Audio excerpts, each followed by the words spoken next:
Thank you very much, Chair and Honorable Chair, and good afternoon to you. May I therefore propose that the report be adopted? The motion is that the report be adopted. Are there any objections? Yes, Honourable Member. Thanks, Chair. Umkhonto wesizwe Party continues to assert that Honourable Member, expropriation I'm of not land, asking you to make a speech. You either indicate... expropriation of land without Honourable compensation remains the only viable land reform solution. Honourable Member. We therefore resolutely reject the report. Honourable Member, you are completely out of order.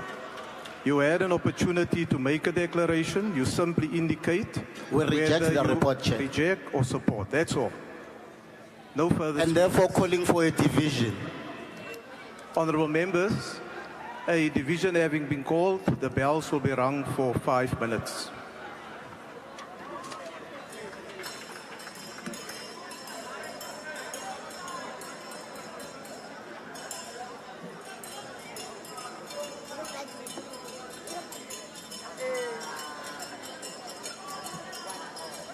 I don't know.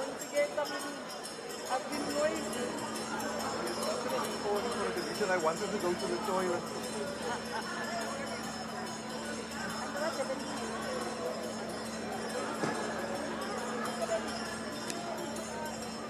Why are the bells ringing?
Sit next to you today.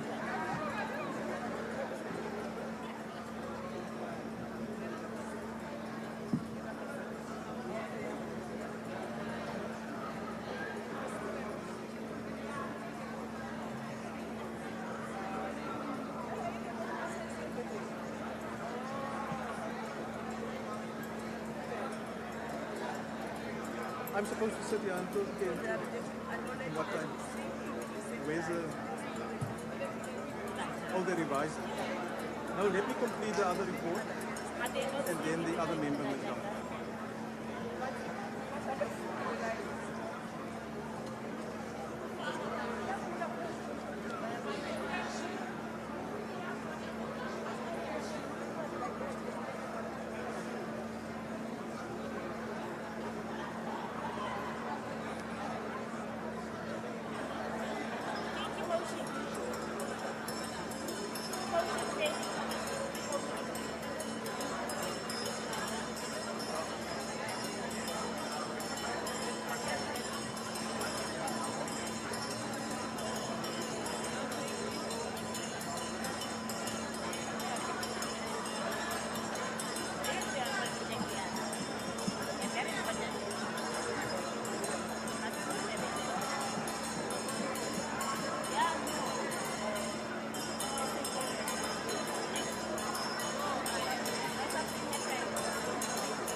Honourable members, will you please take up your allocated seats?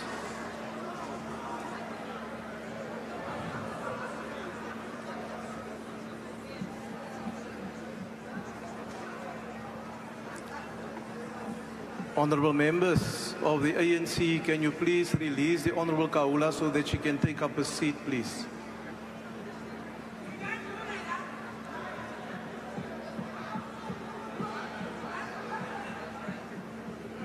Thank you.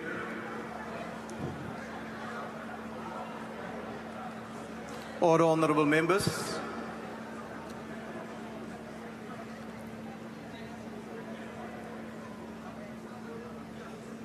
Honourable members, the Speaker has determined that in accordance with the rules, a manual voting procedure will be used for this division.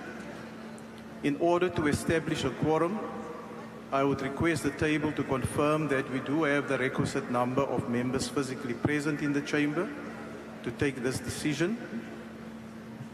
Party whips will then be given an opportunity to confirm the number of their members present and indicate if they vote for or against the question.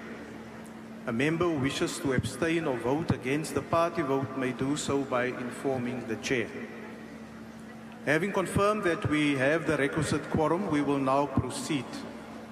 The question before the House is that the report of the Portfolio Committee on Land Reform and Rural Development on the oversight visit to Mpumalanga be agreed to.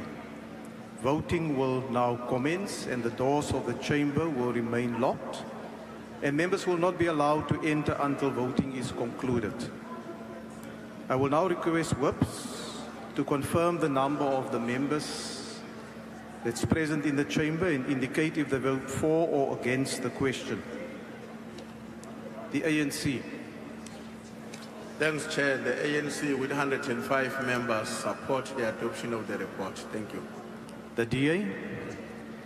House Chairperson, the DA with 61 members in the House vote in favour. MK. The MK with 39 members vote against. Thank you. The EFF.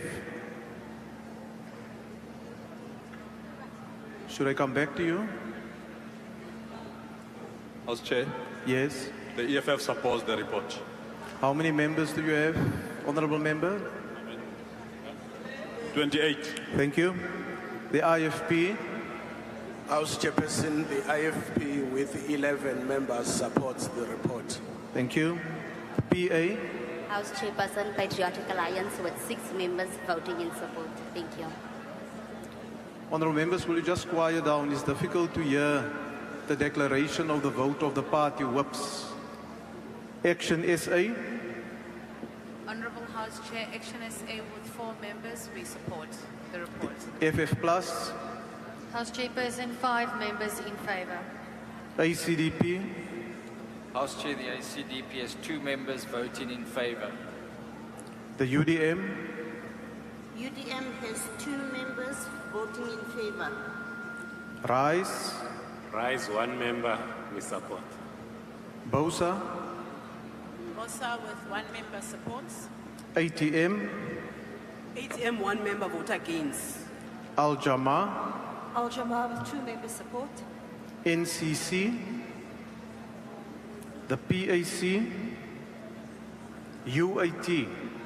UAT was member, we reject. Good.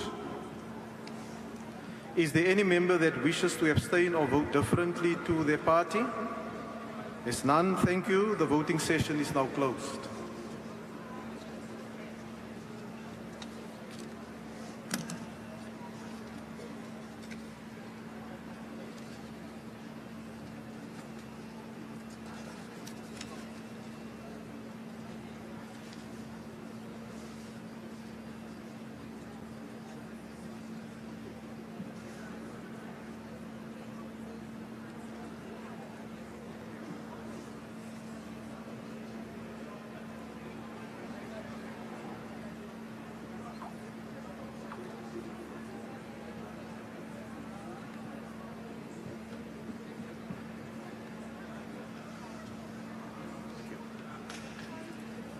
Honourable members, there's no abstentions. 228 voted in favor, 41 voted against, and the question is accordingly agreed to. The Secretary will read the fifth order.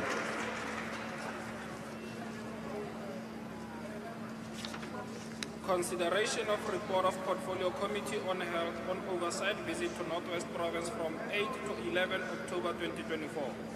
I now invite the chairperson of the committee who will introduce the report, the Honourable Dlomo.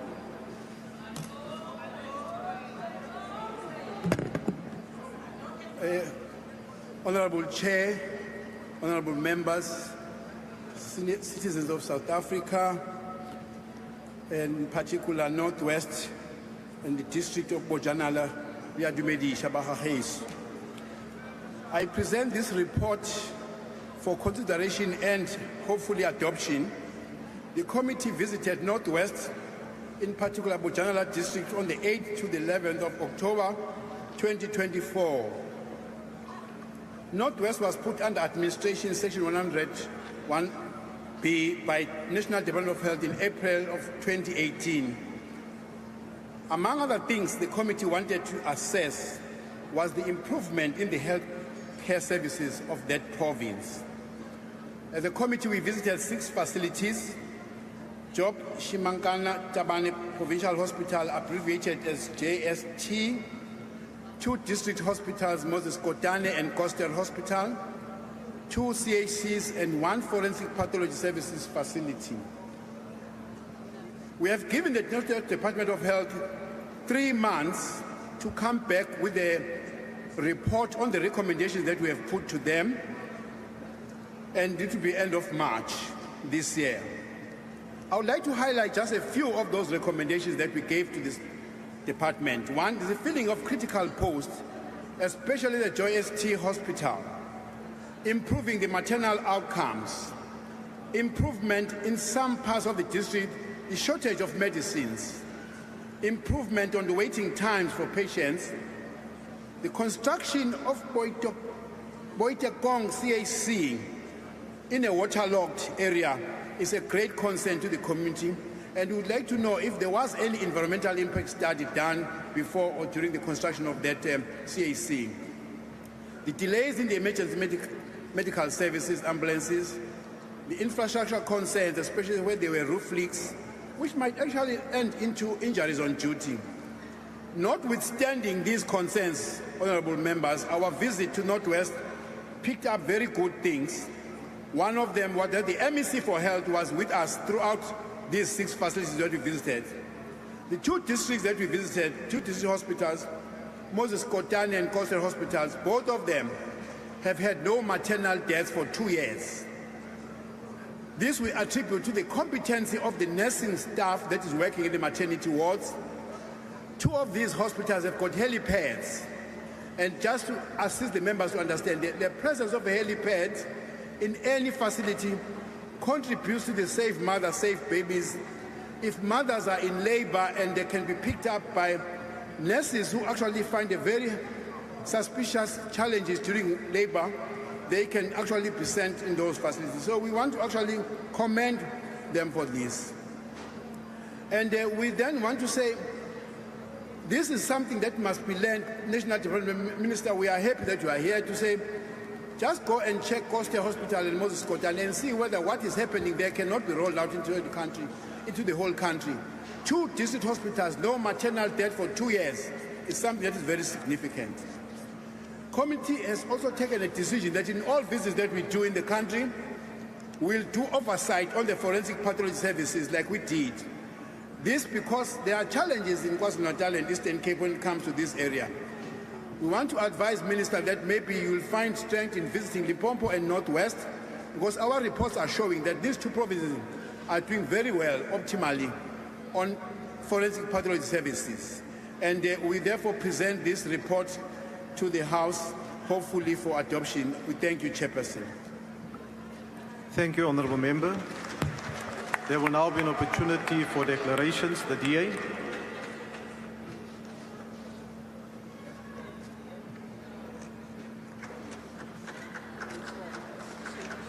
Thank you, Chairperson. Today we stand before this House to deliver a critical reflection on from the Health Committee oversight visit to the Northwest Province, a province that was placed under administration due to severe financial mismanagement and lack of effective service delivery. Our findings paint a concerning picture of systemic failures in the healthcare system, yet they also highlight clear pathways for urgent interventions and sustainable improvements. At the core of our recommendations is the need for decisive action to restore dignity, efficiency, and quality in healthcare delivery. We call upon the province and the administrators to prioritise the recruitment process, ensuring that all critical posts are filled without delay. This is essential in alleviating staff shortages, improving patient care, and reducing excessive waiting times. Furthermore, maternal health care must be assessed thoroughly to understand the over-reliance on caesarean sections and to encourage safer, natural birthing practices where possible.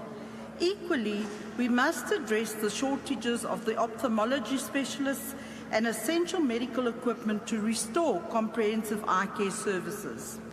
The committee also identified urgent deficiencies in pharmaceutical services, stock shortages, poor stock management, and medication collection inefficiencies must be rectified immediately. A patient notification system should be implemented to inform individuals when their medication is ready for collection, reducing wastage and ensuring adherence to treatment plans. The conditions of Boitokong community health care demands immediate intervention. The persistent water shortages necessitates the installation of a borehole, while increased cleaning staff are required to maintain hygiene standards. Additionally, the sluggish EMS response times must be investigated with solutions implemented to enhance emergency care. At Moses Kotane Hospital, we commend the facility for recording 0 maternal deaths over the past 2 years, a remarkable achievement. However, fiscal discipline is needed to ensure that the budget is effectively managed, service providers are paid within 30 days, and resources such as EMS vehicles are adequately maintained and provided. Critical infrastructure challenges, including power outages and water shortages, must be mitigated through solar energy investments and borehole installations. The State of Mkhwasi Community Health Centre calls for urgent repairs to address the deteriorating infrastructure. Peeling walls and floors must be restored, while essential medical supplies such as contraceptives must be constantly stocked. Increased staffing, improved EMS capacity, and proper ventilation in the casualty unit are non-negotiable necessities for ensuring well-being of both patients and healthcare workers. Costa District Hospital stands out for its commendable service delivery, but urgent expansions are required. The construction of a fully equipped theatre must be prioritised to reduce patient transfers. The hospital must also remove hazardous asbestos from its roof and address all structural safety concerns. At Brits Forensic Mortuary, a dedicated budget must be allocated to construct proper medical waste disposal facilities, create a dignified waiting area for families, and install durable flooring to maintain high hygiene standards. Honourable members, these recommendations must not remain mere words on paper. The North West Province Department of Health must respond within 3 months with clear progress reports of implementation. The people of the North West deserve better, dignified healthcare, efficient service delivery, and a system that places their well-being above all else. We will not stand idle while our people suffer. We will not tolerate delays or bureaucratic inefficiencies. It is time for action. It is time for accountability. It is time for real change. Thank you, Chairperson. The DA supports this report. Thank you, Honourable Member. MK.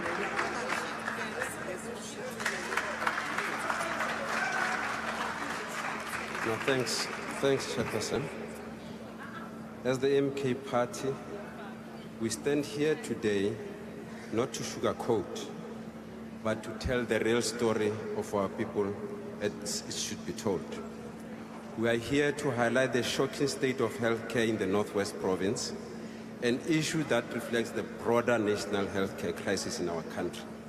As the MK party, we stand firmly in support of the universal healthcare, but it is clear that the current federal system is failing our people. If we are serious about providing quality healthcare, this system must urgently be reviewed. Our recent oversight in the Northwest Province revealed a deeply broken system, casting doubts on the Government of National Unity's ability to roll out the national health insurance by 2030. Fellow South Africans, this is the story of the Northwest, as it should be told, and this is the truth and this is the reality. 30 of critical medical posts remain vacant, leaving hospitals and clinics overwhelmed. Hospitals are in decay with leaking roofs, broken equipment, and some facilities without running water. Over 80% of public hospitals have no security at night, putting both patients and staff at risk. Essential medicines, including contraceptives and chronic medication, are frequently out of stock, sometimes for over 6 months. Emergency medical services are failing, with some patients waiting for about 4 hours for an ambulance. The province has less than half the EMS vehicles needed. Slow digitization means patients spend the entire day in queues just to access the basic health care. At specific facilities, we saw firsthand how corruption mismanagement has worsened the crisis. In Kutugong Community Healthcare Center, which was built in a swamp, a textbook case of classical corruption, wasted millions of the taxpayers' money. We demand a full investigation and a report on this particular matter because it cannot be business as usual. In Moses Kotane, in the hospital is failing to pay service providers on time, yet no one is held accountable. In Mokwase Community Health Care Center, there's critical understaffing, there's poor leadership, and immediate intervention is required in this regard. In Breast Forensic Hospital, we identified about unprocessed bodies since 2021. If it was not because of the intervention of MK, the situation would remain the same. This is the truth, and the truth must be told. This must never happen again because we must have respect to our people. This is the story of the Eastern Cape. This is the story of the Free State. This is the story of Mpumalanga. We need leadership in this particular regard because health is just a right, but it's not a privilege for our people. We need leadership in this regard. Thank you, Chairperson. Thank you, Honourable Member. The EFF.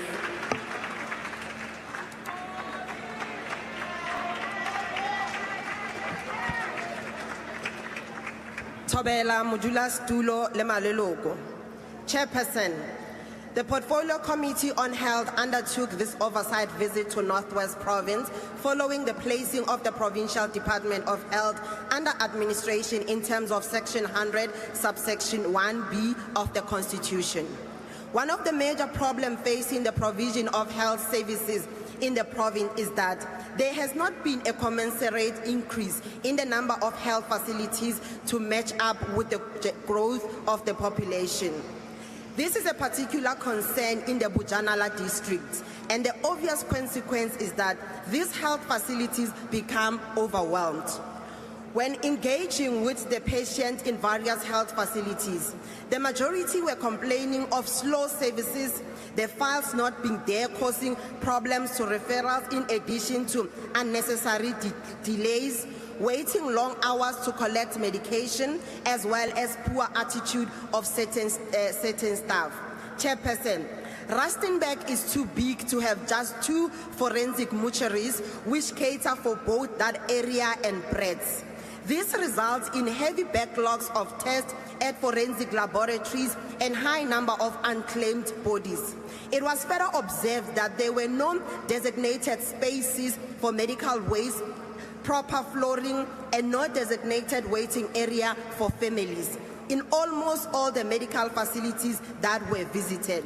In all of these facilities, we were characterized by old dilapidated infrastructure, overcrowding, and inadequate record keeping and understaffing.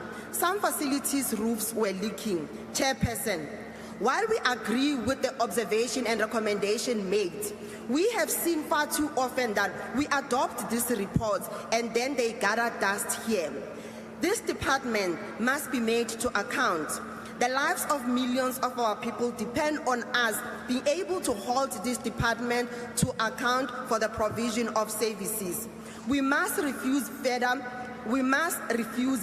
budget cuts that will further cripple the ability of the health facilities to provide proper health care for our people. Therefore, Chairperson, we support the report. Thank you very much. Thank you, Honourable Member. The IFP.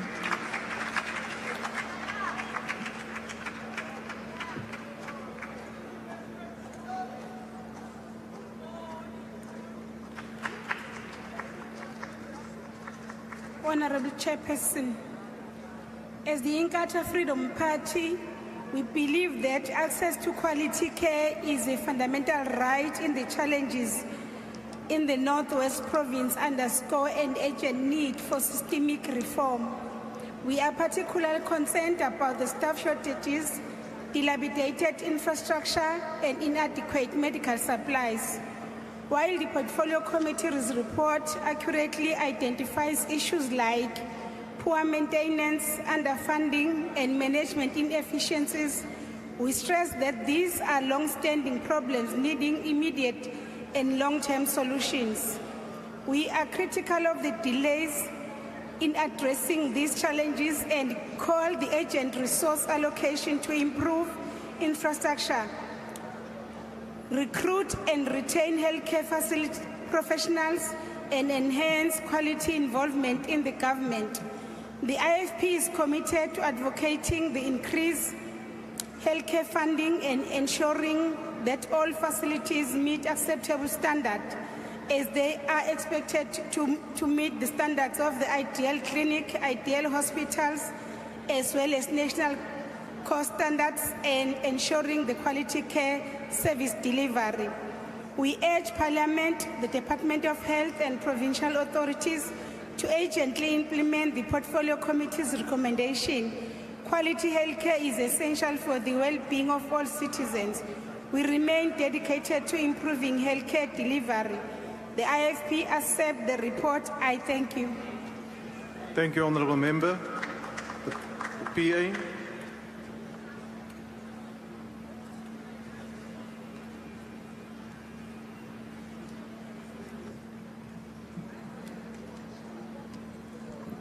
Ke a leboga modulasetulo, honorable members, ke sa lebale bokoni bophirima ko ke tswang teng, ke re dumelang le lona batho ba bokoni bophirima. Seemo sa lefapha la boitekanelo mo bokoni bophirima se mo maemong a sa kgatlhiseng. We take note of the Portfolio Committee's oversight visit to the several medical facilities in the Northwest Province. How the Provincial Department of Health was brought under National Administration under Section 101B, as mentioned in the report, is the first question that comes to mind. Izizathu zokuthi amandla okulawula athathwe abekwe ezandleni zikamelekeleli azichazwanga embikweni. The report describes of how the government provides public facilities to its citizens is depressing. It is devastating to consider that this administration has abandoned its citizens and left them in ruins, as we can see from committee's observation. The breast forensic mortuary is mentioned in point 4 of the report. Medical trash has no place and is dangerous because medical waste contains microorganisms. Inappropriate disposal of this material might spread dangerous diseases. Those who are exposed to medical waste on the job site are the ones who are most at risk from incorrect disposal. Our government cannot afford to endanger the lives of our citizens. Chair, in 3.1.2 of the report, we note the committee made observations At the Job Simankane Tabane Hospital casualty ward, it lacks a bathroom and an inadequate barrier to prevent infections because a curtain was only obstructing the path. Treating our people in this manner is completely inappropriate. There are more than usual medication stockouts, which worries me. How can this be? We see that 6 establishments that Honourable were... Member, your time is now We urge the expired. Health Minister to step in and take prompt action to guarantee that the Northwest Provincial Department received all assistance required to guarantee improved service delivery to the residents of Northwest. Ons ondersteun hierdie Honourable rapport, Member, dankie. your time is expired. FF Plus.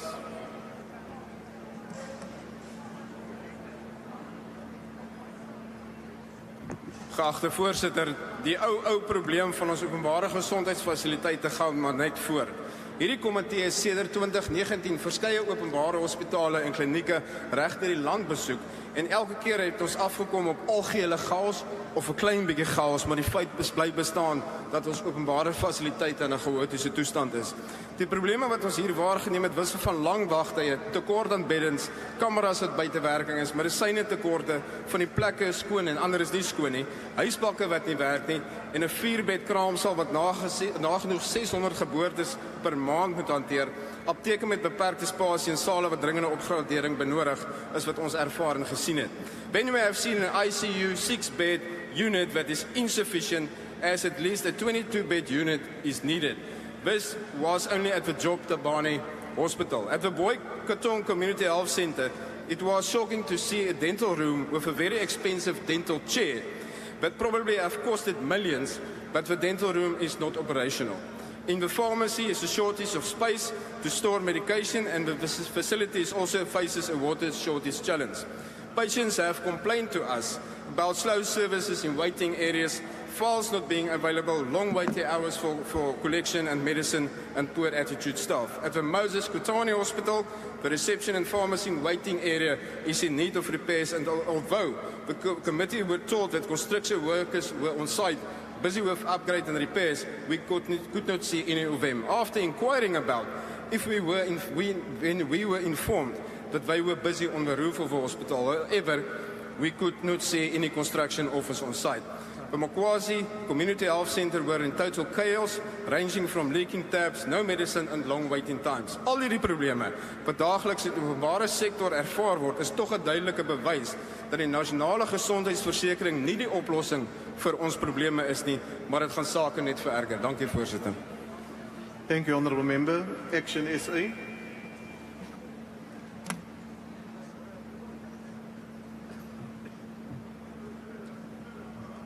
Thank you, Chair. What we're talking about today is an organized oversight visit. But even that oversight visit will show you serious cracks in our health system. Drug shortages, staff shortages, new buildings that are falling apart, clinics that are built in swamps, and there's no accountability. What I ask for is protection for unscheduled oversight visits. When you do those, they reveal a system in crisis. Drug shortages have a profound impact on what happens in our society. When you see young women that say, I'm here for the 3rd month and there are no contraceptives, and we talk about unwanted pregnancies and teenage pregnancies when we cannot provide proper reproductive services. What we saw at Mokwasa was an embattled pharmacist who was near breaking point because she could not do her ethical duty to her patients because of the drug shortages. We see lack of coordination in the province, where some centers have been sanitized and they don't look too bad. But part of the problem in health is that provincialization doesn't work. If we do not make health a national competence, we cannot hold the Minister of Health to account. If it is not a national competence, our oversight visits are not worth the money we spend. If we can't have turnaround times for the fundings that are made and proper consequence management for non-delivery, these problems will continue. Health is in a crisis, and let us stand up to fulfill our obligations to society. Thank you. ACDP.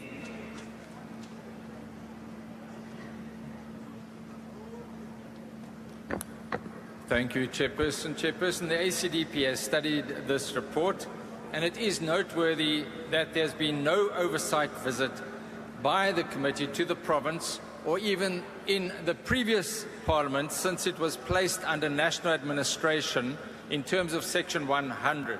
And that was done in 2018. And obviously the purpose of this visit was to assess improvements in healthcare provisions. Now, there were a number of incidents and there were hospitals such as Costa Hospital that was found to be satisfactory, and the ACDP wishes to thank all those committed staff that work under very, very difficult conditions. Some of the issues that were highlighted were the financial constraints that led to dilapidated buildings, insufficient resources, overcrowding of patients, inadequate records, and the failure and insufficient staff and the failure of record keeping. And the transfer of files was another problem that was also identified. I agree that there should be unscheduled visits, because when one reads this report, one is appalled at the one incident that occurred when the committee arrived at a hospital and there was a baby that was waiting. The baby had been admitted to that facility the day before and was waiting for an ambulance to take it to hospital for obviously urgent medical attention. The ACDP commends the chairperson, Dr. Dlomo, for insisting that in such cases the staff should take an urgently ill baby to hospital. But miraculously an ambulance suddenly appeared and took the baby to hospital. Now that is when the committee is there. Imagine what happens when the committees are not there. We believe far more should be done to improve our health service facilities. I thank you. Thank you. UDM.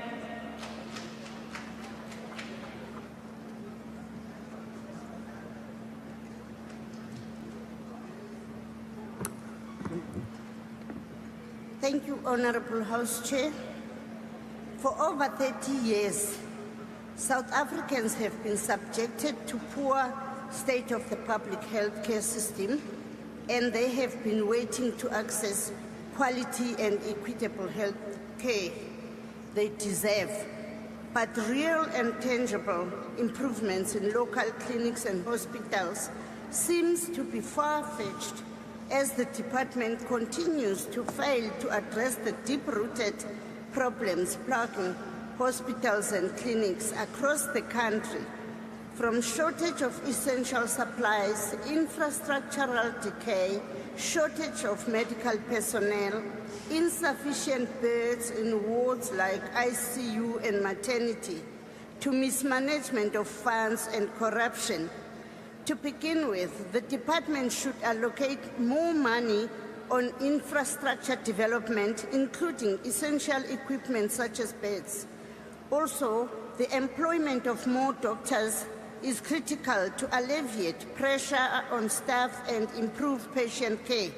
As it stands, there are approximately 1,800 unemployed doctors, with a doctor-to-patient ratio of just 0.9 per 1,000 people.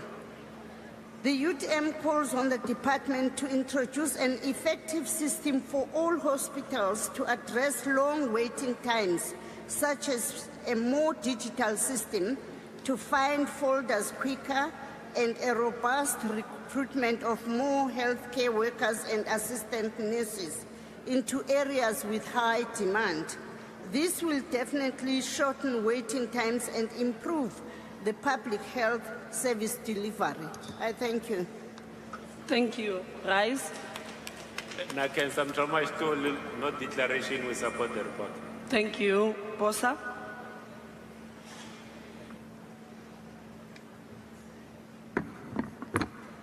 Honourable members, a functional healthcare system is reliant on three variables I'd like to propose. The first is being financial inability to adequately finance the system. Secondly, it speaks to the question of infrastructure. And I would argue the third is the function of leadership. Now, Honorable Minister and members in this House, we can all speak loudly and boldly about the National Health Insurance and maybe look at that as part of the financing model, but what we cannot deny is that what this report points to is the ecosystem that connects local government, provincial government, and infrastructure build. At Moses Kotane, it was quite clear, if you read the report, about issues of water, the lack of the proper provision of water. Now, Minister Motsoaledi, I went around to see the hospitals. Many of them raised this fundamental question. When a municipality fails, the hospital cannot operate. The patients are impacted.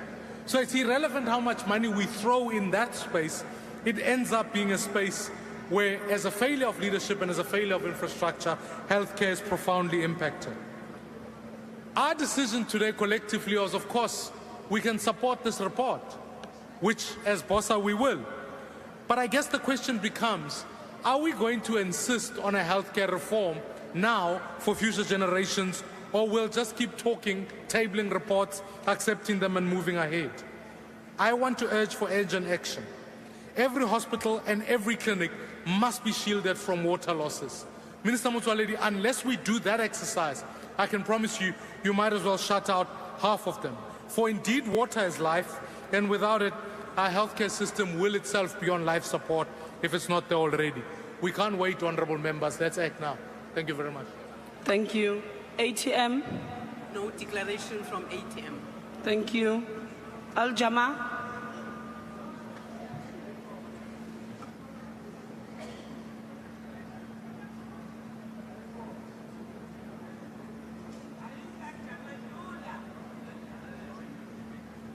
Thank you, Honourable Chair. Assalamu alaikum. It's going to be short and sweet. Not going to repeat everything that my learned colleagues have said. Northwest Province is in a poor state due to lack of funding, shortage of staff, poor infrastructure, corruption, mismanagement, and lack of due diligence. Historical problems that continues to fester and grow. Take responsibility, ensure proper oversight, funding, infrastructure, and employ capable healthcare workers. I thank you. Thank you. NCC? PAC? UAT? No declaration from UAT. Good. ANC?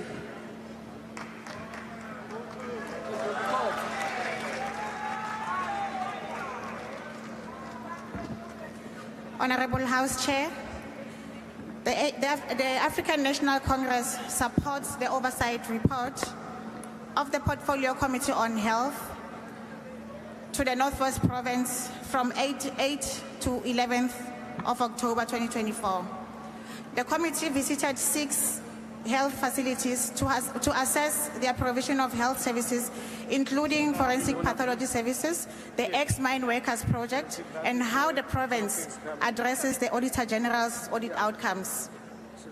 This was a critical visit and the first since the province was placed under Section 100 National Administration in April 2018. Since exiting administration in July 2022, the committee's observations affirm the significant and commendable interventions to stabilize the governance and health service delivery in the province. One critical achievement includes positive strides towards reducing neonatal and maternal death at Moses Kotane Hospital and Koster Hospital. In the past 2 years, these 2 hospitals never reported any case of neonatal and also maternal cases.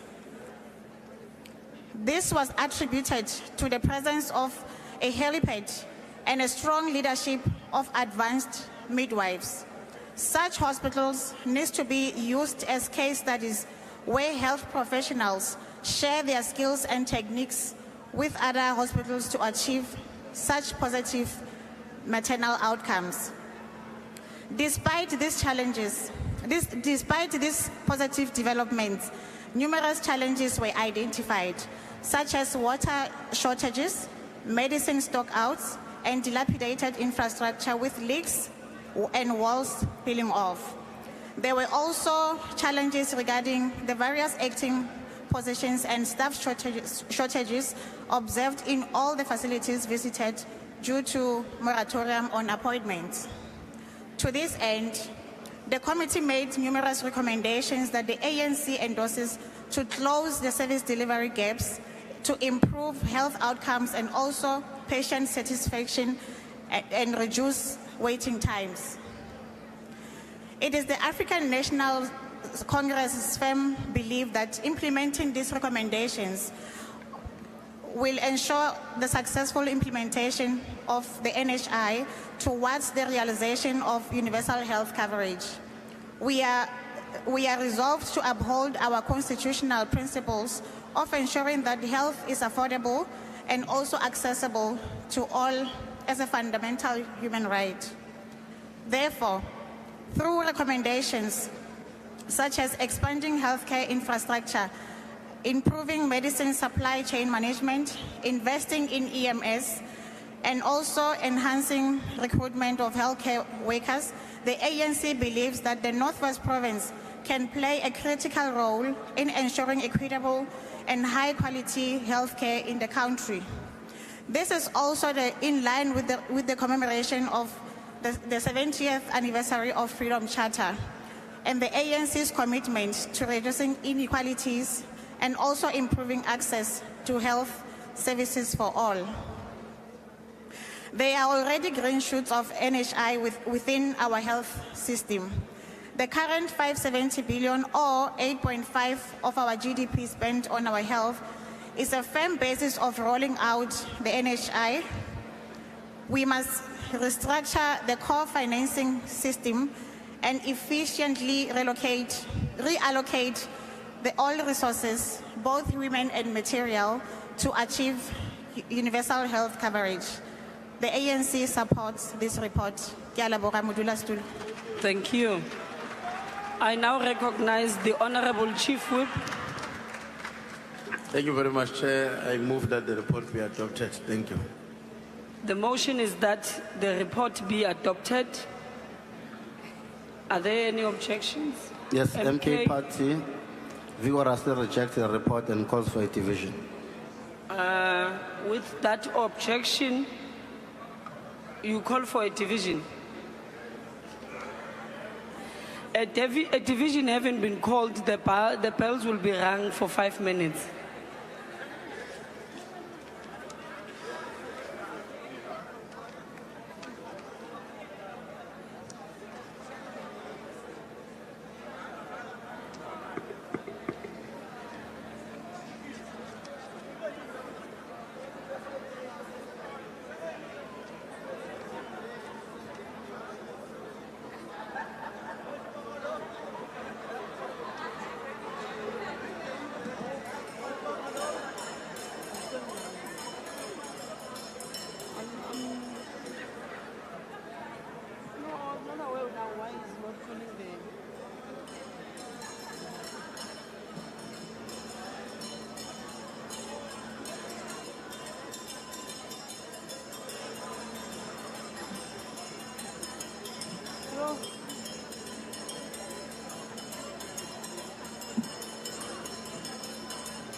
the question before the House.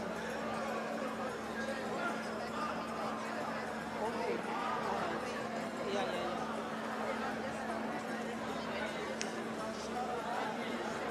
Yeah. So we'll just do this. Follow committee on health. We are going to,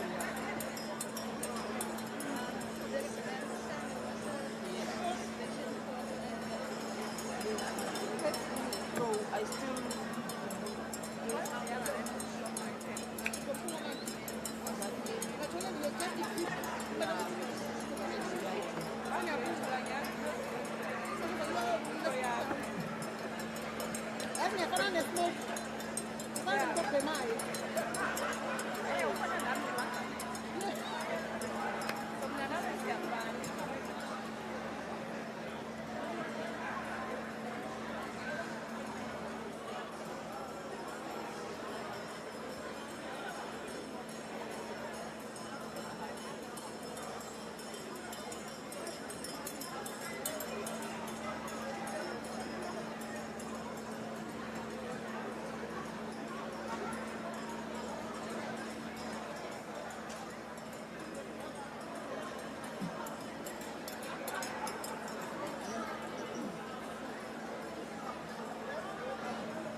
Each party will tell us the number of members who are present in the House, and then how are they voting in favor of. Yes. I will go here. It's fine. Yes. Yeah. Honorable members, I would like to remind honorable members, can you please take your seats? Honorable members from the MK, can you please take your seats? Honorable members from the MK, Umkhonto wesizwe, at the back. Honorable members, can you please take your seats?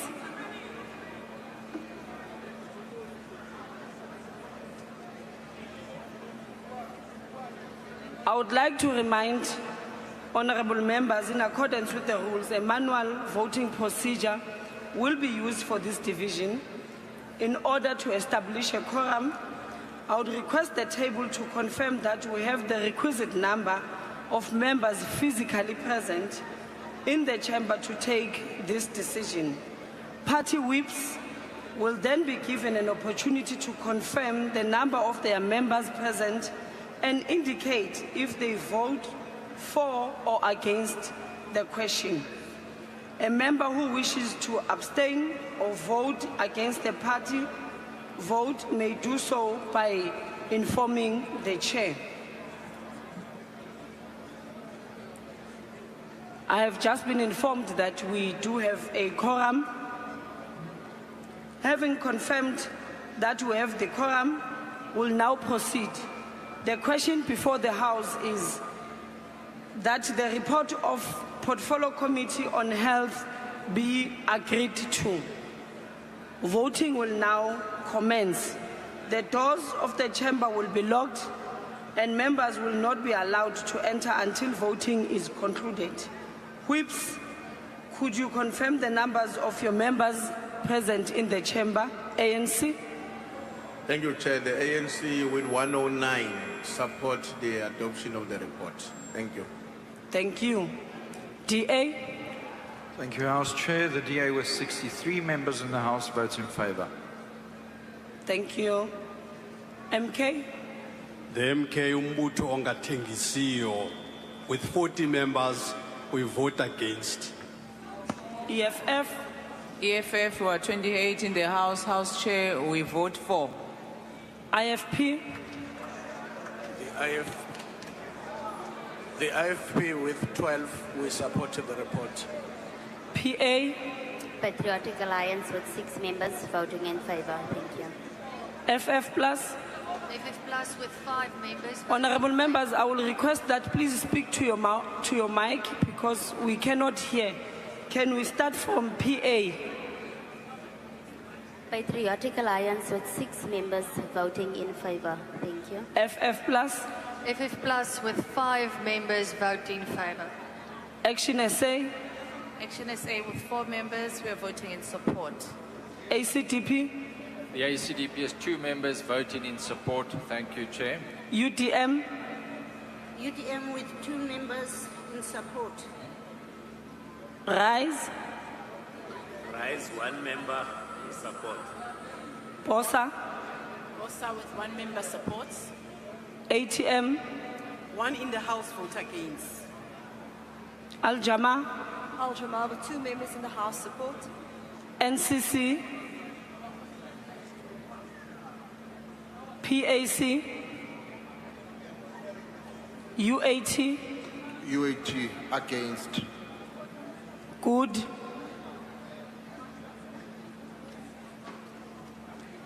Good.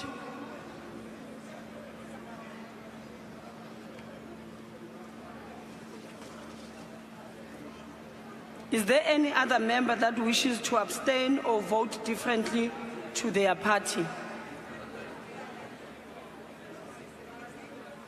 Thank you. The voting session is now closed. The results of the division is as follows.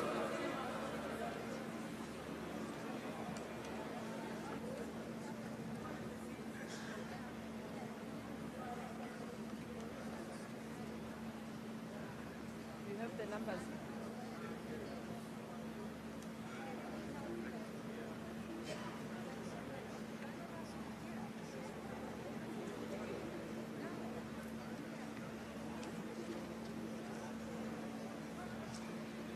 You have the numbers.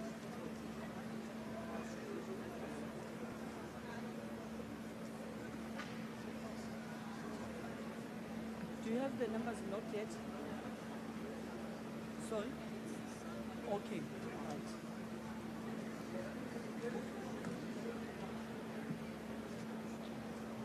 You were starting with sound. You have the numbers. So there's no need for them to repeat. Okay, perfect.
Thank you, honorable members. The table staff was still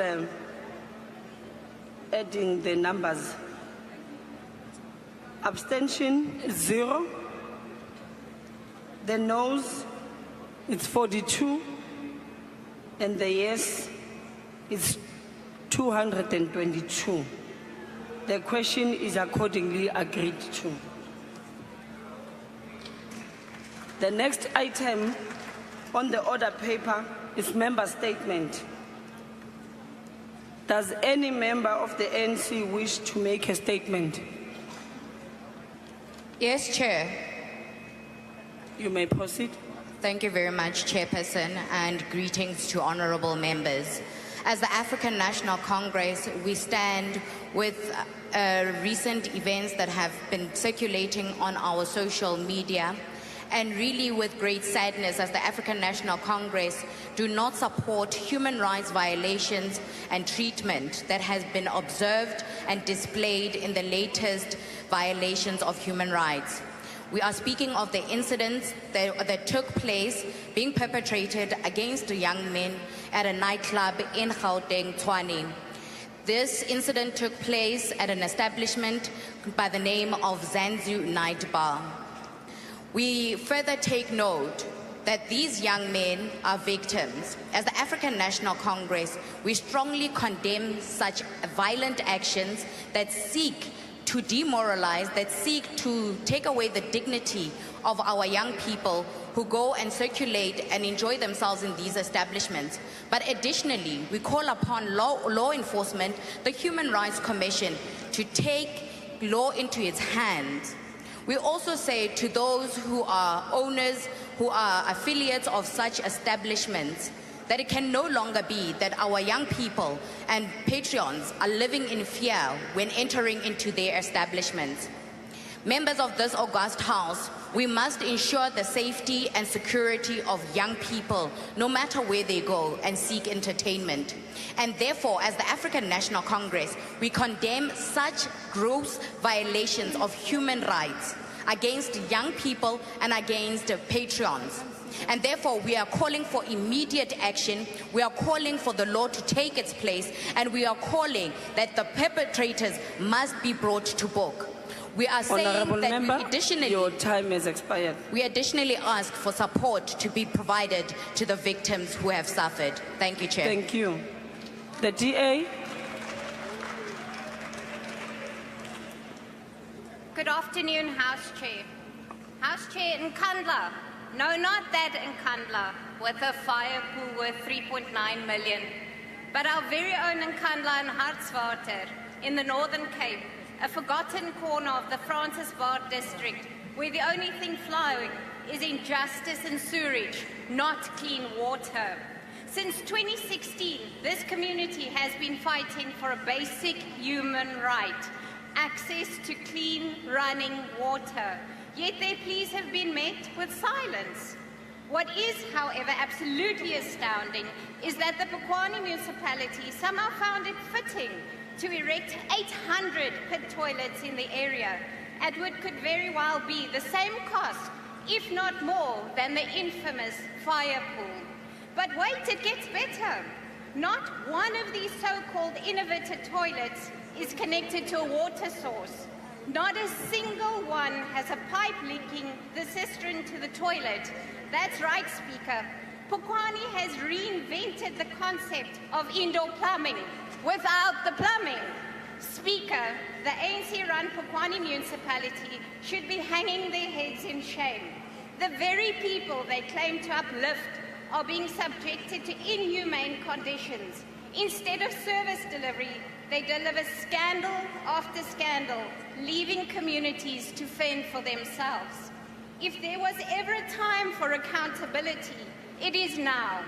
Nkandla Polokwane Honourable deserves Member, better. your time has The expired. people deserve better, and South Africa deserves better. Thank you, House Chair. Thank you. The MK. Thank you, Chair.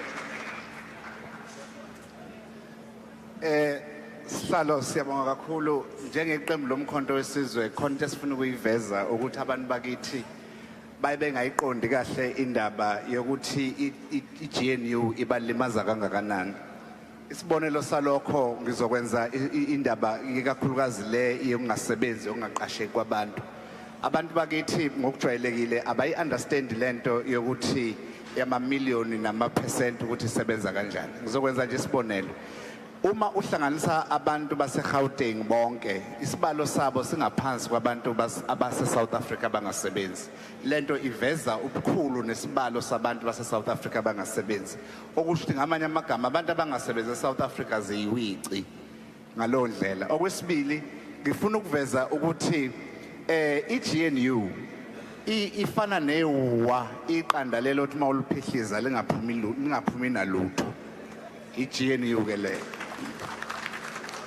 Okunye engifuna ukuveza ngizama ukuveza ukuthi isimo sibi kangakanani sabantu abangasebenzi eSouth Africa. Okunye ngifisa ukuveza ukuthi ke sekunjalo ke abantu bengasasebenzi kodwa sithola iGNU isisikaza ngo2%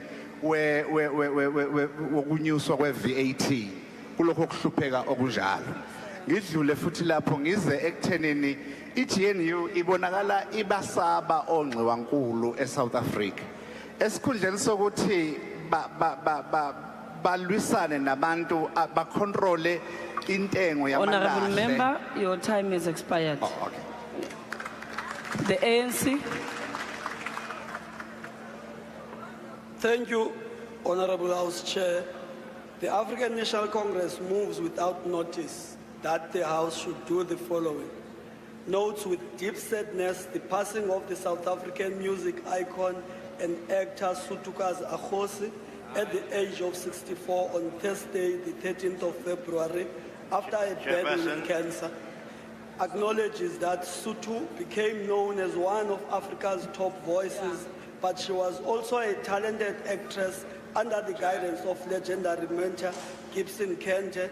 Remembers also that she performed around the world, including in the United States, United Kingdom, Germany, and other countries, and also joined the United States tour of The Lion King, where she played the role of Rafiki.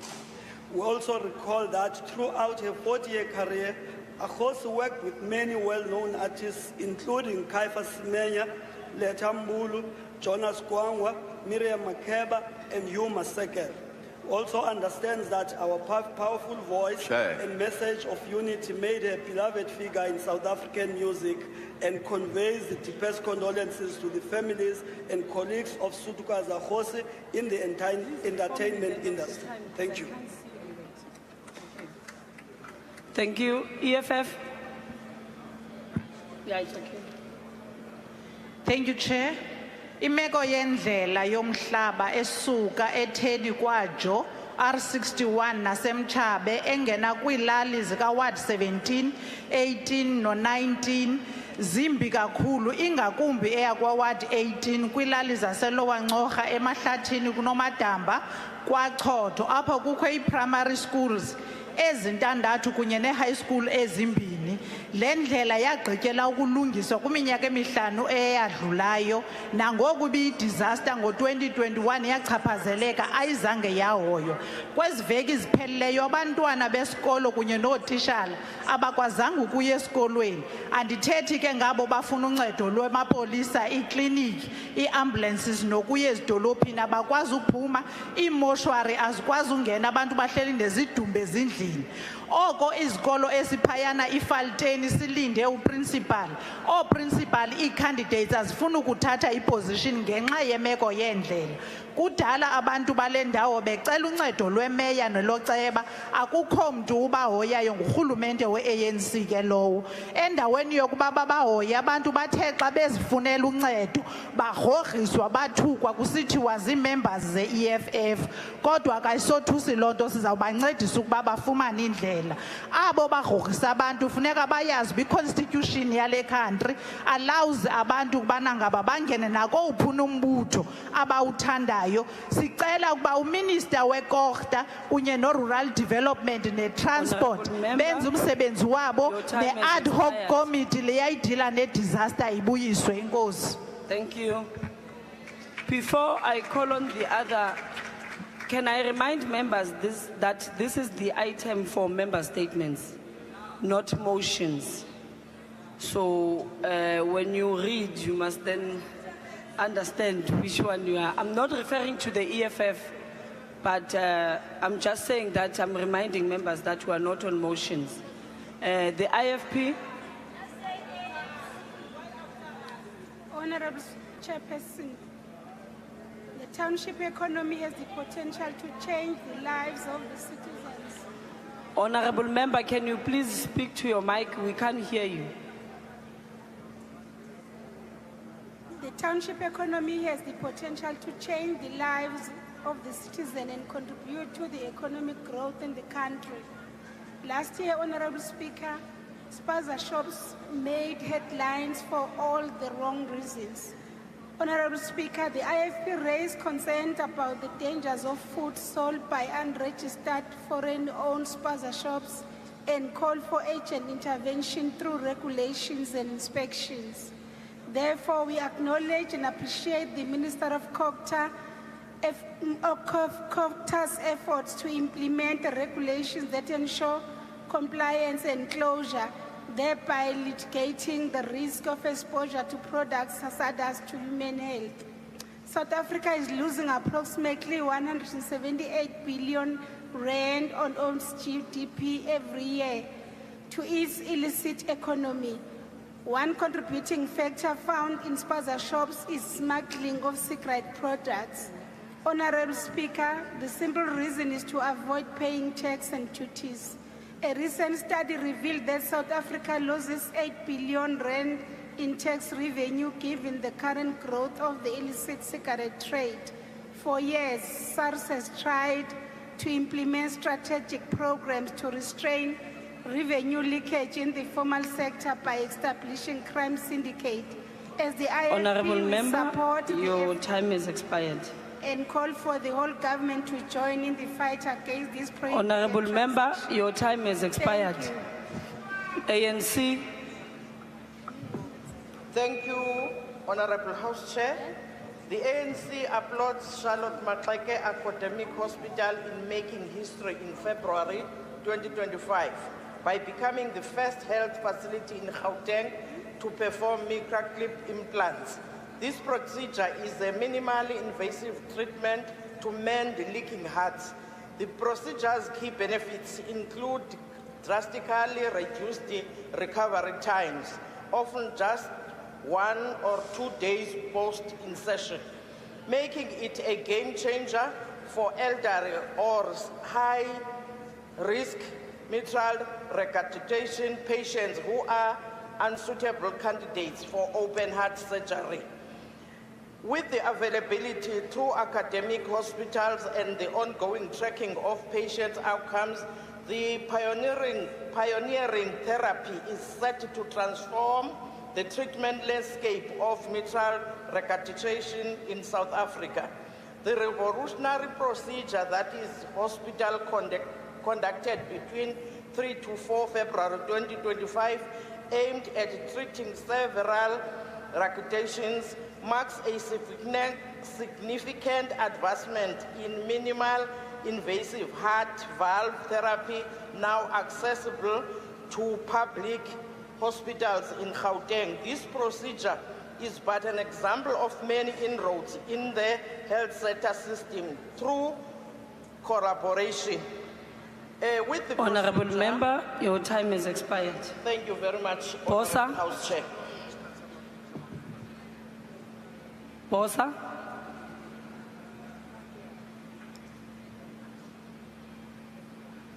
Bosa. DA.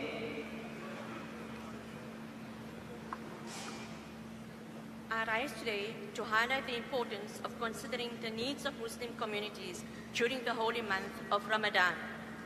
As the holy month of Ramadan commenced on 2nd March 2025, I urge the Minister of Electricity to engage with ESCOM and the Minister of Corporate Governance to adjust the load shedding and load reduction schedules to accommodate the needs of Muslim communities across the country.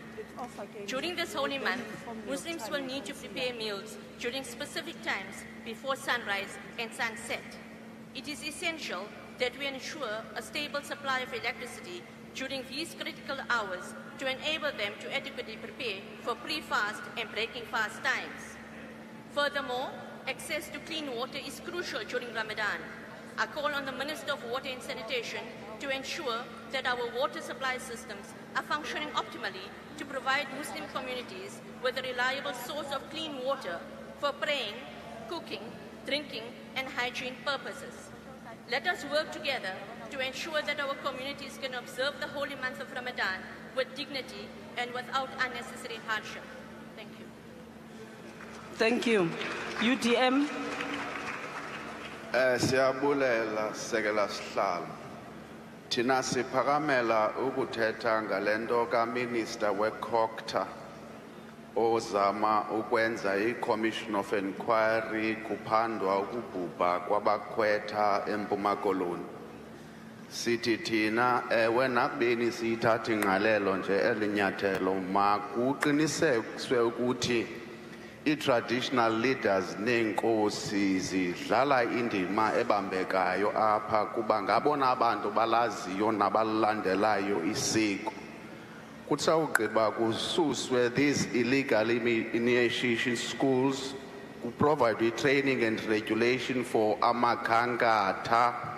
Londo idibanisa neengcibi phakathi kulungiselelwe ukuthi umbiyinge othathwa ingcibi ungabi mninzi kupheliswe lento ba ingcibi iphinde belikhankatha babantwana bahoyeki nokunxila kweengcibi namakhankatha ephondweni kusawugqiba kujongwe nezindawo ziyingxaki zifana neAlfred Nzo ne-OR Tambo region. Asoze sikwazi ukwenziwa ezonto ke inkosi zingadlalanga indima ekhokelayo kungaziswa abantu abangazinto ngelisiko. Inkosi. Thank you. ANC. Thanks, House Chair. Recently, we had all witnessed what essentially can be termed treasonous behavior by the likes of AfriForum and Solidarity, who have spread misinformation of white... Who are not here. Honorable Member, can you here. please speak closer to the mic? Thanks, House Chair. Recently, we had all witnessed what essentially can be termed treasonous behavior by the likes of AfriForum and Solidarity, who have spread misinformation of white genocides and are lobbying by the President of the United States for the interest of the white Afrikaners.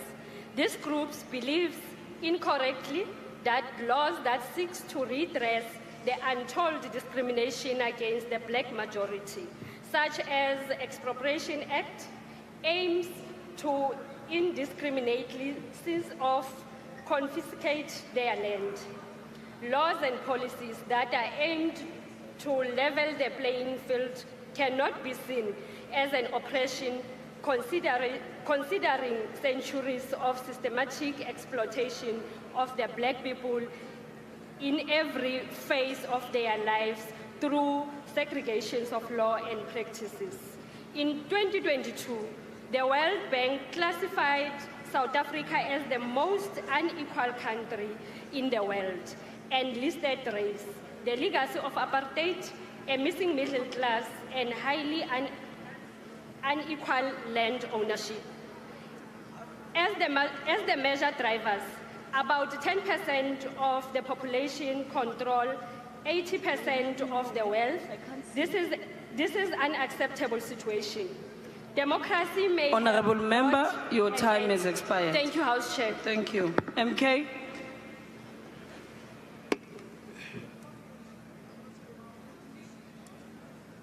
Honorable Chair, the MK party is deeply concerned about the reckless manner in which the coalition government has handled the deployment of our soldiers in the DRC. These brave men and women were sent. These brave women and men and women were sent as reinforcement, yet they were ill-equipped and poorly supported, left to face heavily armed rebels without the resources they need to protect themselves. South Africa has a responsibility to contribute to regional stability, but under this incompetent government, executed. Instead of strengthening peace efforts, and the GNU has turned this deployment into a death trap. Reports suggest that some of soldiers may have been captured, yet this government remains silent. We must also ask, why is it that only 3 out of the 15 SADC countries have deployed troops to the DRC? Where are the others? Why has this GNU government allowed South African soldiers to be sacrificed while most of the region watches from the sidelines? This is not peacekeeping. Honourable This is a Member, betrayal your time of has our expired. EFF. Thank you, House Chair. The President and Commander-in-Chief of the Economic Freedom Fighters, President Julius Selo Malema, celebrated his 44th birthday on Monday, on the 3rd of March 2025. We recognize that the President Malema has contributed immensely to South Africa, Africa, and the world to advance radical and leftist politics. Because of his fearless and decisiveness, he has been at the forefront of a revolutionary movement of economic freedom in our lifetime as a recognized leading figure in the world. We see him in the same light and spirit with Steve Biko, Thomas Sankara, Patrice Lumumba, Amika Cabral, and many more fearless Africans. His humanitarian efforts in ensuring that the political party he leads is always at the forefront of restoring the dignity of Africans. Yesterday, Commander-in-Chief and President, he celebrated his birthday with the dejected masses and children of Tembisa in Gauteng, where he contributed 200,000 to the cause. The President of EFF has played an immense role in unifying Africans and advocated for black people's economic freedom. We wish him long life, success, and enduring fight spirit until we achieve economic freedom. And ANC. Thanks, Chair. The ANC mourns the passing of the country's first black female nuclear scientist, Senamile Manasango, on Sunday, 9 February 2025. The 37-year-old, who many South Africans thought as the queen of science, was a beacon of hope for many young people, especially women. Masango became the first black woman to be part of the research team working at the European Organization for Nuclear Research. She also became the chair of the Research and Development Committee of the Nuclear Energy Corporation of South Africa, and a research team leader representing SA at the BRICS Youth Energy Agency, just to name the few. She was recognized by the South African news publication Mail and Guardian as one of the country's top 200 scientists under age 35, and was honored with the International Women in Science Award, recognizing her profound impact on the scientist community. Senamile, a trailblazer who set out to inspire young women, established a foundation to encourage young women to pursue education and career in science. The challenges faced by young black women were of special interest to her. It is for that reason that the ANC believes that her tireless effort to promote science Honourable Member, education will be deeply missed.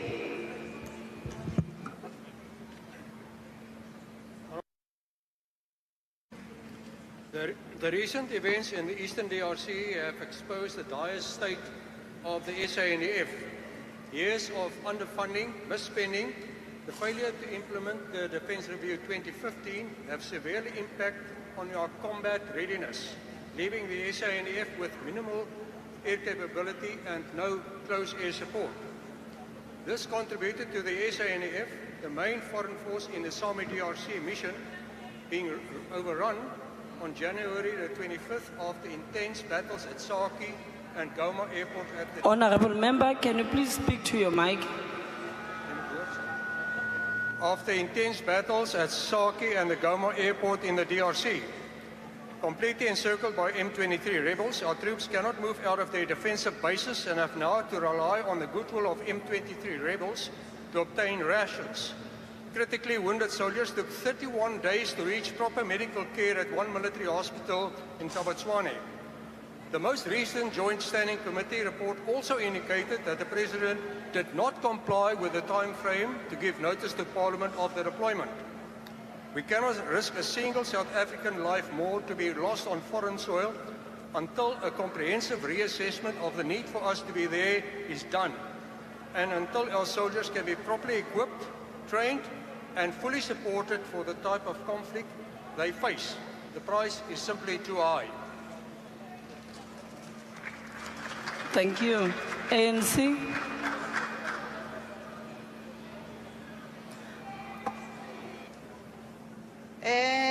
The ANC welcomes the government's intervention to launch a 500 million sponsorship support fund within the next 2 weeks with the aim to boost local small businesses in need of funding.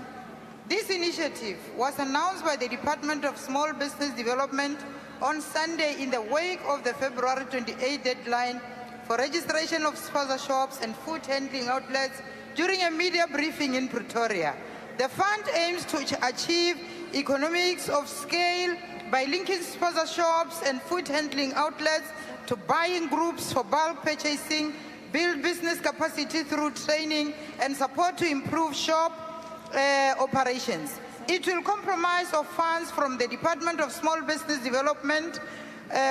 We're talking about 150 million here, and the Department of Trade, Industry and Competition equals to 350 million. The ANC also welcomes the plan by the department to roll out a multidisciplinary outreach program.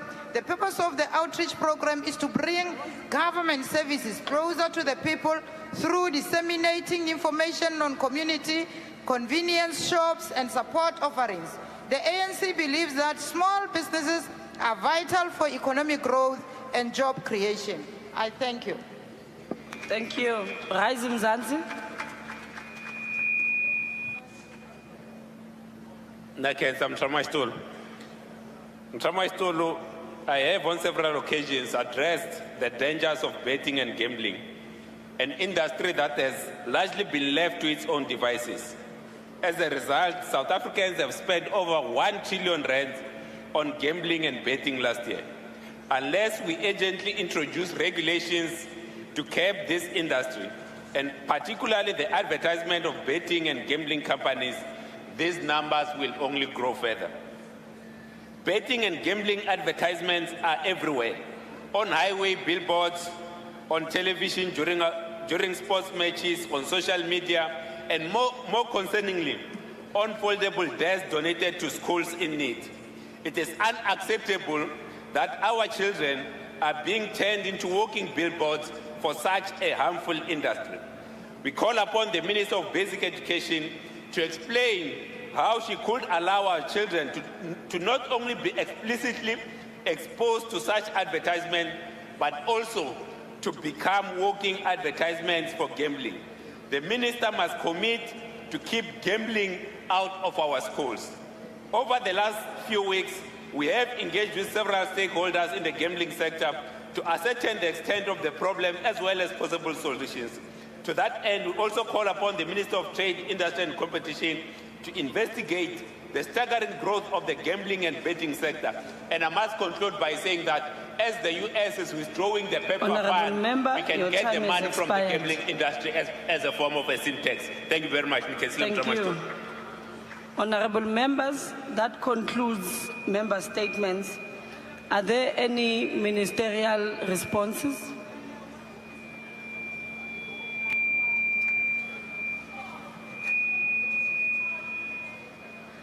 Minister Mtswaledi, we'll start with Minister Mtswaledi, Minister Mchunu, Minister Mtsecha, Minister Ndabeni, Minister Mantashe. Okay, I will note. Minister Majotina. The one for, yeah. No one come. Second. Minister Shabisa. Minister Kwahube. I want the one for transport.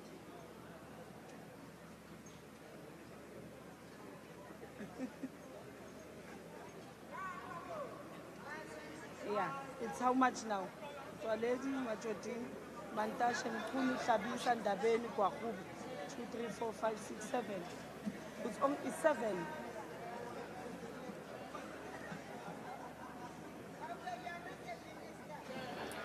Honorable We'll Chair. start with Minister Mtsoaledi. Honourable Chair, point of order, please.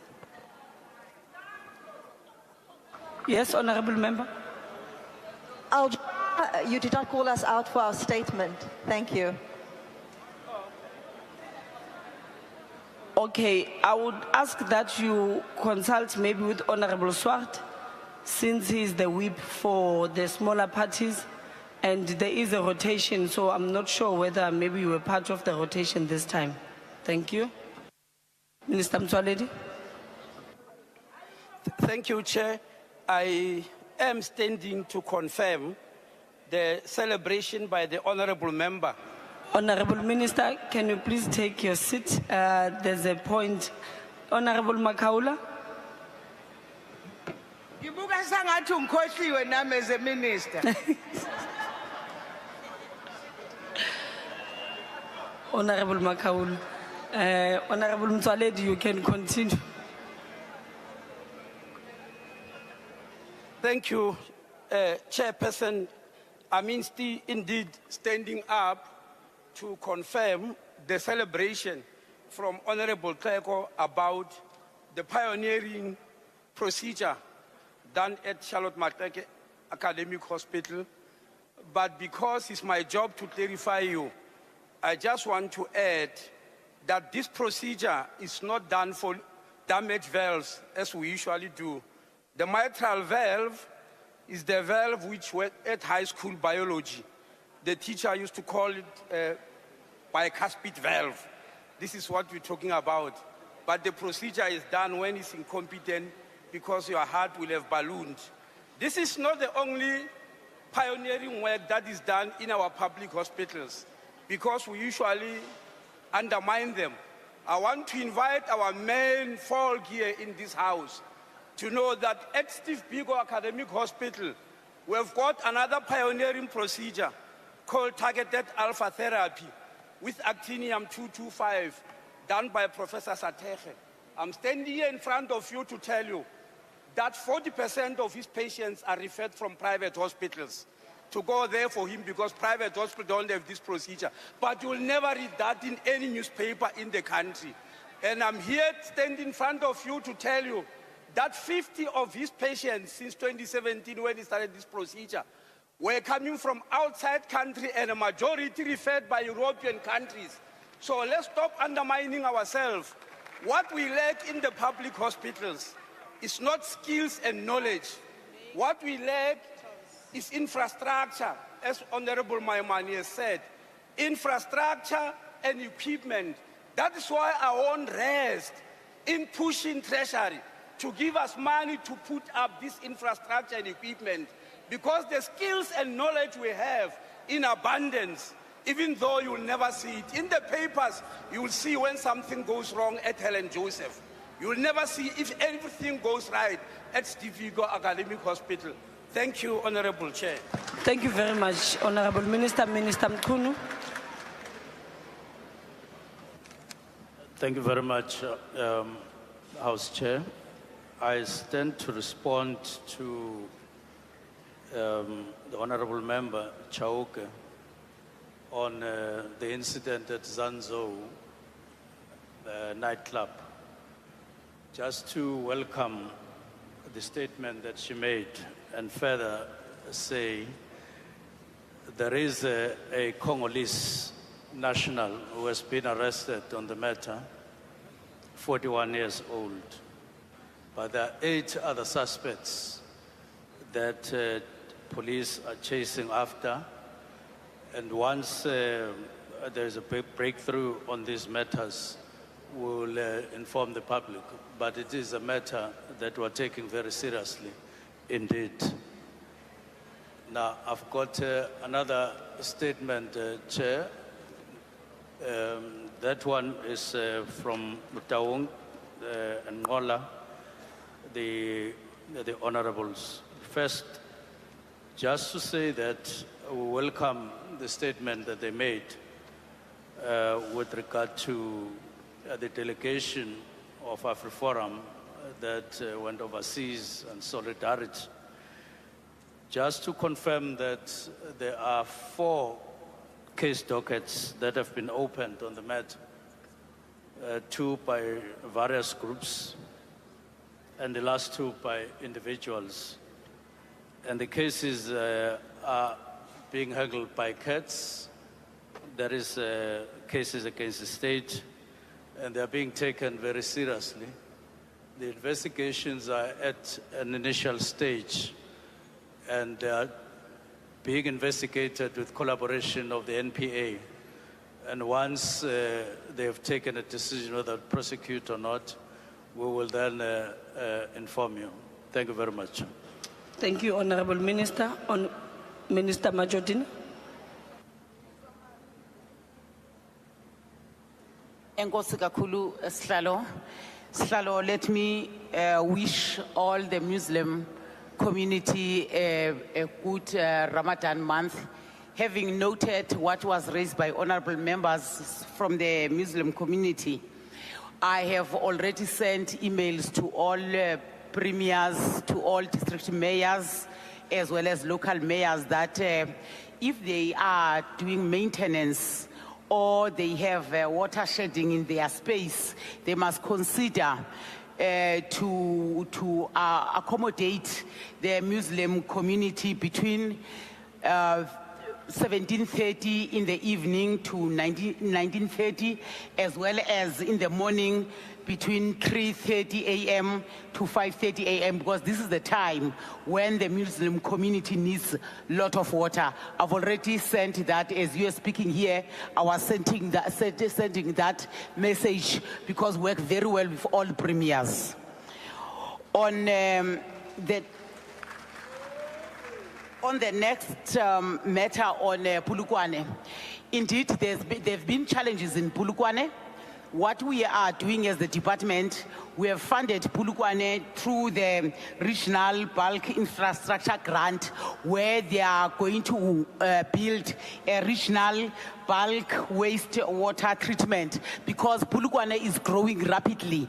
The economy is growing now in Polokwane, as well as the population. Polokwane is aiming to be a metro, and therefore it must have enough water infrastructure. So we are assisting them, or as well as through the Olifants Ebenezer project that have already started. But to augment what they already have there is to give them more boreholes to augment the water whilst we are still on the first phase of the Olifants Ebenezer. There is also a dam called the De-Woop Dam. It is going to give additional water. Thank you very much. Thank you, Honorable Minister. Minister Mantashe.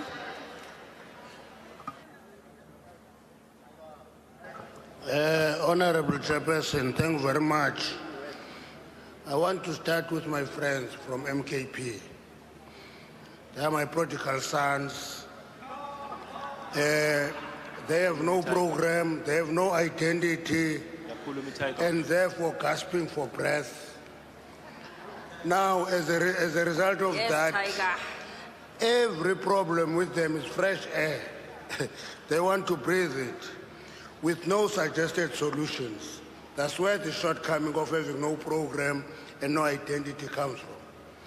For solutions, unemployment is a national program that is receiving attention.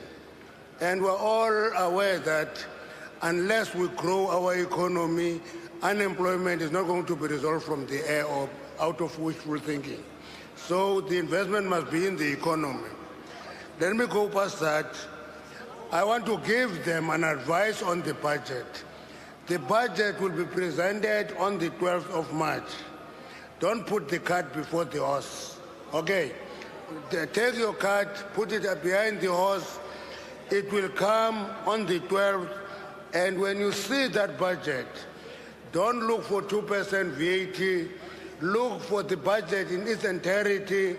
Look at the cost items, because that is what constitutes service to the people. Let me leave that. I'm talking now as the Minister of Finance, must listen carefully. Now, I want to conclude by referring to the issue of AfriForum. AfriForum is an anti-transformation program driven by the hope that apartheid will come back. It's a mirage, and that mirage must be confronted by all South Africans, irrespective of color, because it is going to hurt the country before we recover. It is not an attack on the Enzo Ramaphosa as they announced. It is an attack on the country. And everybody must be concerned. We must mobilize our people to confront right-wing mobilization that is emerging in the country. Thank you. Thank you, Minister Ndabeni. Enkosi sihlalo womhlangano. Masibulele kusihlalo we-Portfolio Committee on the statement that acknowledges the work that has been done by the portfolios responsible for business, DTIC, and small business development. Mhlalanga, I want to thank all the spaza shop owners that heeded the President's call by ensuring that they go and register. When we introduced this intervention, we did so because we appreciate the challenges that small businesses, especially spaza shops, are faced with when it comes to compliance. That's why we said some of this money will go to assisting those that are South African owned by women, youth, and people and disabled peoples that are in the rural and township areas of our country. Those that are not compliant, because there's lots of matters or issues that are considered when we are looking at the compliance, and they are the ones that we're going to assist. The detail goes as follows: 40,000 rands, which is a grant for stock, 10,000 rands for business development support, which talks to training, and then an additional 50,000 rands that goes to refurbishing the structure, because it is important that the buildings are properly built. We are doing this in order to make sure that we reclaim the township and rural economy, to bring it back to the hands of the South Africans, but most importantly to ensure that we build competitive spaza shops that can in turn create jobs in the people that are in their communities, those that are prepared to trade with us. Ngiyabonga, Mhlalanga Phambili. Thank you very much. We need a Minister report. Kwahube.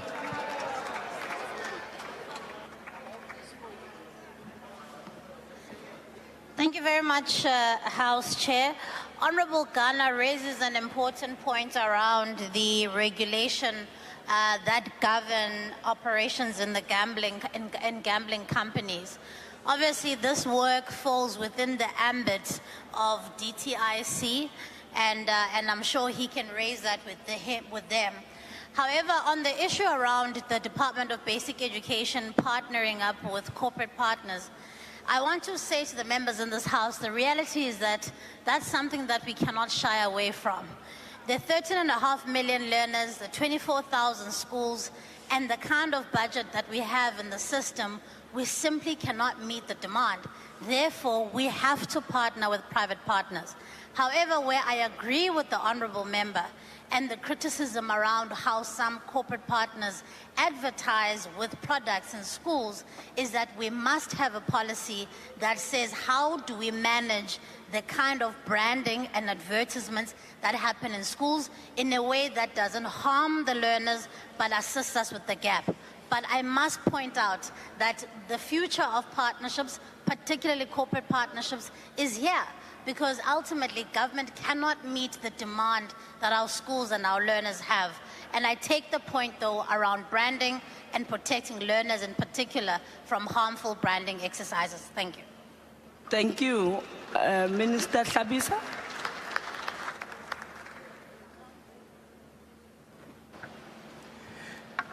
Thank you, Honorable Chair. I want to confirm that COGTA, together with all interministerial departments, we are going to ensure that not again we experience the death of our children through the foodborne illnesses as we experienced last year. As we have been driving this program, we want to ensure that this economy is fully regulated and registered. We want to appreciate all those who responded, and we want to call the spaza shop owners who did not register not to break the law, but what they must do, they must go through the process, register once approved and open, because it will be not necessary that some people eventually get arrested because they are breaking the law. And secondly, with regards to the initiation culture, since December to last week, we have engaged all structures in Eastern Cape. It cannot be over 8 years. 371 boys have died. 110 have been amputated. It cannot be allowed to go unchecked.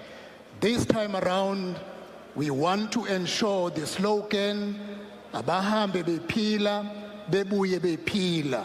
Any recklessness in the initiation schools will be taken into account. There will be consequence management, but initiation culture is supported and must be promoted, must be taken from one generation to the other on condition that it does not result to death of our children. Thank you, Honorable Chair. Thank you very much. Honorable Ministers, unfortunately, we cannot take all ministers today. There's only a limitation of responses of 7 ministers.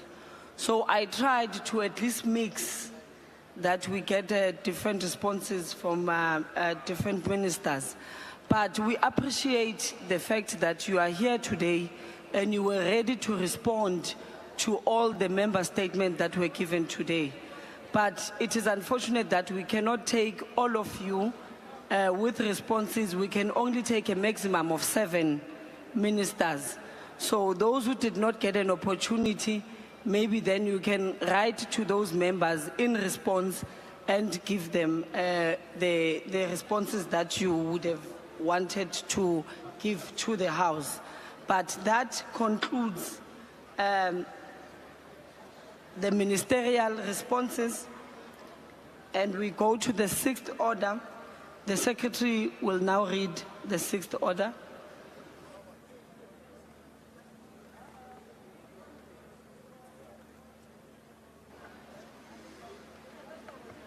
Debate on International Mother Language Day.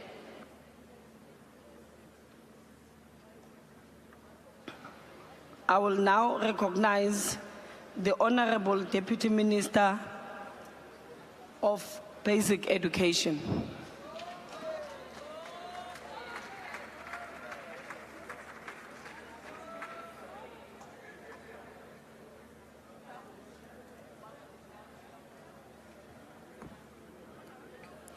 Ngiyabonga lo sesihlalweni. Ngibingelele malunga onke lahloniphekile esishamthetho sase Sikhwahlane. Nonke ngiyanibingelela. Ngithanda ukucala lenkulumo ngemavi lanemandla lakhishwe ngubabe Rholihlahla Mandela nakakhuluma ngenzima ledlalwa lulimi ekuchumaneni kanye nekwakha kuvisisa lokungikona mbamba uthi nangabe ukhuluma nemuntu ngelulwimi laluvisisako lokho khulumako kuya enhloko nangabe ukhuluma naye ngelulwimi lakhe lwasekhaya lalumunyebeleni lokho kuya enhlitiyweni kusho ngibaba Mandela mhlali ngaphambili lulwimi akusisetshendiswa nje sekuchumana kuphela lusitsha semasiko sekutivisisa kanye nekuchumana Mongameli welive babe Matamela Ramaphosa enkulumeni yakhe bunjalo besive weminyaka yoma-20 ne-25 macondzana nelulumi utsite singuhulumeni wasesikhwahlane sitawuqinisekisa ukuthi wonke umntwana uyawufunza ngekuvisisa emabangeni laphasi ngenhla ngamhla timfica enyangeni yaBhimbidvwane ngeminyaka welishumi nemfica nemashumi lasiphohlongo nesiphahlongo Rafikul wemasulumane waseBangladesh wabhalela mabhalane womhlabuhlangene babe Kofi Annan ancoma ukuthi akube khona lusuku lwamhlabuhlangene lokubungata lusuku lwelilwimi lwasebeleni noma ilwimi lasekhaya. Injongo yalokuvikeleka kugcinwa nekuvikela tilwimi emhlabeni wonke. Lencwadzi ibhalwe ngobe kwaba nesigigaba ngendlovana ngeminyaka welishumi nemfica nemashumi lasihlanu nakubili eBangladesh lapho bantfwana babulawa khona babulawa ngoba bakhankasela kufundziswa ngelilwimi lasekhaya. Nathi ke sisikhwahlane azange sitibeke phasi sambhalela mhlabuhlangene ukuthi bantwa bethu babulawa mhla tilishumi nemfica nemashumi lasikhombisa nesithupha ngelishumi nesithupha kunhlaba lapho Bonsamo Lukhuni babulala bantfwana labanyenti kanye na Hector Peterson.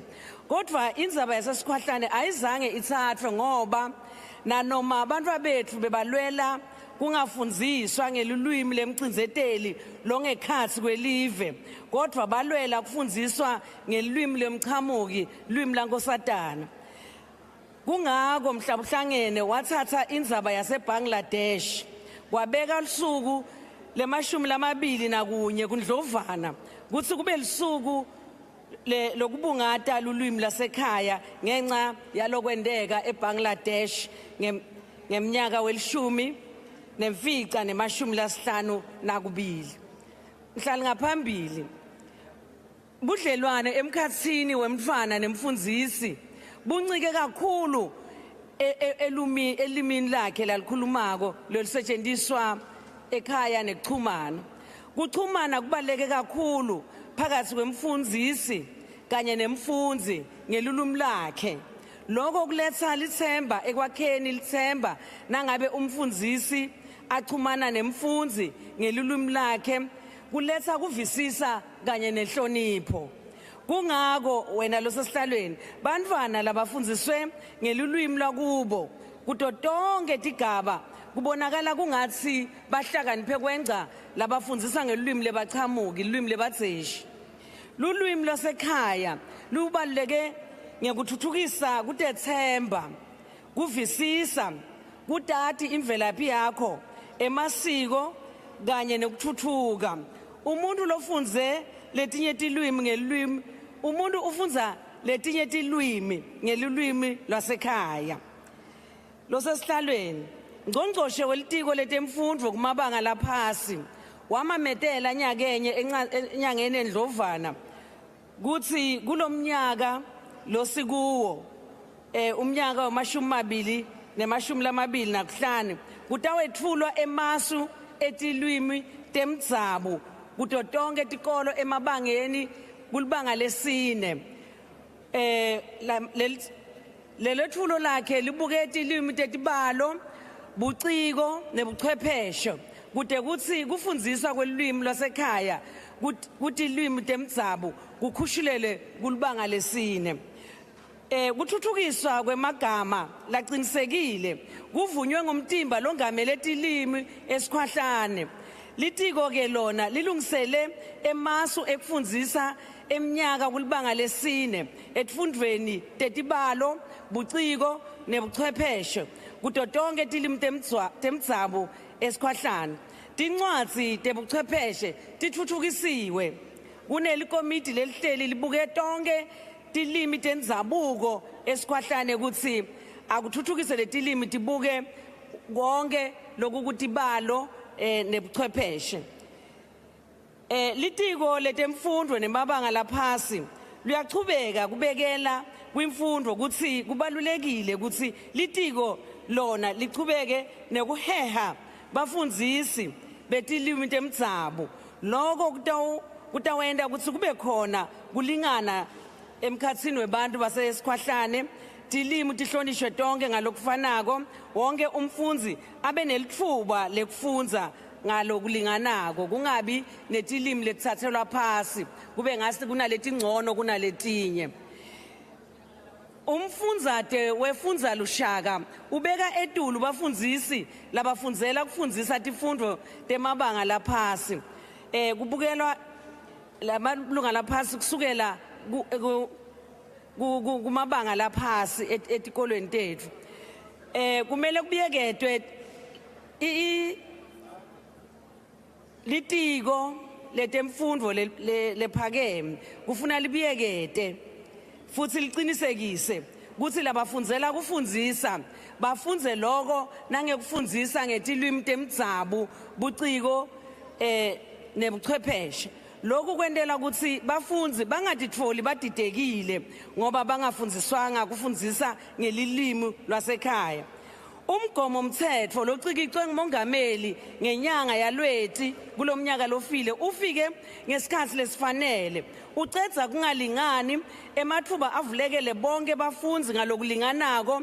Umgomo mthetho lo ucacisa kahle indzaba yelulwimi lasekhaya futhi usiniketa litfuba lekulungisa lokho lokungalungiswanga ngalesikhathi singena kuntsandvo yelinyenti ngoba besibhlungu ngekufundiswa kwelilimi lebacindzeteli labahleli phakathi nesikhwahlane sabona kungathi kungcono kubuka lulwimi lwankosatana kanzi-ke sitibambelele ekufundziseni tilimi temdzabu.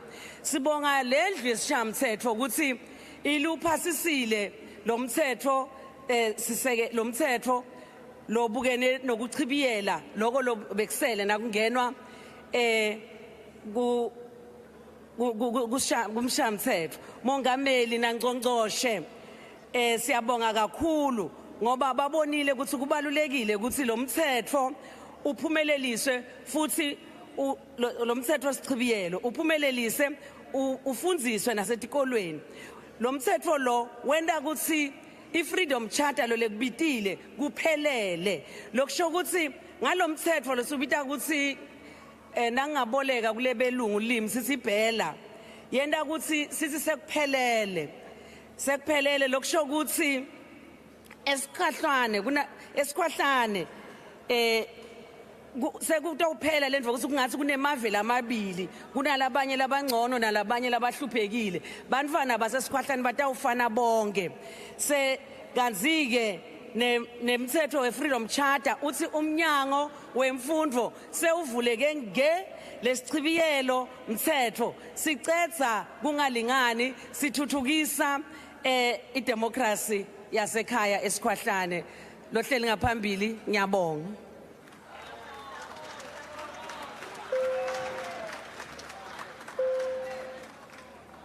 Thank you. The next speaker is the Honorable Mchaba.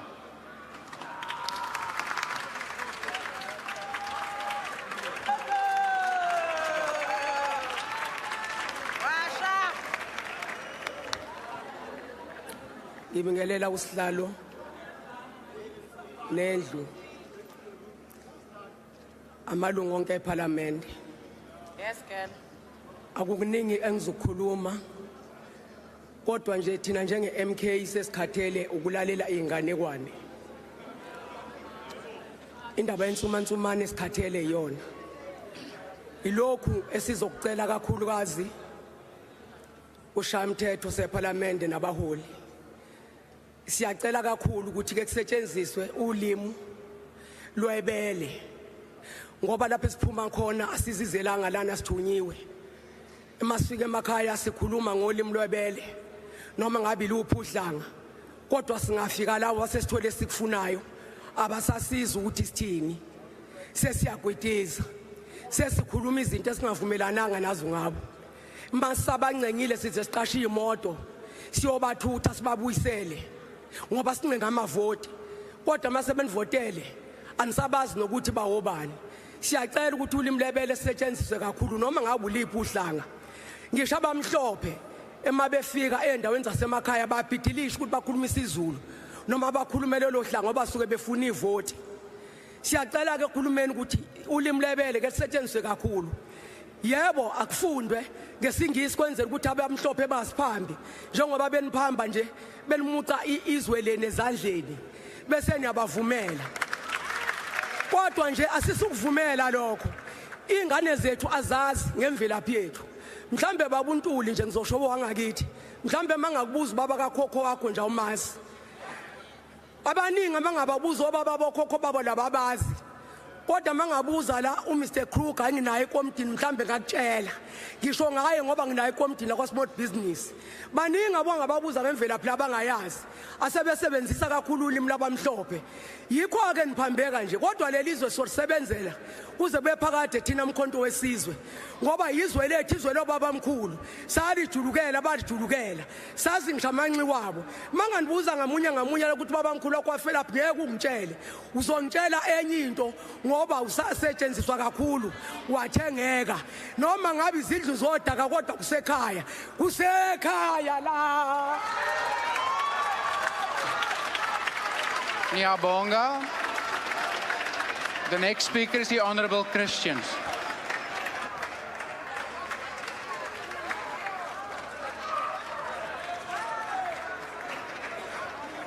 Honourable Christians, just take your seat for one moment there, please. I have a hand to my left. Honourable Member, why do you want to be recognised? Order, Chair, you failed to recognize that it was Mam Chaba's maiden speech. You must do your job correctly, please. Thank you, Honourable Member. If the table staff were informed beforehand, I would have alerted the House to that. But nonetheless, thank you for alerting us. Honourable Christians, please continue. Geachte voorsitter, onderwys is die kern van enige nasie wat gelykheid, geleenthede en vooruitgang nastreef. Tog worstel Suid-Afrika steeds met 'n onderwysstelsel wat ten spyte van sy beste bedoelings dikwels ons kinders faal. Een van die noodsaaklikste uitdagings wat ons in die gesig staar, is die taal van onderrig in ons skole. Dit is nie bloot 'n akademiese debat nie. Dit is 'n saak van maatskaplike geregtigheid, kognitiewe ontwikkeling en nasionale identiteit. Suid-Afrika is 'n land van merkwaardige taaldiversiteit. Ons het 12 amptelike tale en elkeen dra die ryk kulturele erfenis van ons mense. Tog word hierdie diversiteit in ons klaskamers dikwels stilgemaak. Die oorheersing van Engels en Afrikaans as onderrigmediums het 'n stelsel geskep waar die meerderheid van ons kinders geleer word in 'n taal wat hulle nie volkome verstaan nie. Die gevolge hiervan is verwoestend. Navorsing deur professor Kathleen Jeug van die Universiteit... Honourable Christians, just take your seat for a moment. I have a hand to my left. Yes, thanks, Chairperson. We struggle to follow the debate because the interpreters are not working. So can this be attended to, please? Thank you. Can technical services please assist so that we ensure that the interpretation services are on point? Honourable Christians, please continue.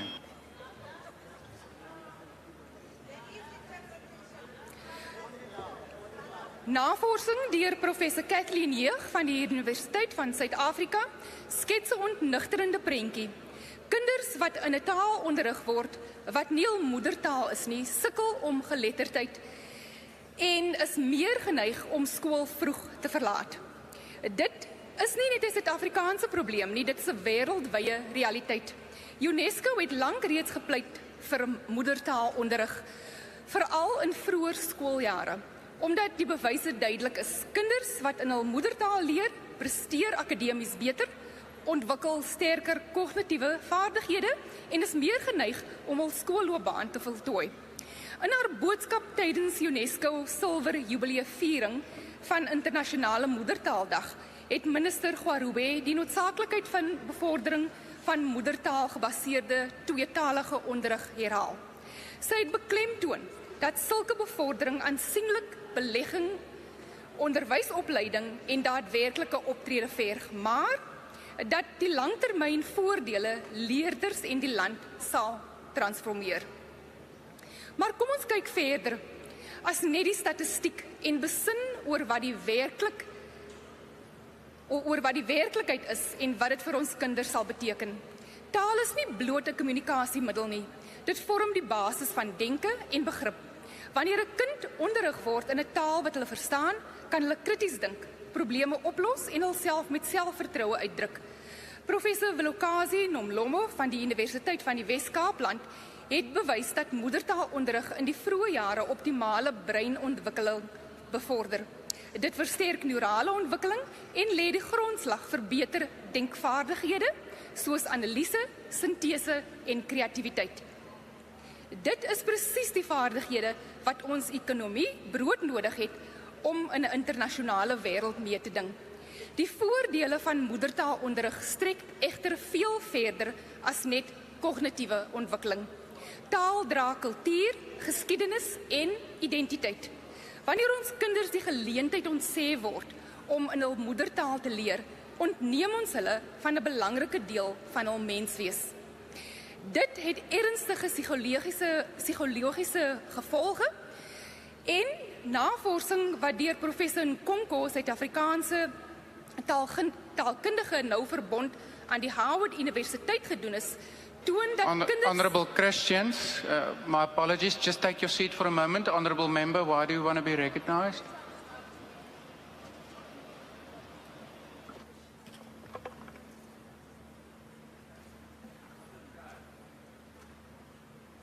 Thank you very much, House Chair. I'm rising in terms of Rule 83. The member is reading word by word. Rule 83 says a member must far as possible refrain from reading his or her speech, but may refresh his or her memory by referring to notes. So don't read, man. Thank you, Honourable Member. I've heard the point of order. Just switch off your mic, please. As you point out, the rule says as far as possible. For now, I'm accepting that the member is refreshing her memory from the notes. Honourable Christians, please proceed.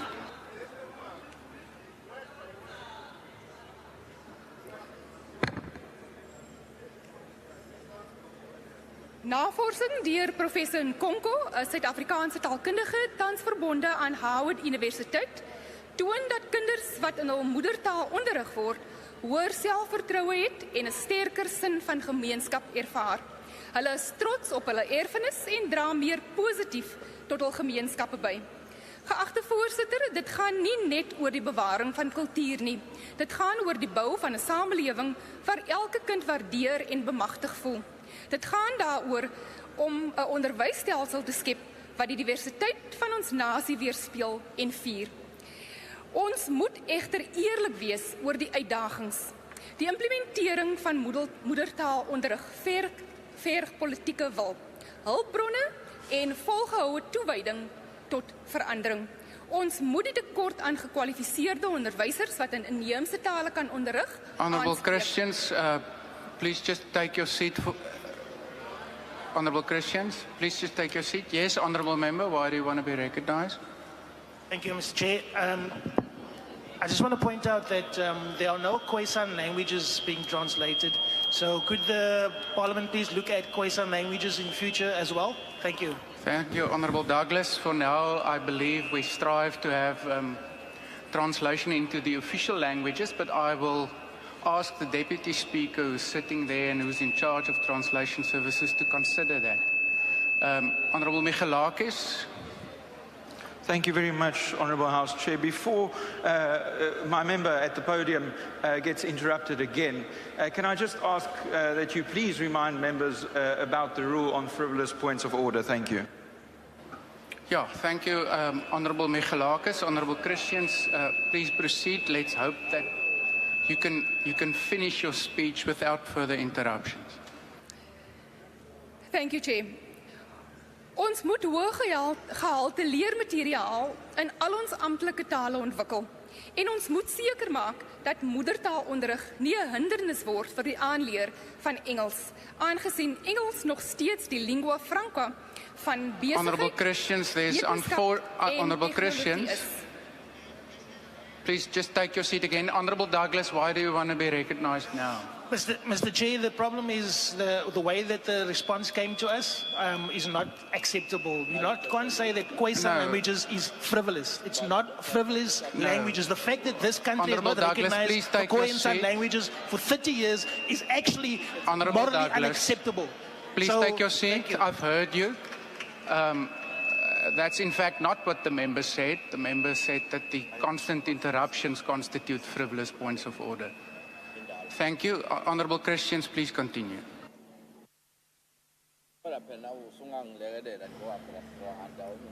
Dankie voorsitter. Moedertaalonderrig lê 'n stewige fondasie wat kinders in staat stel om later 'n tweede of selfs 'n derde taal makliker aan te leer.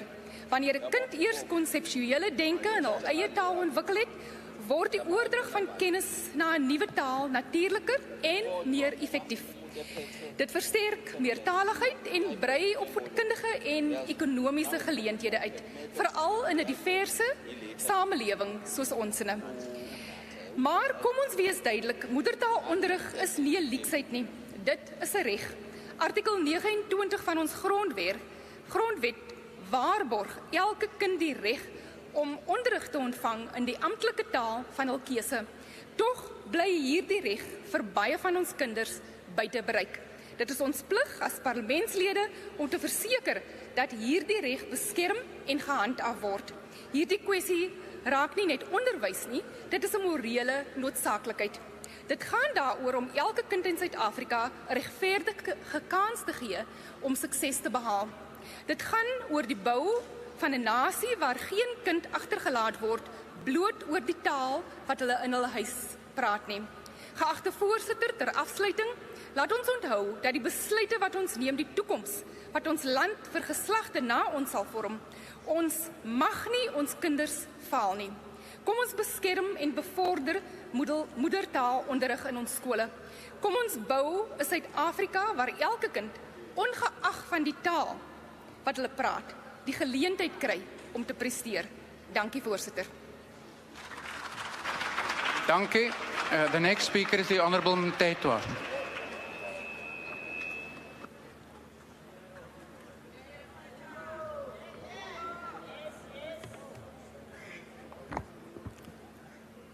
Mandibulise amalungu nobuholi bonke be-EFF. Kakhetheho kidumedise mo presidente CIC Julius Malema. Ngibulise abahlali bonke baseningizimu Afrika. President, sadly I could not find an African expression to say happy belated birthday Mongameli. House Chair, iningi liye licinge ukuba ulwimi into yokuxhumanisa abantu ngokwentetho-ntetwano. Yet in the extreme, much is ignored of its genocidal power. Ingakumbi lapho ulwimi lusetshenziswa ngokwezombangazwe ukucindezela nokuhlukumeza ulwimi olunye ngolunye. Ulimi lunamandla ekugqugquzeleni nasekukhohliseni abanye ngokwezombangazwe and a critical tool in the political discourse. Ulwimi luyinsika yamasiko ethu, nezifiso zethu, namaphupho ethu, extending beyond communication to define who we are. As the late Dr. Ben Gubane stated, I quote, "A person's language is in many ways a second skin, a natural possession through which we express hopes, ideals, thoughts, values, and shape society." In 1974, uhulumeni wengcindezelo wabeka umthetho obizwa phecelezi ngokuthi i-Afrikaans Medium Decree, owawuphoqelela ukusetshenziswa kwesibhunu nesingisi ngokulingana njengamalimi okufundisa ezikoleni zabantu abamnyama.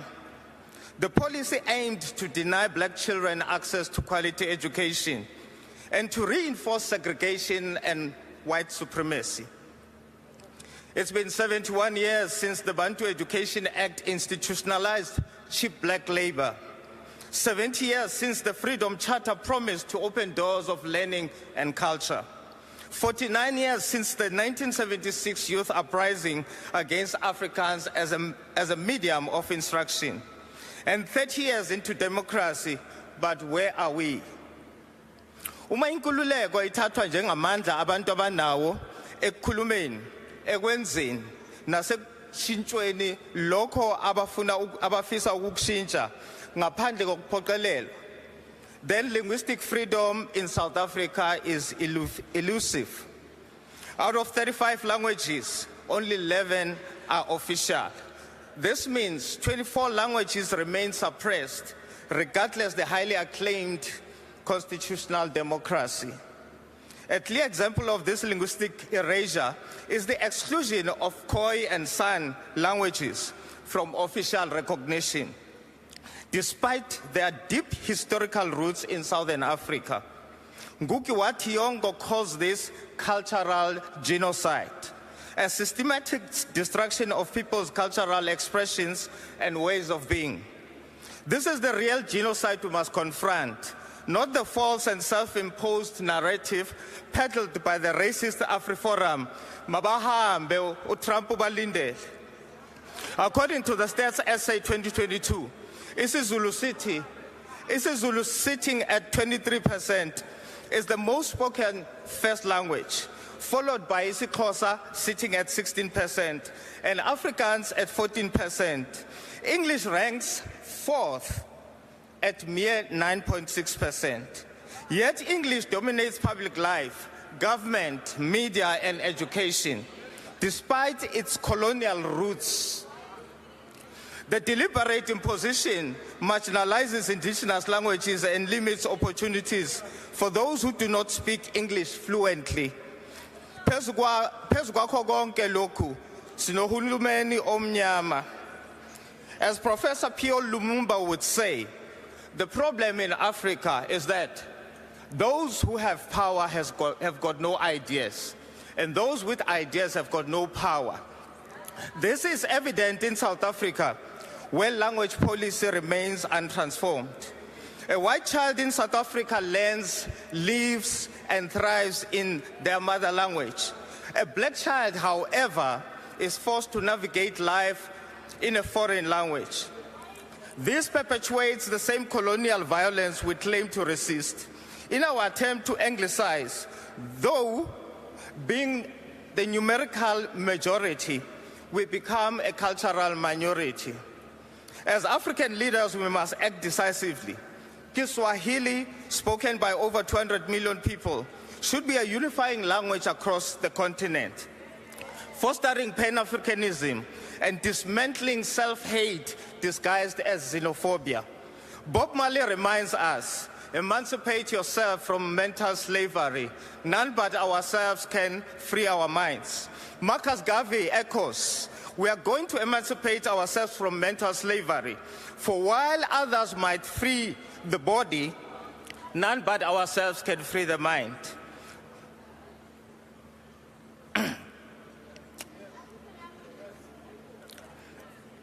Currently, we are faced with a situation.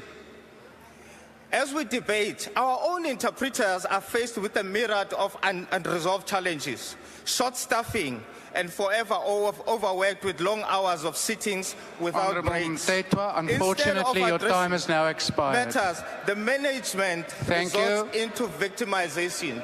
Malibuye izwe lethu, malibuye. The next speaker is the Honourable Ngwangu.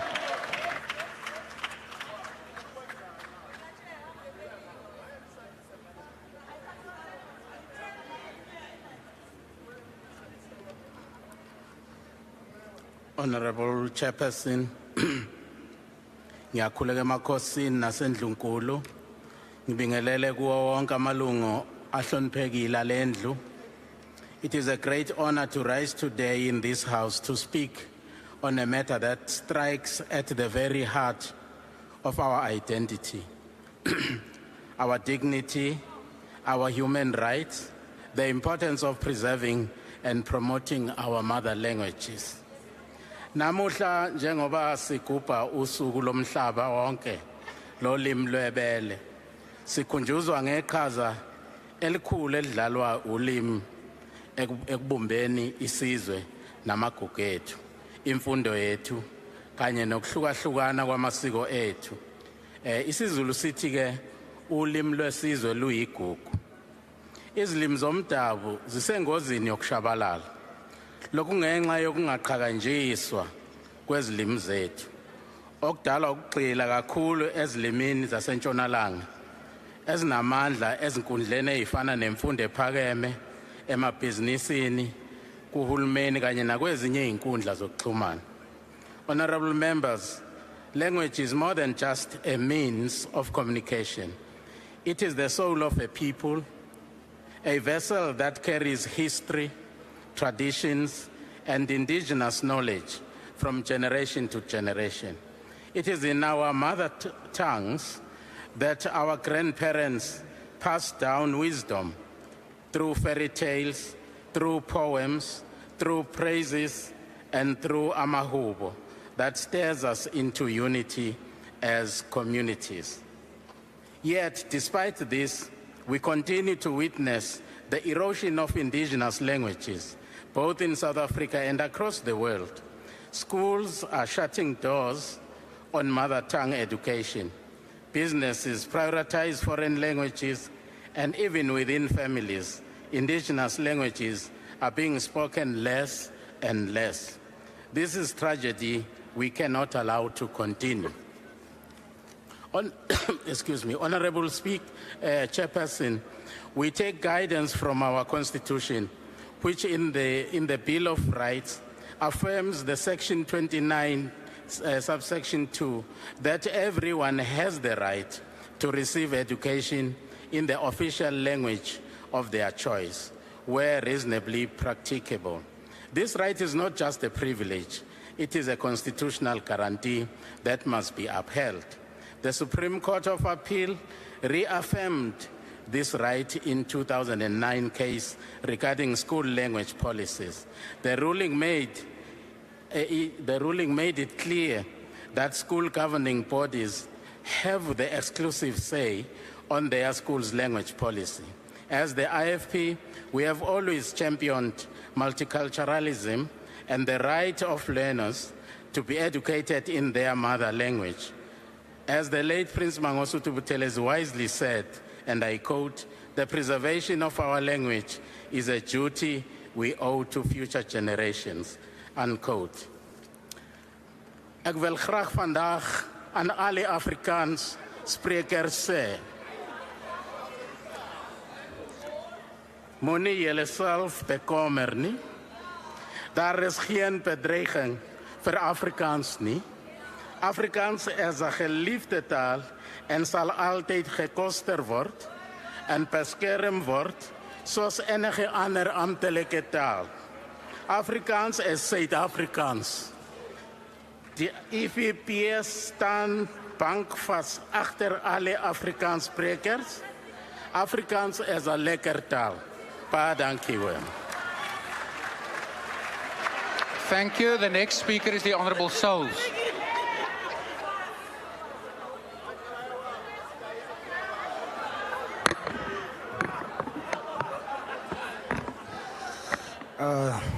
Honorable Chair, honorable members. Order, honorable members. It's now the opportunity of the Honorable Souls. Honorable Souls, please continue. Honorable Chairperson, honorable members, greetings in the wonderful name of our Lord and Savior Jesus Christ. Ngoenke ahuniki.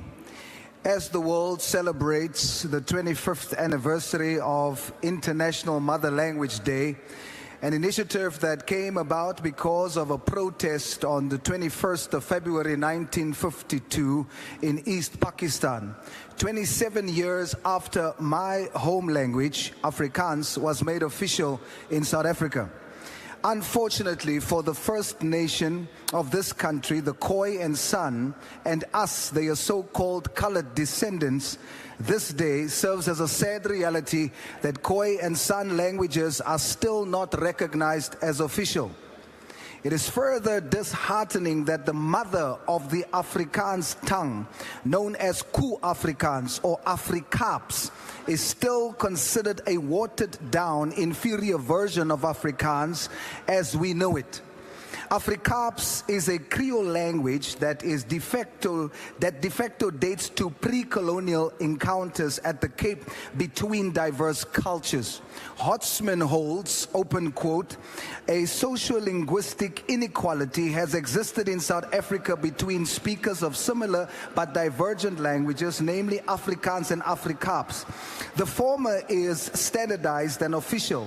Afrikaans was regarded as lesser than but not equal to Afrikaans, closed quote.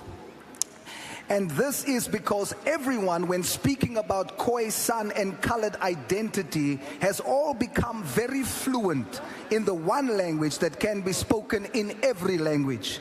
Honorable Chairperson, the Bible calls that language lies, and further exclaims that it is the devil's native language. Colored children are struggling in schools with comprehension because although Afrikaans is our home language, the version of it taught in schools is not the version we speak at home. It is a lie that you get Saver Afrikaans and Kombuis Afrikaans or Gangster and Ghetto Afrikaans. Afrikaans is Saver.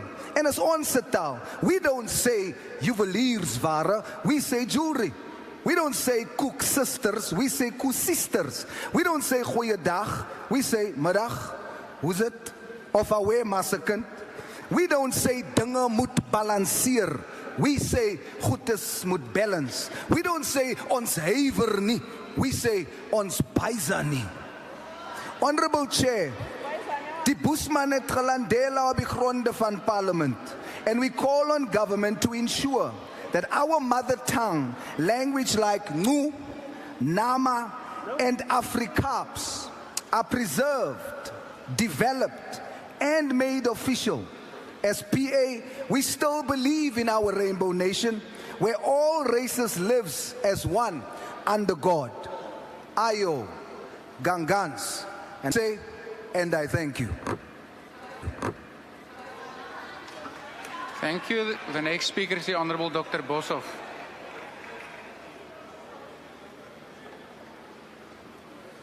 Agbare huisvoorsitter, baie dankie. 'n Belangrike deel van my toespraak oor moedertaal het ek nou vandag geskryf, nie in my moedertaal nie, en ek wil maar vir die MK vra om geduldig te wees want ek gaan lees, anders raak my Engels op.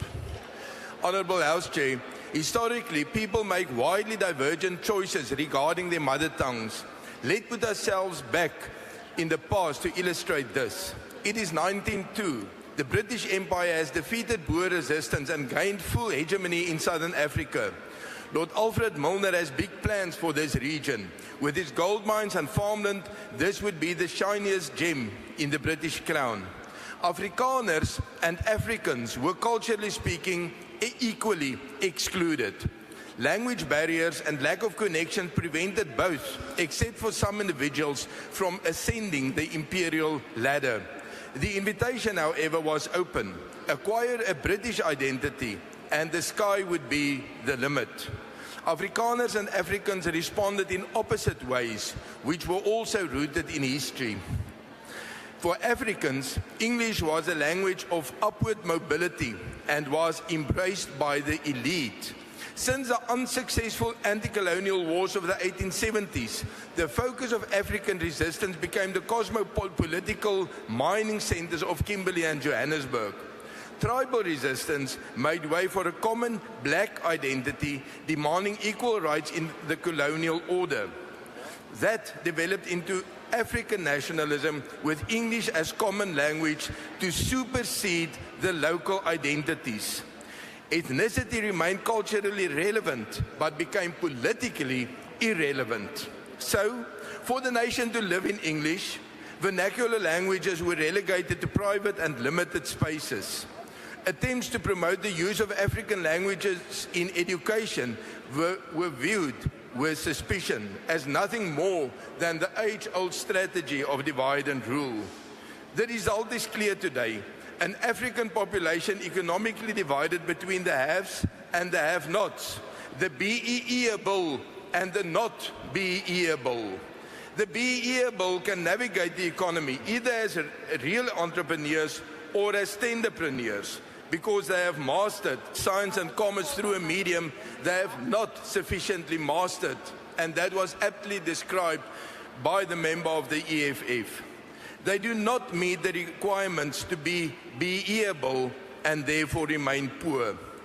The African nationalist language choice turned out to facilitate upward mobility for a select few and to exclude the many. Afrikaner nationalism rejected the imperial invitation. They were not excluded from English institutions. They refused to go there. They built their own banks, universities, even other institutions of lesser importance, even at an initial cost of lower quality. However, the most desperately poor Afrikaner could enter the world of science and commerce in the mother tongue.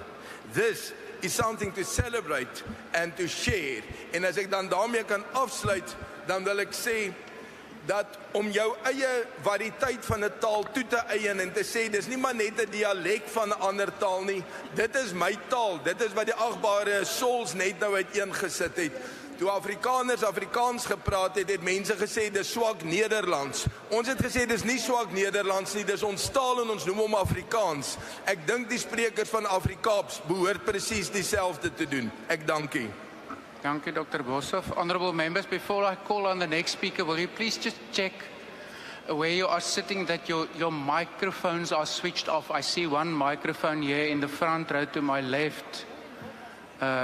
Just to your left, Honourable Makubele, yeah.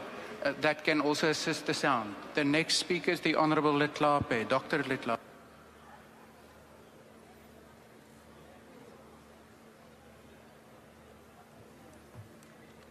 Modula Stilo, ke a leboga.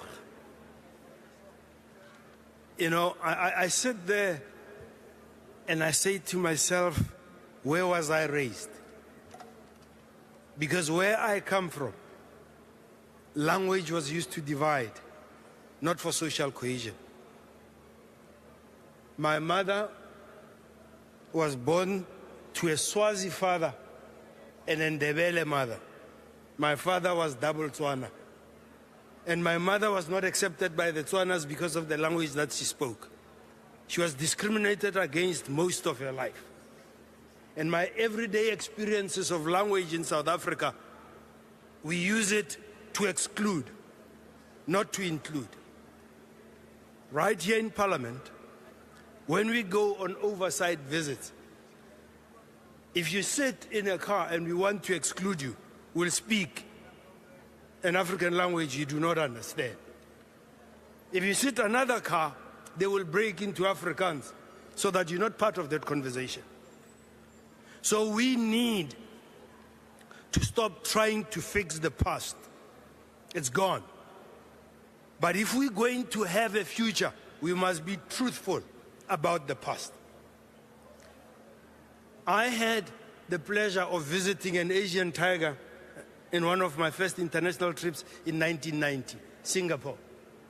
Singapore is 80% Chinese, 15% Malay, 5% others. The official language of Singapore is English. They punch above their weight in terms of their economy. They are a small island with no resources. But the nationhood is built around pragmatism and meritocracy. When you go to Singapore, you will not think they are a small England. You know that you are in an Asian country. Their cultures are rich, their cultures are visible, but they are not used for identity purposes. They are not used to divide. They are used to celebrate diversity. And we need to move into that space in this country, given our history. In 1976, I matriculated in 75. I'm from Soweto. And we saw what happened on the basis of language. When you look at what is happening today about some of us going to the White House to seek refuge, it's about Dita, it's about the culture. We need to put those discussions in the right space as South Africans. We must live in our reality. Language is for communication. When we talk about defining ourselves through language, we cannot unite this nation, because that is not how we have used language in the past, or we use language now. When we talk about 12 official languages, there are others that are not recognized. If you come from the townships and you are not fluent in English, you will go nowhere. We've had interviews for the NYDA, and if you do not have the command of the language, even when you have content, you can't express yourself. It is important at a developmental stage that you speak the home language, whatever it is, whether it's your father's, your mother's, or the neighbor's. The choice is yours. Language divides. English must be the official language, and all other languages and cultures should be promoted.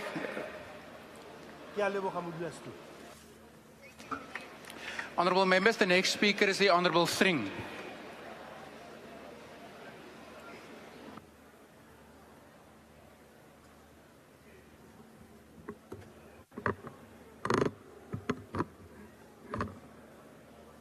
Thank you, Honourable House Chairperson. As we debate International Mother's Day, the African Christian Democratic Party condemns in the strongest terms the brutal beheading of 70 Christians by Allied Democratic Forces, the ADF, linked to the Islamic State or ISIS in Meiba, Lubero in the DRC. To add insult to injury, these Christians were violently beheaded in the sanctity of a church in Kasanga. This was not an act of terror, but it was a targeted massacre of Christians. As I have said in numerous debates in this House, we cannot be silent.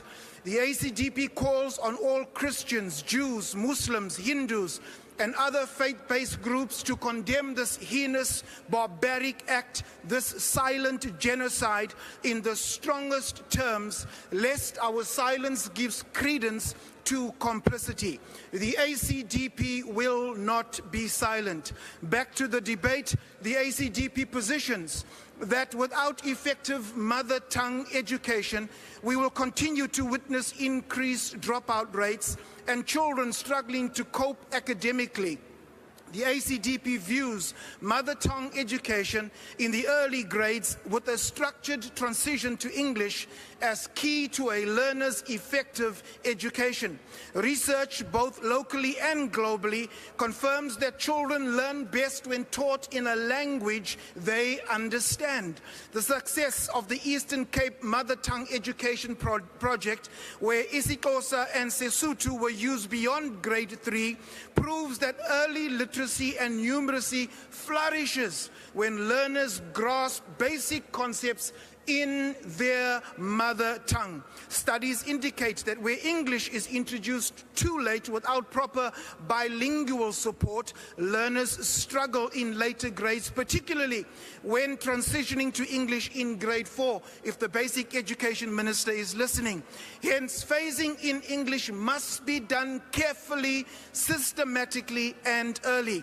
To ensure success, the ACDP believes we must firstly strengthen teacher training, where we need educators fluent in home languages and proficient in English. Secondly, we must make high-quality learning materials available where currently many African languages lack adequate textbooks and resources beyond grade 3. And finally, we call for an abrupt shift to English in grade 4, but rather a phased approach is needed from grade R by implementing a structured language transition plan. The ACDP commits to an inclusive, well-planned language policy, ensuring that children's language leads to children's understanding. I thank you. Honourable Kwankwa. Well, if you guys are suffering from an identity crisis, we don't. Kukolanteto ite esiXhoseni izithuku zenja ziphelele boyini. Isizathu soba ndiqale ngolo hlobo kudala apha siyithetha lento sidwekesha sithetha nangale parlamente ngakumbi ukuthi indlela esifanele siqhube ngayo ifanele ibonise inhlonipho kwiilwimi zakuthi. Nanku Castalina Phemi Majodina ngapha udla ngokukhokela ngomzekelo. Bekudla ngokukhunyushwa apha kube incelekithi abantu bekhuphisana ngesingesi sifike thina sizothetha ilwimi zethu apha kule ndawo. Bethanda bengathandi omnye umongameli apha ebeqiniseka ukuthi isiZulu sako kwabuya sithetha nguformer President Jacob Zuma ebekwazi nodeliverisha ispeech ngesizulu. Elo xesha ke bekukhunyushwa apha kukhutshiswa nangesingesi. Sizabathina abantwana bethu abantu abamnyama bananyani banenkwalambisa. Abaninzi apha bazofundekela ngoba makupromote African languages abantwana baba bakwazi nozithetha ezi languages abazazi noba bangobani. That's the hypocrisy esinayo thina nalonto sihambe sifundekela apha sifuna amalungelo esingakwazi ukuqhubha endlini. Uba kazazi ungutshawe pha kwendlini asozazazi noba ungutshawe noba uhamba kweliphina icala. Okwesibini into yokuba abantwana nezilwimi safunza bona sawugqiba xa yophangela pha kufuneka athi excuse me ndizofuna umsebenzi. Kuthiwe kwezi businesses yana kwezi restaurants zalapha eKapa kuthiwe umntana afike athi umuntu omnyama kuwe no ukuthetha isiXhosa is not professional because icacile uba sisingesi sodwa esi-professional kuba ingcinezelo ngokuphethe thina yeelwimi zethu iyaqhubeka. Yi-irony kwale nto uba why are we celebrating imini yokuthi sibhiyozele imini yokuthetha iilwimi zethu kodwa siyi-majority apha. Silibele simane sikhumsha yonke imihla nakule parlamente singavuka nangaba bantu basivotele ukuze beze apha kuba kaloku thina apha ingqondo yethu inengcinezelo yokucinga ukuthi xa uthe wakhumsha wena mntu unengqondo uthetha into ebhadlileyo ilampo ingxaki iqalapho uyoqhina iqhuqwala. Okwesibini yinto yokuba into uzuyijonge into yoba nazi iitoliki zethu apha kule parlamente kunini siyithetha le nto kukhona iphepha elinye elibhalwe ngeelwimi zethu silapha sizinkokeli. Abanye betolika into ezingekhoyo nje into bafuna batolika iilwimi ezintathu emnye. Abana nomphathi nje kuwavula zibhuqe kwaxhele yakhe akabuzwa noba ngubani ofuna ungena uyafika afike ngaphakathi afuna ukulawula senza nje into engekho funeka isikokelo siqale thina apha bazokwazi ubona abantu bakwenziwa njani futhi singangabazi ngobuAfrika nobuntu bethu nangeelwimi zethu sizithethe futhi ngebhongo bathi naxa becinga sikwazi ukukhumsha otrolly pha basivele sitshintshele esingesini babhideke sikwazi ubonakala ukuthi siyazazi zonke languages kuba kaloku singabantu abaflexible thina. Dakota ndalenga ndabetha ndabhuqa ndakota ndalenga camakho. Nkosi. The next speaker is the Honorable Ghana.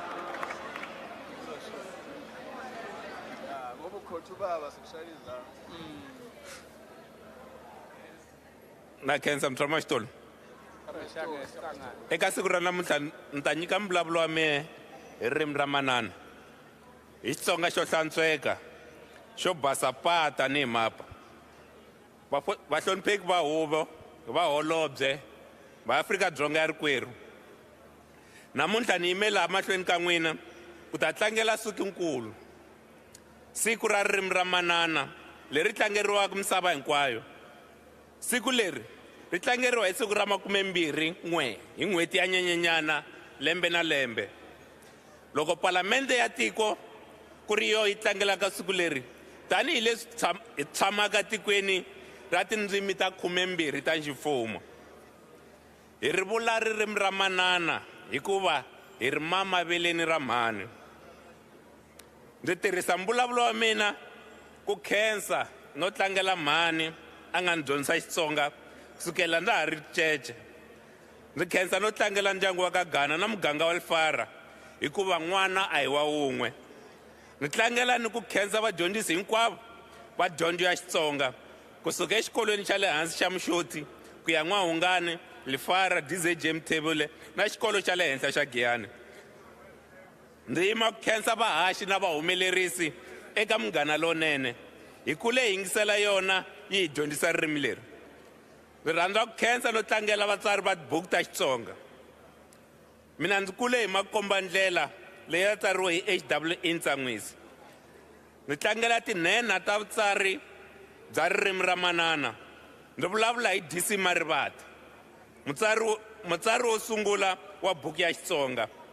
Flix Thuketani hi buku yakwe Xisomisana. Howard Khosa, Penyisi Ndhambi. Ni kule hi Sasavona, Mambushu na Mulungu wa Ntima. Ndzi rhandza ku tlangela na tinhenha ta vuyimbeleri bya Xitsonga. leti nga hi kurisa. Ni vulavula hi dokodela Thomas Chauke na swinyori swakwe, Elias Baloyi, GT Nhlemo, GT Chauke Makhuvele na van'wani vo tala ku katsa na Nkovana Penipeni. Loko hi ri karhi hi tlangela siku leri, hi fanele hi pfumela leswaku tindzimi ta hina, ririmi ra manana ri le ku mbombomeleni. Ririmi ra vadyahlampfi ri tinyike matimba ngopfu, na loko ni yingisela Munghana Lonene, ririmi ra vadyahlampfi ra nghenelela. Tani hi tiko a hi nyikeni nseketelo eka vatsari va tibuku ta tindzimi hinkwato ta tiko. Hikokwalaho AfriForum yi yima hi milenge loko ku vulavuriwa hi nawu wa bela. Eka vona ririmi ra manana hi loko u bulusela ntsena hi xibunu. Hi ri eka mfumo wa xidemokirasi, nseketelo wu laveka ngopfu eka tindzimi ta vantima ku ri na vanhlonge yo basa. Ni rhandza ku khensa mutshami wa xitulu. Mdntv. Honorable Webster.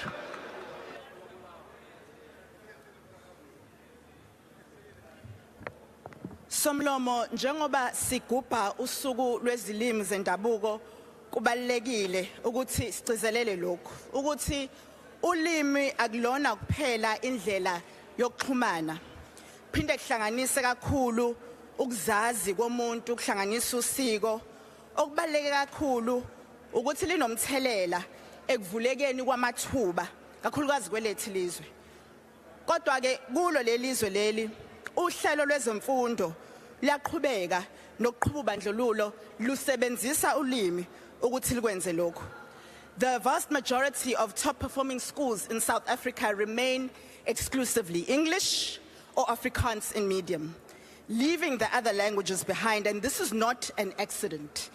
It is the intention and a legacy of apartheid that we have yet to fully dismantle.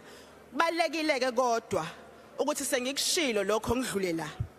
We mustn't be confused that while the recent noise over the Bella Act was framed as a debate about language policies in schools, what it was in reality was a resistance to change, the desire to keep Afrikaans schools in particular insulated while ignoring the need for inclusion and equity in our education system. We have got to invest in schools of all languages and ensure that they have high quality resources and are open to all learners without discrimination. Asikwazi ukuthi sithi sakha umphakathi wentando yeningi nohlangene, iningi leingane zaseNingizimu Afrika liphoqeleke ukufunda ngolimi ongelona ulimi lwazo lwendabuko. Ucwaningo lukhombisile ukuthi ingane zenza kahle ezifundweni uma zifundiswa ngolimi lwazo lwendabuko, ikakhulu eminyakeni yokuqala yokufunda. Kwelethuke izwe, iningi labafundi liyaphoqeleka ukuba lidlulele ohlelweni lezifundo olubuswa isingisi uma sezisemabangeni aphezulu, okwehlisa ukuzethemba kuphinde kwehlise ukuphumelela kwabo ekugcineni. We cannot continue to structure our education system in a way that privileges some languages while marginalizing the rest. Our policy must be one of inclusion, and we must invest in teacher training and competency, but most importantly, language must be a bridge and not a barrier. Somlomo, ulimi akufanele lusetshenziswe njengensimbi yokukhipha abantu ngaphandle noma yokuhlukanisa. Kufanele kube indlela yokugcina amalungelo angalingani eSouth Africa. Esikhundleni salokho, imigomo yethu mayibe indlela yokuphakamisa wonke umntwana, wonke umuntu ezweni lethu. Uma sizimisele ngempela ekuphuleni amaketango obandlululo, it will be evident in how we dismantle a system of exclusion by language and build an education system and all systems that reflect one South Africa. I thank you. Thank you. The next speaker is the Honorable Marawu.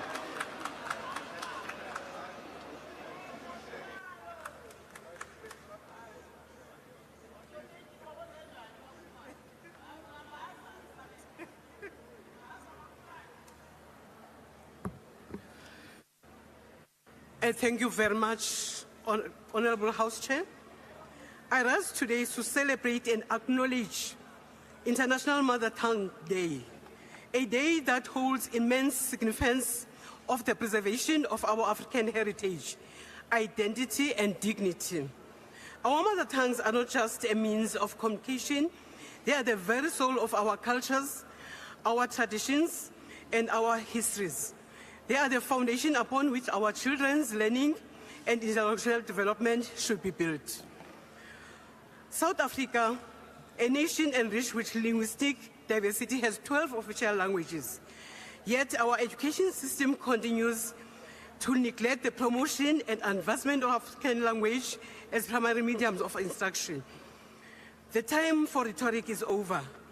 We must accelerate the rollout of course materials and teaching tools in indigenous languages to ensure that our African children have a competitive edge on the global stage.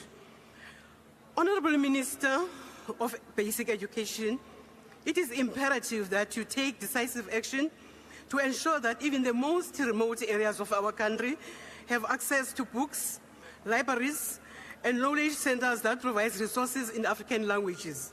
The future of our learners cannot continue to be stifled by an education system that prioritizes European languages over our own. A child who learns in their mother tongue is a child who develops confidence, critical thinking, and a deeper understanding of concepts. If we are truly decolonizing our system, this must be a priority. Honorable Minister of Culture, I urge you to heavily rope in our African monarchs within your department to ensure that we do not lose the essence of Africanism. If the UK can have the House of Lords, so can we. Inyati ibuzwa kwabaphambili. Our monarchs are the source of existence and the storage of all different dialectics the country so enjoys. They have long been the custodians of our languages, and it's only through their leadership and involvement that we can ensure the survival and thriving of our linguistic heritage. When reading Unesiduko nje unetyala by Nwabisa Qotiwe, I found myself deeply connected to the campaign of protecting our heritage and languages. This is why the African Transformation Movement, in its manifesto, has clearly stated that Amakhosi and the institution of traditional leaders as the foundation of our existence must be given the honor and authority to effectively execute their responsibilities in accordance with the constitutional framework governing their courts and structures. ATM believes that South Africans, to reclaim their full identity and dignity, Thank you, Honourable they Member. must be educated in their home language. I thank you. The next speaker is the Honourable Bilan Kulu.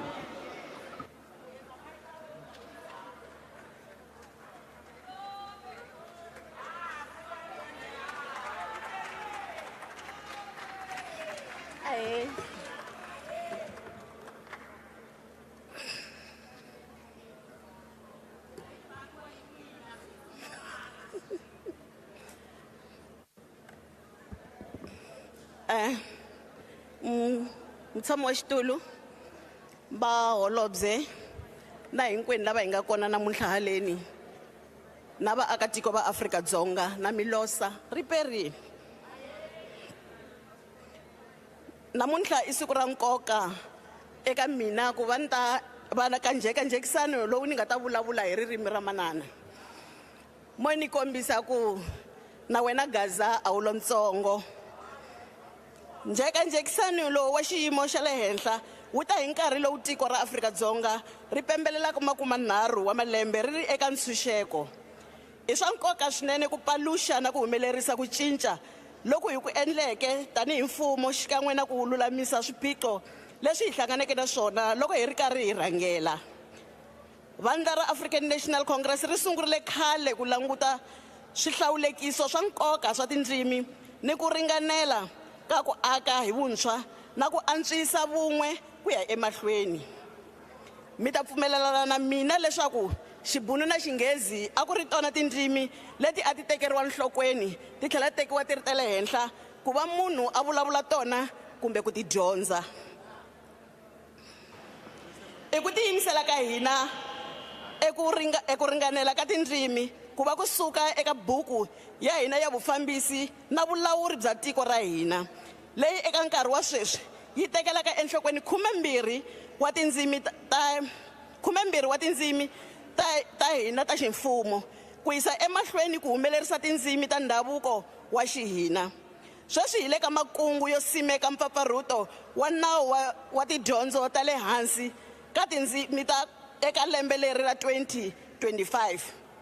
Hinkwaswo leswi swi humelerisa ku tiyimisela no tikarhatela ku yisa emahlweni ndzinganelo wa tindzimi, ku hlayisa ndhavuko na ku vona leswaku ku na ku fikeleriwa ko ringanela ko fana eka maAfrika-Dzonga hinkwawo. Eka 30 wa malembe lama ya hundzeke, ANC yi tise ku cinca ni ku loku hlanganisaka vaaki ni ku thya nakambe kumbe ku cinca ka mavito ya switarata, madoroba na tindhawu to hlawuleka ta vaaki kusuka eka mfumo wa hina wa ntshunxeko, ngopfungopfu ku landzelerisa mpfapfarhuto wa miganga wa lembe ra 1998. Khansele leyi yi havasheriwile matimba ya ku thya ni ku landzelerisa mindhavuko ya hina.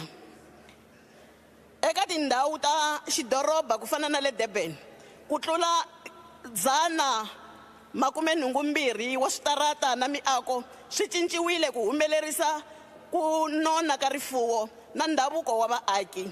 Xikongomelo ku ri ku humelerisa nhlangano wa tinxaka ta tindzimi ni ku hambanahambana ka tona. Hambiswiritano, mintlhontlho na yona ya xipolitiki a yi ri kona leyi endleke leswaku hi vona swi fanerile ku vhakachela vaaki ku ya kuma swintshuxo na switsundzuxo leswaku hi kota ku ya mahlweni hi ri karhi hi cinca ku thyiwa mavito ku ya hi leswi vanhu ka miganga yeleyo va nga tshamisa xiswona. Mutshami wa xitulu, swi na nkoka ku vona na ku pfumela ntirho lowo hlawuleka swonghasi lowu endliwaka hi PenSalb ku vona leswaku tindzimi hinkwato laha tikweni ti ni malunghelo yo fana no ringana, laha va katsaka na Makhoi na Tisani, na ku vulavula ku yisa emahlweni va yisa lava vulavulaka hi ku tirhisa swikoweto ku engetelela ku landzelerisa leswaku tindzimi ta vona na tona ti ya tekiwa ku ri ta ximfumo. Leswi swi angarhela na ku simeka ka tidyondzo ta vamambuxu ku ya tirhisa ririmi ra manana eswikolweni ku avelana hi ku ringanela leswaku hi ya kota ku swi tirhisa swin'we. Tindzimi leti tirhe ntirho wo hlamarisa no hlawuleka swinene ku sirhelela no pfuxelela mitlangu yo khomeka hambi leyi nga khomekiki ngopfu eka swa mitlangu ya ndhavuko leyi a yi ta hi lahlekela. Mitlangu ya ndhavuko leyi tlangeriwaka lembe na lembe na wona a yo tsakisa, a ku kota ku pfula mahlo eka vatlangi na valanguteri ntsena, kambe yi dyondzisa ni matimu na ndhavuko wa ntlangu wolowo, swi tlhela swi nyika vun'winyi na vutinyungubyisi bya mitlangu. Eka hinkwaswo leswi mitlangu ya swa ndhavuko yi na vuswikoti byo humelerisa vutivi na ntshembo eka vaendzi hi mindhavuko leyi ka ndhawu yaleyo va va yi endzerile yi va ku yi ri kona, ngopfungopfu loko va kuma lava rhangelaka na ku yi fambisa ku ri loyi a nga ta vulavula hi ririmi ra manana leswaku a kota ku fikelerisa na ku humelerisa leswi ndhavuko wa ndhawu yaleyo yi nga xiswona.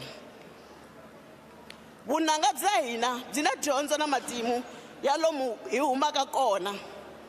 Shaka Elembe i drama ya matimu yi tisa rifuwo na matimu yo hlawuleka hi rixaka ra maZulu, vukosi na vutitshembi hi ku tirhisa ririmi ra vona ra xiZulu. Vamanana Miriam Makeba, Mbazahara, ingaku moya ya vona yi nga wisa hi ku rhula. Va Shoma Josi, va Munada, va Makhadzi, va Dr. Thomas Chauke na swinyori swa yena i van'wani lava humelerisaka mindhavuko hi ku tirhisa vunanga. Vunanga i nchumu lowu kotaka ku hlanganisa vanhu va tindzimi to hambanahambana endhawu yin'we. Hi ri African National Congress a hi nga miyeli ku kondza na sign language yi va part ya tirimi leti nga ta tirhisiwa tanihi tindzimi ta ximfumo etikweni ra hina ra Afrika-Dzonga.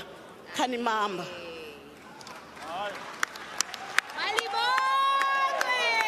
Thank you. The next speaker is the Honourable the Deputy Minister of Social Development.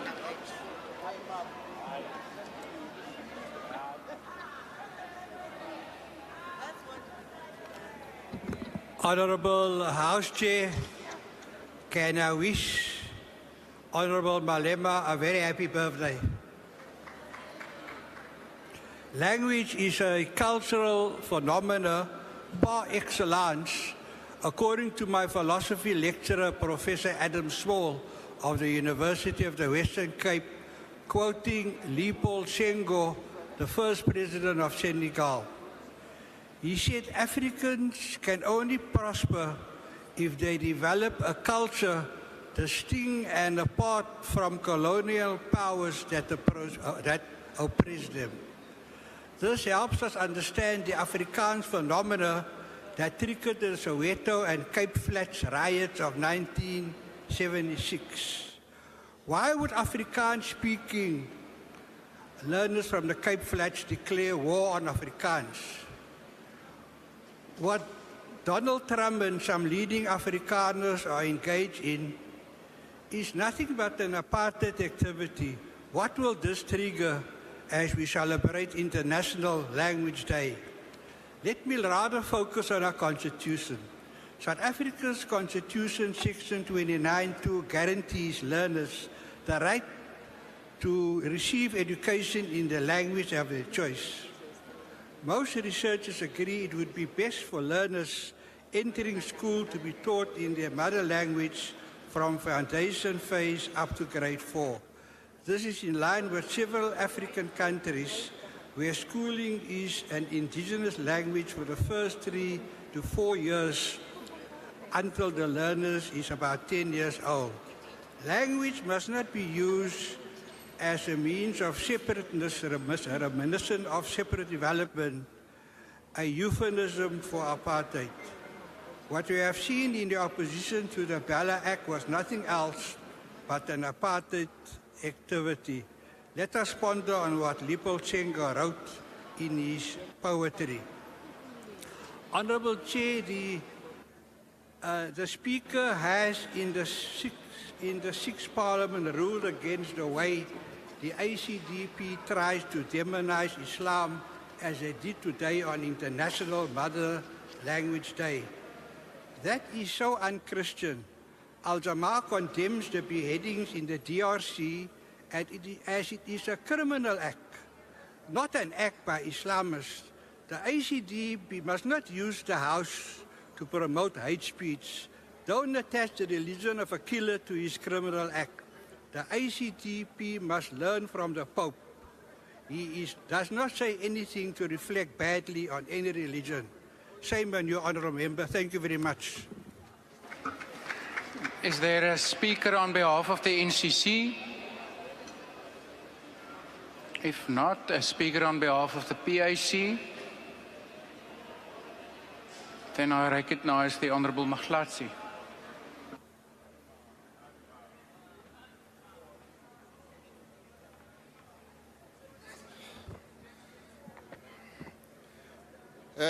Chairperson. Hodom Africa.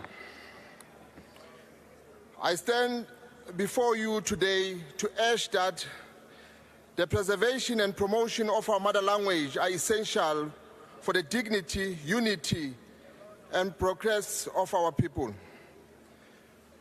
Our argument is rooted on two guiding principles, Ubuntu and Pan-Africanism, the principle that define who we are as Africans. The philosophy of Ubuntu teaches us that our humanity are interconnected. Language is more than just words. It's the soul of the people, carrying their history, values, and identity. If we abandon our mother tongues, we do not lose words, we lose wisdom, tradition, and the very essence of who we are. Ubuntu demands that we respect and nurture what makes us unique, and our language at the heart of this uniqueness. In many African countries, we see how indigenous languages are sidelined in favor of colonial language. This creates disconnections between the generation and erode the social fabric of our communities. To truly embrace Ubuntu, we must uplift our own languages. ensuring that they remain relevant in education, governance, and daily communication. Pan-African call for the unity and self-determination of African people. How can we achieve true unity if we are forced to communicate in a language imposed to us by colonial powers? The great Pan-African leaders, Kwame Nkrumah, Julius Nyerere, Thomas Sankara, understood that reclaiming our dignity is key for our liberation. And this begins with languages. Colonial language divide us, making it difficult for Africans to connect beyond artificial borders. Imagine Africa, where Swahili, isiZulu, Amharic, Hausa, and other indigenous languages are used to mediate of trade, diplomacy, and education.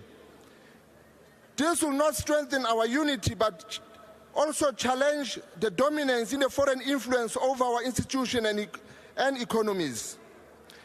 The UAT call for action that the government must prioritize African language in education and ensure that children learn their mother tongue before transitioning to other languages. The media and creative industry should promote African languages through literature, film, and music. We, as individuals, must take pride in speaking our languages, teaching them to our children, and Thank using you, them Honourable in a Mahlatsi. professional space. Ke a le leboha, Ma-Afrika. The next speaker is the Honourable Maseko.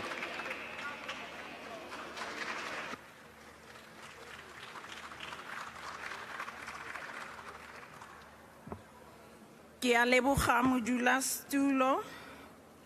E re ke eme ke keteke letsatsi la puo ya gamme. Ka matsatsi a mang we get hooked in fighting that we sometimes forget that celebrating puo ya gamme ke go tlhompha leleme lo la ntseng mo letsweleng la gamme. Ka jeno re kopane re le setšhaba se se logilweng mmogo ke ditiro tse dintle tsa dipuo di le 12 tsa Aforika Borwa. Nngwe le nngwe e rwele pelo ya setšhaba sa yone, botlhale jwa boraetso le ngwao wa rona o farologaneng. Aforika Borwa ga se fela lefatshe, ke pina ya mantswe, setshwantsho sa ditso le bosupi jo bo tshelang jwa popagano mo pharologanyong. E re ke go tseye ke go buisetse morago kwa re tlhagang ko teng. Kana ba bangwe ba rona re di graduates tsa sub A mo neng re re daar op 'n vye boom se die fabon so sê dag so sa predikant. Maar glo tog nie dat hy so vroom is. Nee regtig nie. Hy is as strand. As jy hom aanraak, dan verkeer hy. Geel, rooi, grys, bruin en blou en groen. Ke ka mo beretsa dipoko re le ka go ka bua re tlhaloganye re le ma-Afrika Borwa. E re Motswana ga a fitlha a re mo tshokologong ya letsatsi re mmona a bapile le dipota, re mmona a tsokotsega jaaka e kare ke setsokotsane se mo tsentse bodikwadikwane a gatela kwa godimo maoto a gwe a tlhaela lefatshe. A tatema jaaka temeteme tlhaka la tite matlho a le mafibidi e kare ke bobete. Ke ka mokgwa e beng re bua re leka go godisa maleme di ane tse beng bomme ba re fa tsona gore e re ga re gola o kgone gore o ka ipontsha gore o mang o tswa kae. Go simolola ka mafang e monate ya Setswana go tswa mo metlong e tseneletseng ya Sexhosa go fitlha mo botlhaleng jo bo humileng jwa Sepedi. Dipuo tsa rona ga di a lekanyediwa fela mo mafokong. Ke isagwe ya rona, ke pego ya ditiragalo tsa rona di sireletsa mekgwa ya rona, di keteka le moa o tshelang o re o tlhalosang re le ma-Afrika Borwa. Jaaka re keteka letlotlo la dipuo le setso sa rona gompieno, a re gakologelweng gore nonofo ya rona e mo go tlotla, go sireletsa le go babatsa lentswe lengwe le lengwe le le agang setšhaba se se nang le mmala wa motshegare. dipuo tsa rona ga di a tshwanela gore kgaoganya mme di tshwanetse gore kopanya re tshwanetse re setšhaba se le sengwe pelo e le nngwe Afrika Borwa e le nngwe dipuo tsa rona ga di a lekanyediwa fela mo puisanong ke dikarolo tse di logang mmogo history ya rona ngwao ya rona le boitshupo ja rona re le setšhaba nngwe le nngwe ya dipuo tsa rona tse di 12 di rwele botlhale jwa meloko bontle jwa ditso tsa rona tse di farologaneng le matla a gore kopanya re le setšhaba se le sengwe fa re tsamaya pele a re seke ra bua puo tsa rona fela mme re di tshele re di keteke le go di fetisetsa mo melokong e tlang a re amogele mmino o mo mafokong a rona motlotlo o mo ditirong tsa borraetsho le dipopagano tse tswang mo go tlhaloganyeng le go ananelwa ditso tsa bangwe a mantswe a rona a tlhage mmogo ka kutlwano re le Afrika Borwa e le nngwe ke boikarabelo jwa rona go ruta bana ba rona ka ditso tsa bone ka gore ga re sa baruti diphiri tsa borai di tla nyelela a re sireletseng diteme tsa rona re tlhotlheletse bangwadi ba rona re eme le mmino wa rona re jese bana ba rona dijo tsa rona mme re nne setšhaba se se tlotlang ditso tsa rona modulasetulo re Aforika Borwa ka ntlha ya ditso tsa rona mme re tla aga isago e humileng ga re ka se lebale gore re bomang re tswa kae ke a leboga Ke a leboga. The next speaker is the Honorable Kubani.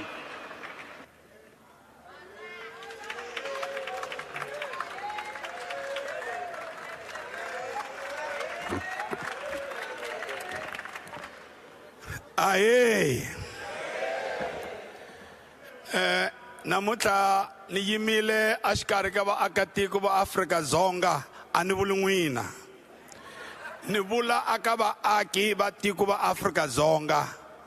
Namutlha ha tinyungubyisa ku vulavula hi ririmi ra manana na tatani. Tanihi MK Party ni xeweta vondhabe Zitha vinyi va ririmi the kings of the kings a Afrika-Dzonga.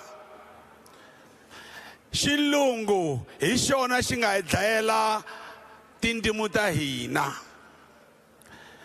Loko va teka tiko ra South Africa va hi holovisini va ku valavulani xilungu mi holova xilungu xi tisi tribalism xi tisi apartheid xi tisa tribalism namuntlha hi rila hi ku va ni hi lava misava ya hina namuntlha hi lava ririmi ra hina ra manani hi vulavula hi rona loko Penny a nga xi tivi xilungu ka TV a va ku I'm speaking the rotten English ku vende mina ni vulavula hi ririmi ra manani n'wina na vo you namuntlha mi lava ku vuyisa ririmi ku vende mina 30 years ma kha mi kandziyela ririmi ra la kaya ku ri hi nga vulavuli ririmi ra manani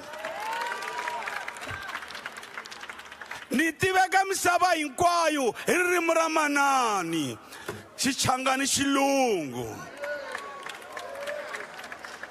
ku vulavula artist that's why I'm a singer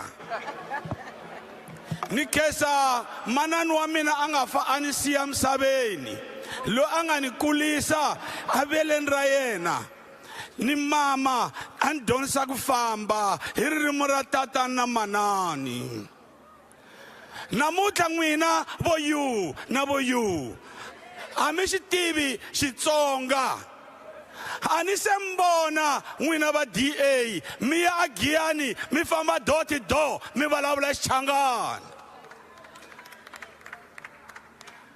namuntlha mi byela ku ri hi tlangela ririmi ra manani hi ri tlanga 24 hours January to January namuntlha vana va n'wina i vo because mi tsangwa ririmi ra va manani va n'wina 373 years 1652 va kha va hi xanisa namuntlha va hi hambanyisa hi vana va munhu wun'we lavo tshuka na n'wina vantimeni namuntlha ha holova va ri minority hi mhaka ya English ya n'wina. Namuntlha hi ti enemy hi mhaka ya xilungu xa n'wina. Namuntlha a mi tivi nchumu ni twi un'wana vulavula ku ri khensa vo swimanimani. Ni teke ririmi ra Xitsonga Xichangani ri famba misava hinkwayo hikuva a ni ti chavi ku ni Mutsonga Muchangani. Namuntlha vaZulu va vulavula Xizulu, Maxhosa va vulavula Xixhosa, Vatswana va vulavula Xitswana, Vavenda, Vapedi, Vatsonga. Xilungu xi fike xi hi hambanisa hi mhaka ti-force removal. Force removal hi yo yi nga fika yi avanyisa a Limpopo. Va ku Mvenda one side, Mchangani one side, Mpedi one side. That's why Limpopo is a home of tribalism. Hi mhaka ya valungu. Loko va hi hambanisa hi kule hi ri maAfrika-Dzonga hinkwenu. Apartheid yi fika yi ba hi le xikarhi ku ri luya a Mchangani, luya a Mvenda. Namuntlha mi la ku hi byela ku hi la ku tlangela ririmi ra manani. A ni se lorha mina hi xilungu, a ni lorha hi Xichangani hi Xitsonga. Hambi no xi tiva njhani xilungu u nge lorhi hi xilungu because u munhu wa ntimeni. Namuntlha hi vulavula hi ntwanano wa rixaka because you have failed. Mi hlulekile ku hlanganisa tiko ra Afrika-Dzonga n'wina vo you na vo you. Namuntlha mi tibohi ta valungu va n'wina lava nga fika va tlhantlha South Africa hi le xikarhi hi holova hi mhaka ya vusokoti byo tshuka. Come on guys, come on. Namuntlha hi langutanini hoxana hi marito hi maribye because a ti helelangi. We lost the code. Code ya vutomi ya South Africa is Honorable Kobane. It's 2 minutes for my colleagues. She speak 3 minutes. Honorable Kobane. Everything is aye. Your time is up. I now recognize the Honorable Leitse.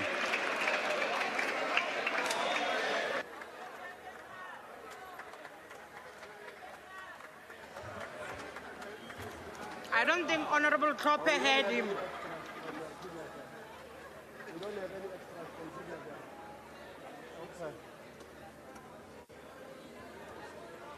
Mangi, umutlwile na. Dumedise modulasetulo. Dumedise maloko a parlamente kaofela. Former president of the ANC, Nelson Mandela, once said, if you talk to a man in a language he understands, that goes to his head. But if you talk to him in his language, that goes to his heart. These words are profound significance, or show the profoundness of, and the significance of language in shaping our connection to one another, our heritage, and our communities. Let me remind all gathered here today that one of the injustices of the past that we should recognize is the oppression of the South African indigenous people and their languages. English and Afrikaans were made dominant languages of education and the economy in this country. And they were used as tools to separate development agenda of different cultural and language groups. South Africa was divided into homelands, and the people of the same language were forced to stay in the same areas. In line with these sentiments, the ANC, as part of its historic mission, has long championed the values of unity, social justice, and cultural preservation in our country. The ANC has a standing history of appreciating and prioritizing the status and the use of South African indigenous languages. This fight is deeply rooted in our organization's vision for a united, non-racial, and prosperous South Africa. His Excellency President Cyril Ramaphosa carried this baton forward in the 6th administration when he took a bold step by signing the Bella Bill into law. This legislation includes provision for revising language policies in our education system to better support educational outcomes and create a more inclusive environment for our learners. The President did this despite the serious pushback on the amendments relating to admissions and language policy. We have all seen the fights that African parents and their children engage in to access education in the communities they reside in, because those schools made Afrikaans a dominant language of teaching and learning, which excludes children who speak other African languages but Afrikaans. Despite the tremendous progress made by the ANC-led government over the past 30 years towards social transformation, languages remain contested. Some, such as AfriForum, seeks to maintain the divisive and exclusionary status quo that undermines multilingual effort to ensure equitable use of South African languages. Our country still grapples with these ongoing battles, which have historical roots that led to the 1976 Soweto uprising, where learners protested against unjust and discriminatory language policies. Let me assure this House, and indeed the country, that South Africa's indigenous languages cannot be promoted and developed at the expense of Afrikaans. This is not the intention of the state, as people were made to believe that the Bella Bill is a weapon for the demise of Afrikaans. The Constitution is very clear on Section 29, subsection 2. A member had already touched on this part. In this regard, the ANC is resolved to spearhead its commitment to forging unity in diversity as it's outlined in our Constitution. The ANC is committed to realizing a just and equitable society as envisioned in the Freedom Charter, where people shall have equal rights to use their languages. One of the primary tasks to achieve these ideals includes challenging and debunking negative perceptions of mother tongue use and education. As this debate demonstrated, mother tongue education is vital in improving literacy and cognitive development, which are crucial for learners' academic successes in schools. To this end, we call for more dialogues to discuss the significance of our indigenous languages, promote their use, and instill pride in their speakers. Most must be done to attach economic value to our indigenous languages by opening more work opportunities and recognizing artists such as Papa Penny, programs, and other platforms where indigenous languages can prevail.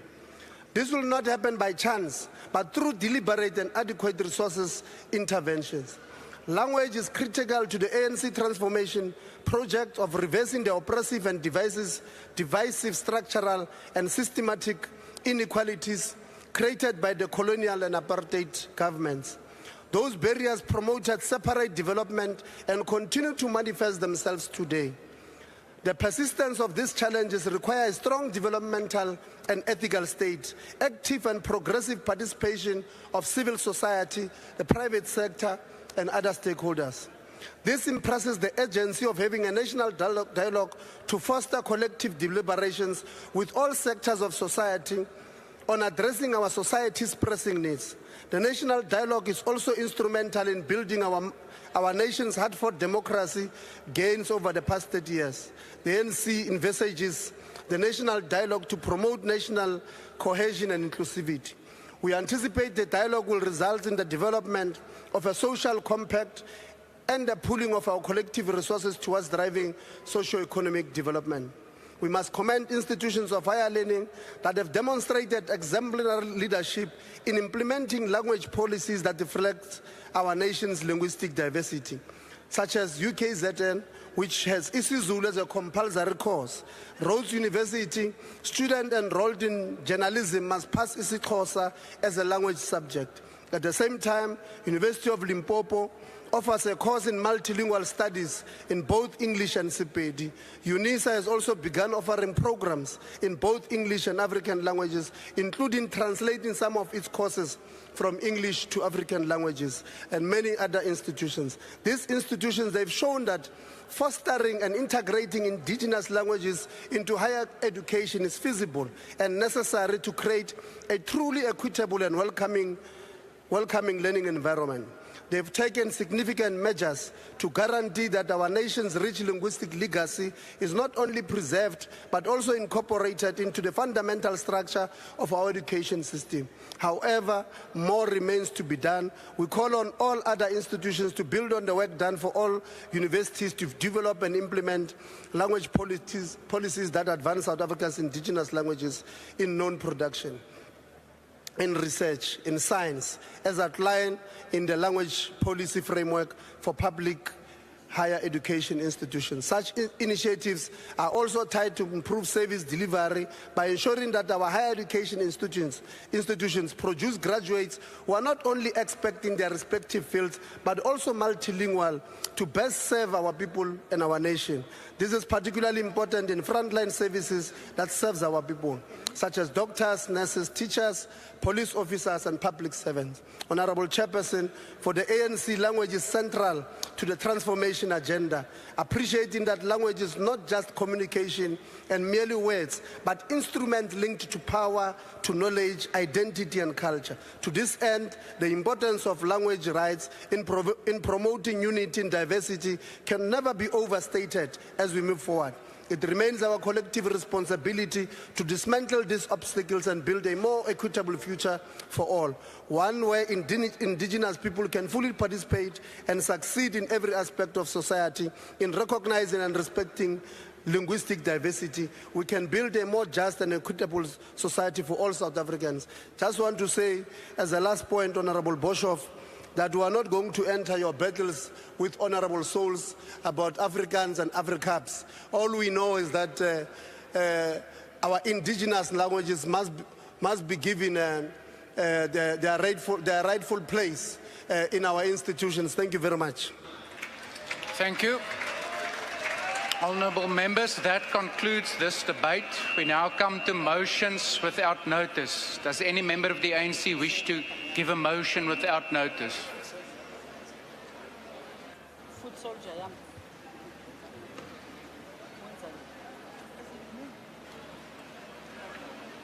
Is there a motion without notice from the ANC? Otherwise, we move on. Thank you, Chair. The ANC move without notice that the House notes that the International Women's Day is held annually on the 8th of March to celebrate women's achievement throughout history and across the nation. This is called United Nations Day for Women's Rights, International Peace. This year, this day will be celebrated under the theme for all women and girls' right to equality and empowerment. This year's theme calls for actions that can unlock equal rights, power, and opportunities for all, and a feminist future where no one is left behind. We further believe that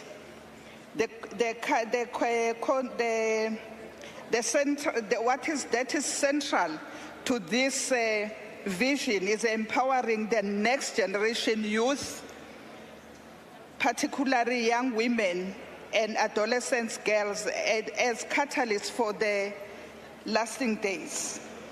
We acknowledge that the year 2025 is a pivotal moment as it marks the 30th anniversary Thank you, of the Honourable Beijing Member. Declaration. Your time has now run out. I put the motion. Are there any objections? No objections. Agreed to. The DA. Honourable House Chair, on behalf of the Democratic Alliance, I hereby wish to move without notice that this House note, 1, the sudden passing of poet and writer Johan van Dyk on 2 February 2025 at the age of 27. She was the daughter of a former member, Veronica van Dyk. 2, Ms. van Dyk's first novel, Branderjaar, appeared in 2020 when she was just 23 years old. Further note that apart from receiving the Dudley Deers bursary and the Harry Crossley bursary, she was also selected by the National Research Fund to complete a PhD on the topic of Namakwa land storytelling, true to her background as a girl from Kleinzee in the Namakwa land. 4, that the House further notes that Ms. van Dijk in 2016 wrote a poem in which he says, and I quote, "As ek 'n jong meisie sterf, laat ek nie vergeet wees nie," close quote. With the literary legacy that she is leaving at such a young age, we can be almost certain that she will not be forgotten, and our country has lost one of its best young writers much too soon. Finally, that this House sends its heartfelt condolences to the Van Dijk family. I so move. I put the motion. Are there any objections? No objections. Agreed to. The MK. Thank you, House Chair. I rise on behalf of the beloved MK Party to move that this House notes with concern that under this DA-led coalition, fuel prices have reached the highest levels in recorded history, placing an unbearable burden on ordinary South Africans.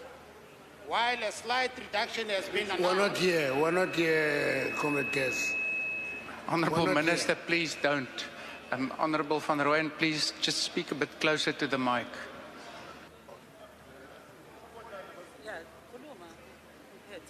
While a slight reduction has been announced, it does little to ease the financial strain on households as fuel remains unaffordable for the majority.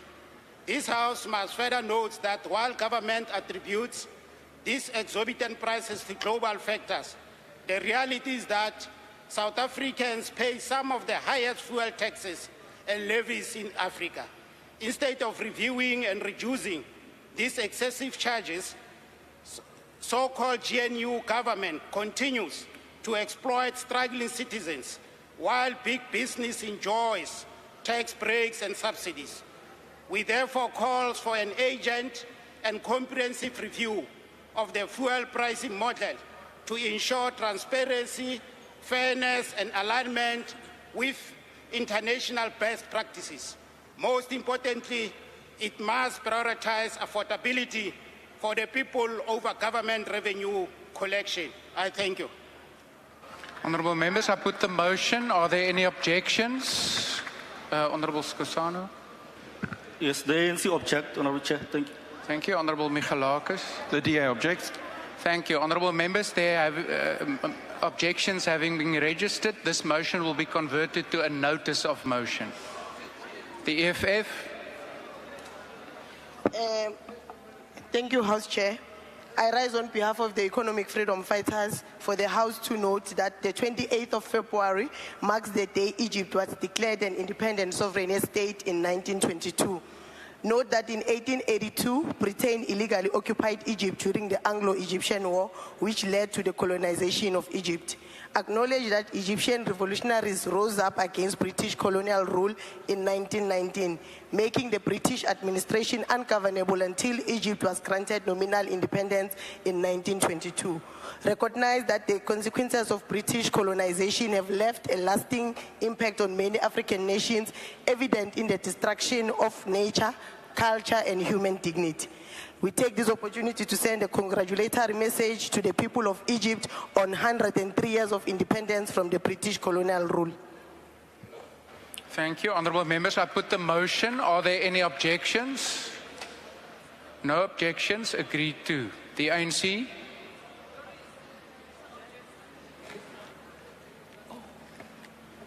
Thank you, House Chair. The African National Congress moves without notice that the House welcomed the Springbok great and Thomas legend Stephen Ketsoff and premature retirement due to a serious neck injury on Tuesday, 25 February 2025.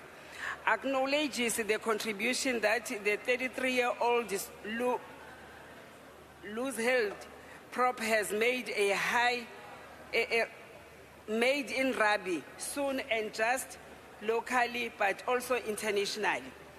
Recalls that mpofu-walsh an enduring test career with 83 caps and 2 World Cups under his belt. Remembers him as a warrior and fine ambassador and what the Springboks stand for. Believes his retirement at the prime of his career is a major blow to him and his fans. And we extend our gratitude to him for his hard work and the sacrifices he has made over the years to become such a vital cog in Springbok teams. Thank you. Honourable members, I put the motion. Are there any objections? No objections. Agreed to. The IFP.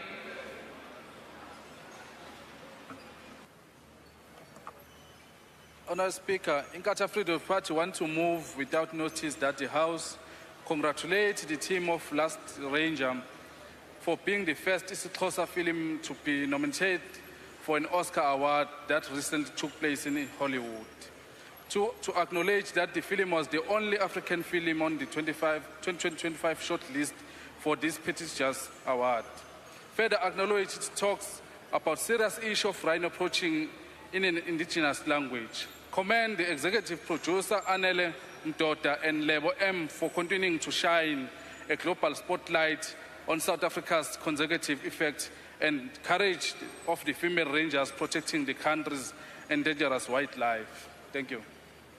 Thank you. I put the motion. Are there any objections? No objections. Accordingly agreed to. The PA. Thank you, Chairperson. I hereby move on behalf of the PA without notice that the House extends our deepest condolences on the passing of Queen Cynthia Trichardt, a respected leader and tireless advocate for the rights and recognition of the Khoi and San people. Born in the Damakwa territory, Queen Cynthia's life was dedicated to cultural preservation, women empowerment, and the pursuit of justice alongside her husband, King Khoi-san Ese. Her voice and leadership will continue to inspire future generations. As the nation bids her farewell, we honor her legacy and her unwavering service to her people. Our thoughts are with King Khoi-san Ese, her children, and all who mourn her passing. May her memory guide the ongoing fight for dignity, unity, and official recognition of Khoi-san and colored people as black in general and African in particular. I put the motion. Are there any objections? No objections. Agreed to. The FF Plus. No motion, House Chair. Action SA. Chairperson, Action SA moves without notice that the House congratulates the Executive Mayor of the City of Tshwane, Dr. Nasipi Moya, and all the multi-party partners for the remarkable progress achieved in the new administration's 100-day action plan. Acknowledges that the following highlighted achievements are a direct result of ensuring equitable service delivery and sound financial management. An increase of 777.5 million rand in total revenue and improved liquidity outlook from 0.57% in October to 0.81% in January, and cash reserves of 365 million. The repair of over 21,000 street lights and 291 high mast lights in such a short space of time, greatly enhancing safety and visibility. The city meeting 90% of its target to improve revenue collection through enhancing billing accuracy. 3, commends the city on these achievements, which have set it on a path towards improved service delivery for all, inner city rejuvenation, the restoration of law and order, and financial stability. Further acknowledges that the ethical and exemplary leadership being provided by Mayor Nasipi Moya has enabled and facilitated the vital work of the new administration and is laying a formidable foundation for effective government which will lead them to overcoming the many challenges affecting residents of Tshwane. Malibongwe. I put the motion. Are there any objections? Honourable Michalakis. House Chair, the DA objects. We're happy to debate it. Thank you. There an objection having been registered. This motion is converted to a notice of motion. The ANC.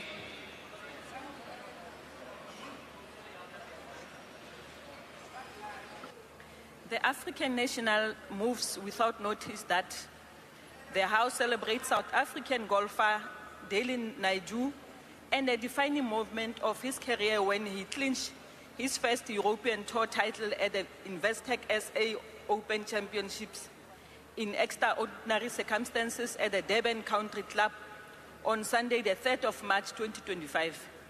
Note that it is in the process, Naidoo became the first player of color to lift the SA Open.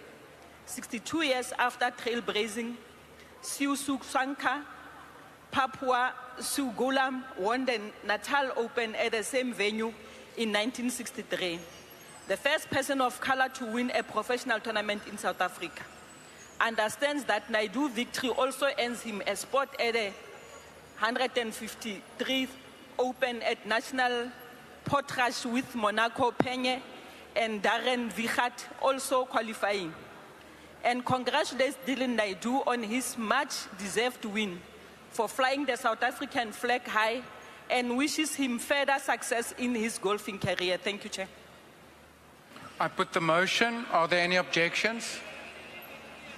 No objections. Agreed to. The ACDP. Thank you, House Chair. House Chair, on behalf of the ACDP, I move without notice that the House condemns the killing of 70 Christians in a Protestant church in the northern Kivu province of eastern DRC, in what some Catholic Church sources believe is part of a silent genocide occurring in the DRC.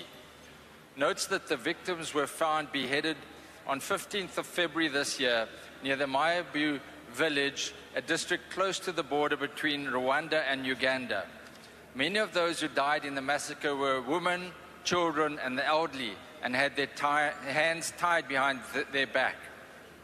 Further notes that the Allied Democratic Forces, or ADF, an Islamist group originally from Uganda and aligned to the ISIS Islamic State group, is believed to have carried out these killings. Notes that since 1996, the conflict in eastern Congo has killed an estimated 6 million people. Calls on the international community to do far more to bring peace and stability to the DRC and protect all vulnerable communities, including the Christian communities. I so move. I put the motion. Are there any objections? Honourable Saleh. Thank you, Honourable Chair. Al-Jama objects. Thank you. With an objection being registered, this motion is converted to a notice of motion. The DA.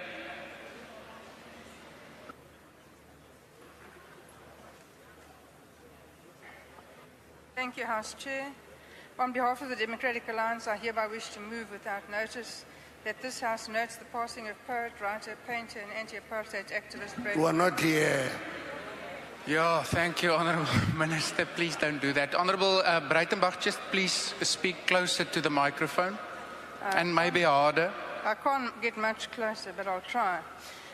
Further notes that Brayton was a founder of the Kans Literary Sestigers movement and the Gori Institute. He also accompanied his friend Van Zyl Slabbert to the Dakar Conference in 1987. He was a passionate anti-apartheid activist, and in 1975 he was imprisoned by the apartheid government for treason, for which he served a sentence of 7 years. That this House further notes that the spitting image lyrics, "I've never met a nice South African except Brayton Breitenbach," is of course not true, except in that it suggests that Brayton was an embodiment of what is best about us, which I can attest to. He was intelligent, principled, a brilliant artist and poet, and yet also kind, decent, and incredibly humble. He truly was a wonderful South African. Finally, that this House sends its sincere condolences to his wife Yolandi, his daughter Daphne, and his 2 grandsons. I so move. Honourable members, I put the motion. Are there any objections? No objections. Agreed to. The MK. Thank you, House Chair. I rise on behalf of Mkhonto Wesizwe Party to move the following motion without notice. That this House notes that certain Afrikaner leaders have engaged in foreign powers seeking intervention in South Africa's political affairs. The MK Party has laid charges of treason against those involved, as their actions threaten the sovereignty and stability of our nation. Believing that no individual or organization should undermine South Africa's independence by inviting foreign interference, Such acts, if proven, amount to betrayal and must face the full force of the law.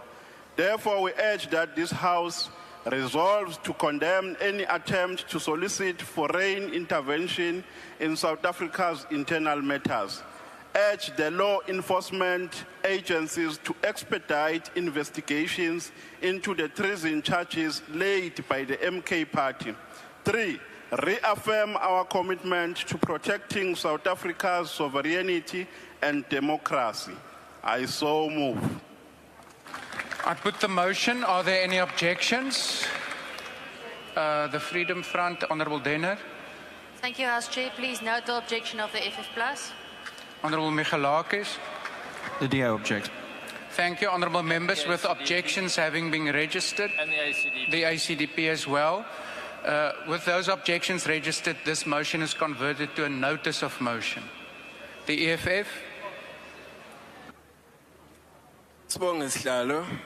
Indle iqonde ukuthi lo hulumeni womhlanganiso kaHelen Zille, uhulumeni ongenayo ngisho ibudget, wanqaba isiphakamiso se-EFF sokuthi akusungulwe ikomiti elikhethekile elalizophenya futhi lilwisane nobugebengu obukhona njengamanje bokuthi abantu bakithi abakhokhiswa imali yokuthi bavikeleke abaphephe. Le ndlela iphinde yazi ukuthi lo mkhokha wokukhokhisa abantu imali yokuthi bavikeleke awusekho nje einkampanini zamathenda kuphela, kepha usungene ngqo kuhulumeni. Akusabona abantu amadela ngokubona kuphela busy nalomkhokha, kodwa neinkampani zakahulumeni are involved. Sikhuluma nje sihlalo uTransnet ukhokhela ukuhamba kujantshi lapha eMamelodi ngoba kunemgulukude evula i-toll gate kujantshi ikhokhisa uTransnet. Siphethe uhulumeni umpataniso ongafuni ukulalela ubuhlakani be-EFF. Banenkana balaleli futhi bamagwala benjalo basaba uDonald Trump, basaba amadela ngokubona, basaba nemgulukude yaseMamelodi. Ukunqatshwa kwesiphakamiso soku-EFF ukuthi akusungulwe leli komiti elizobhekana nalobhubhane khombisa ngokusobala ukuthi lo hulumeni awunazi inhlelo zokulwisana nobugebengu kulesi country. Siyabonga. Honourable members, I have been informed that this motion was not circulated as prescribed by the rules. Therefore, I'm not in a position to put this motion to the House. The UDM. Thank you, House Chair. The United Democratic Movement moves without notice that the House notes the critical situation at Ketlane Primary School in Limpopo, where over 100 learners are being forced to squeeze into a single room. Further notes that this overcrowding is not an isolated incident at the school, as 3 other classrooms also face staggering numbers with 87, 77, 70 respectively, and which impacts negatively on the quality of education. Acknowledges that the school now has only 10 classrooms to serve 602 learners, and 2 of these classrooms have been repurposed into administrative offices for the principal and the staff room. Calls on the Department of Basic Education to address the inadequate infrastructure and lack of teaching spaces at this and other schools around the country. I so move. Thank you. Honourable members, I put the motion. Are there any objections? Honourable Skosana. Yeah, the ANC object, Honourable Chair. Thank you. Thank you. With that objection being registered, this motion is converted to a notice of motion. The ANC. Thanks, House Chair.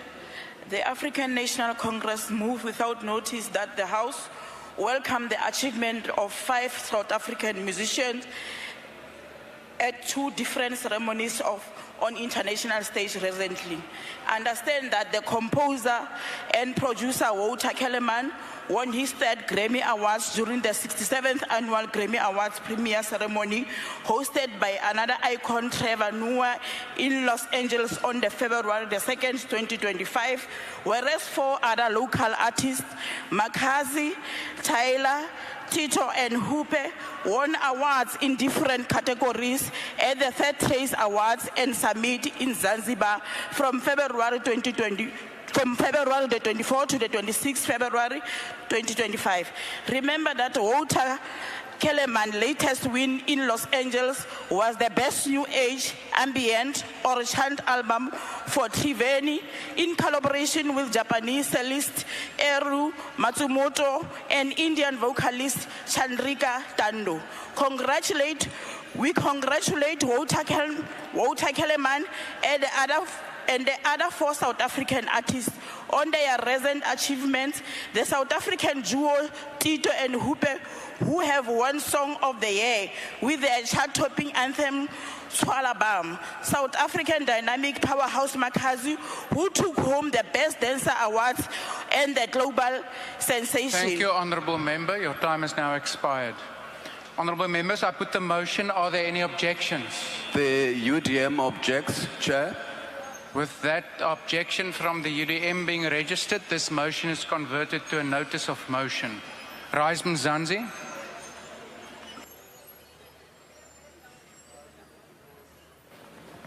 Nakenza Mtramashitulu.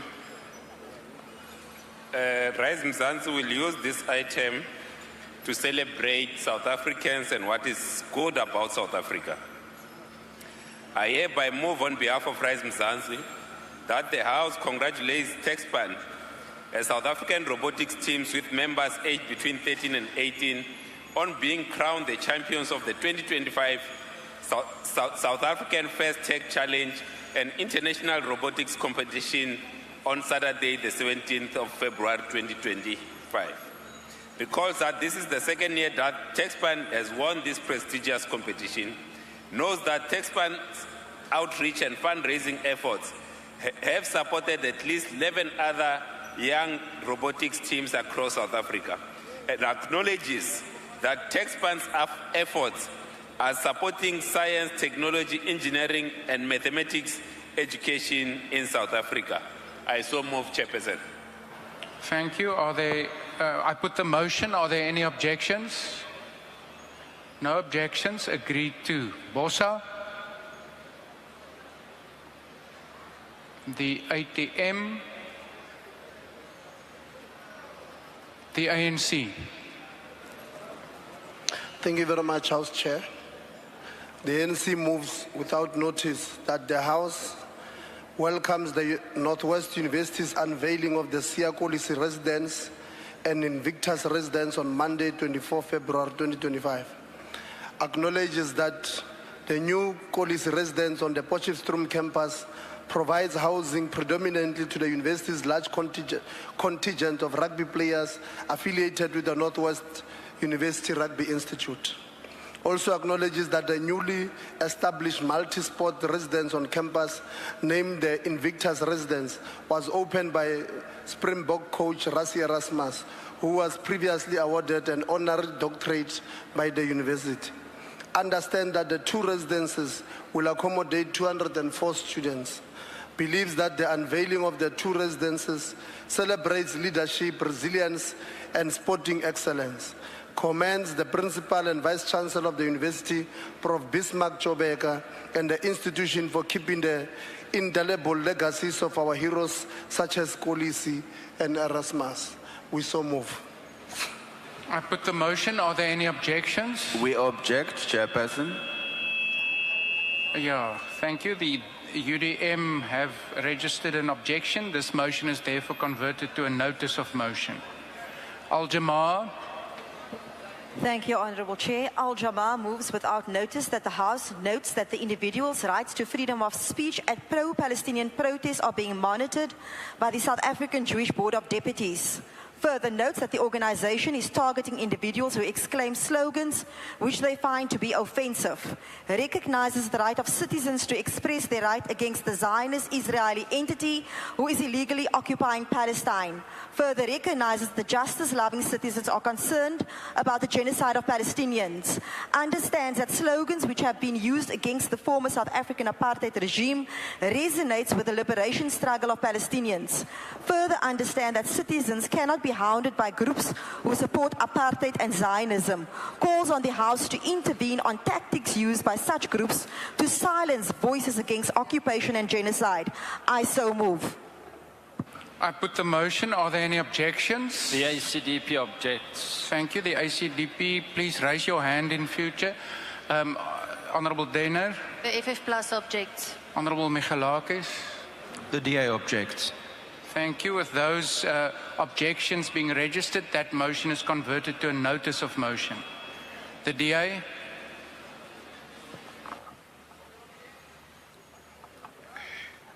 Thank you, House Chair. On behalf of the Democratic Alliance, I hereby wish to move without notice that this House notes the passing of former Cape Town Mayor Patricia Fine on the 1st of March this year. Further notes that Mayor Craner, as she was then known, held office from 1993 to 1995 and was therefore the first citizen of Cape Town during the first democratic election and our transition into a democracy. At this time, she was also only the second woman to ever hold this office. During her tenure, she was key in negotiating Cape Town's sister agreement with Atlanta in the USA, an agreement which has since evolved into direct flights and investment between the two cities, which has created many jobs for the people of this city. She also showed great solidarity with victims of HIV and AIDS during her tenure by attending funerals of the many victims at the height of the devastation that this epidemic caused among many local communities. Ultimately, Ms. Fine was a mensch who cared deeply about her community, her country and its people, and she will be dearly missed. Finally, that this House sends its condolences to her children and grandchildren. May her memory be a blessing. I so move. I put the motion. Are there any objections? No objections. Agreed to. The NCC. The ANC.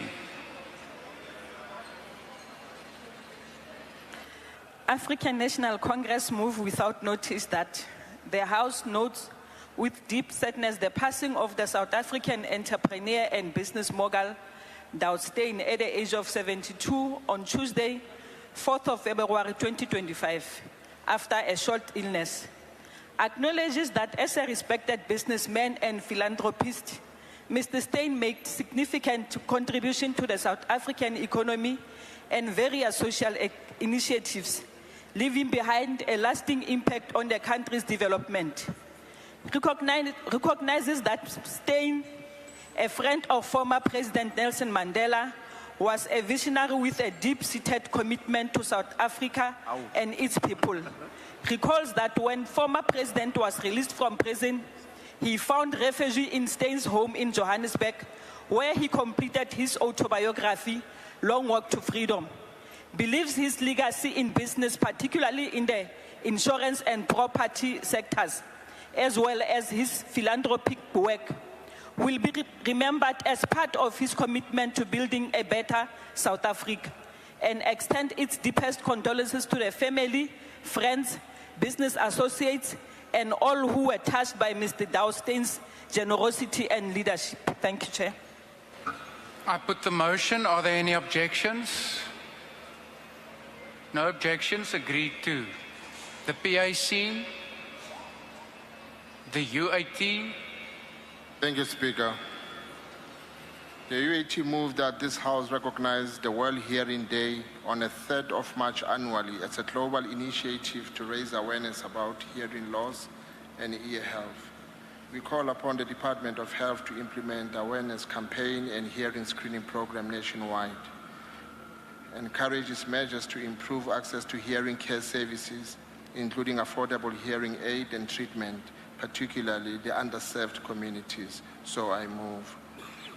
Thank you, Honourable Mahlatsi. Unfortunately, I've been informed by the table staff that this motion was not circulated as required by the rules, so I cannot put it to the House. Good. The MK. Thank you, Chairperson. The MK Party move without notice that the House recognizes with grave concern the recent outbreak of hand, foot and mouth disease in schools across the country, which poses a significant risk to the health and well-being of learners, educators, and staff. Notes that HFMD, a highly contagious viral infection, has historically disrupted schooling, leading to closure, absenteeism, and a decline in academic performance, particularly in resourced in under-resourced schools with poor sanitation and overcrowded classrooms. Kumanje nje KwaZulu-Natal, these cases asenyuke aba 330, eGauteng awu 15, and Eastern Cape awu 14, okuvimbela abantwana bethu bakwazi ukuthi baye esikoleni bayofunda futhi bafundiswe. The MK expresses its deep disappointment at the lack of adequate healthcare services, sanitation facilities, and hygiene in many schools. This grave incompetence exacerbates the spread of the disease, leaving our children vulnerable to infection and neglect. In rural areas, 40% of schools lack access to clean water and 30% have inadequate sanitation facilities. A shocking indictment of the government failures to prioritize the most basic needs of our learners. I so move. I put the motion. Are there any objections? Honourable Michalakis. The DA objects. Thank you. With that objection being registered, this motion is converted to a notice of motion. The DA. Thank you, House Chairperson. I hereby move on behalf of the Democratic Alliance that this House notes that large areas in and around Tabazimbi in the Limpopo province were severely affected by floods flowing above the recent abnormal high rainfall in the northern parts of South Africa. Further notes the immense amount of damage that these floods caused to the agricultural sector as well as to residential properties and the road, electricity and water infrastructure. Notes that these floods could not have come at a worse time for the affected farmers because they were approximately 2 weeks away from harvesting most of these crops that were now destroyed by these floods. That this House further notes the job losses caused by these floods, especially those of seasonal workers who rely on the work that they obtain annually during the harvesting season.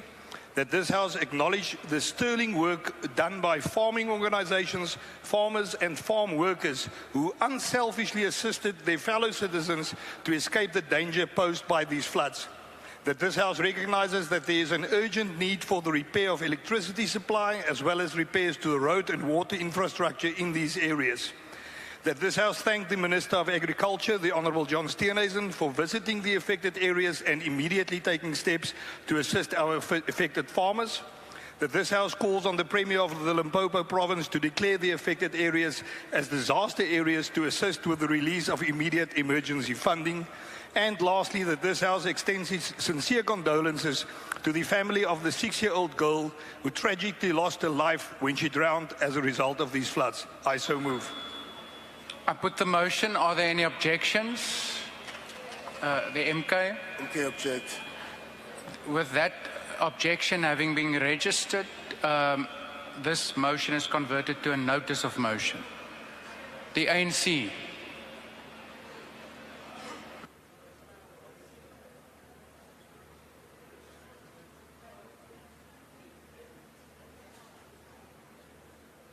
Honourable Member, maybe just move to a mic that is working. Are there the roaming mic is coming?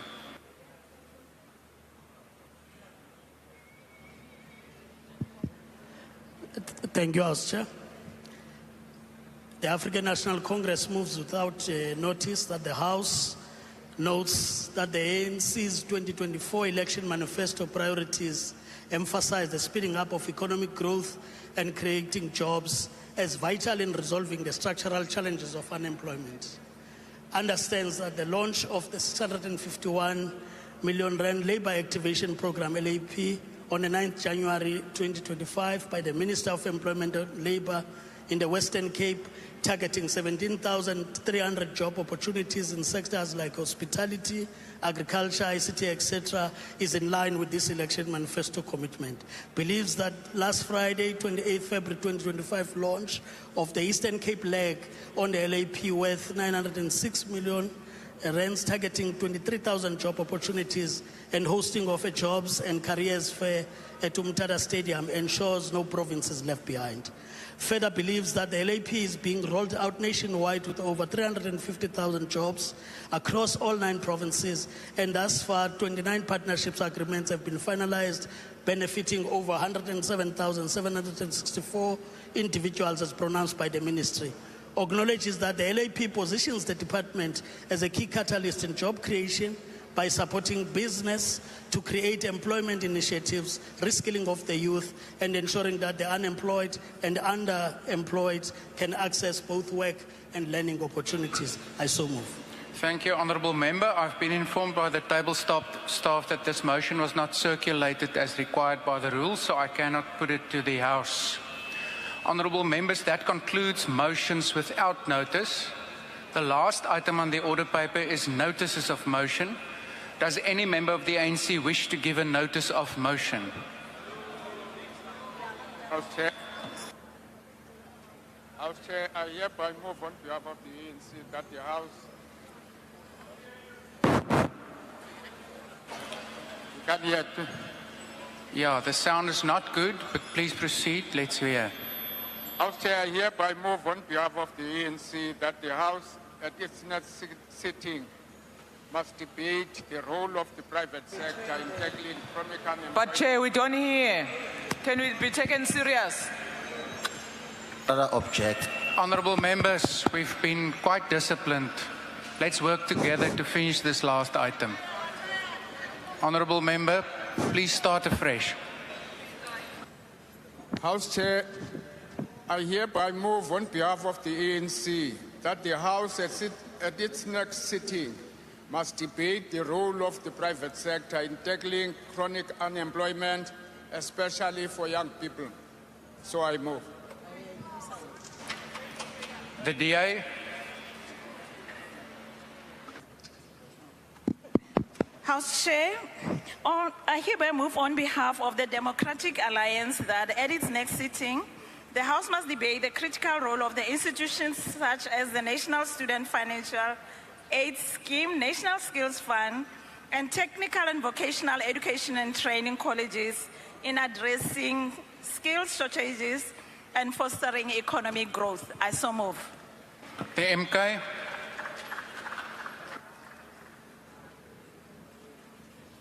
Chair, I hereby to give notice that on the next day of sitting, I move on behalf of Mdntv to note with concern the tension in the Department of Public Works and Infrastructure, where the DA Minister has halted the senior appointment, sideline acting official, and interfere key project under the guise of fighting corruption.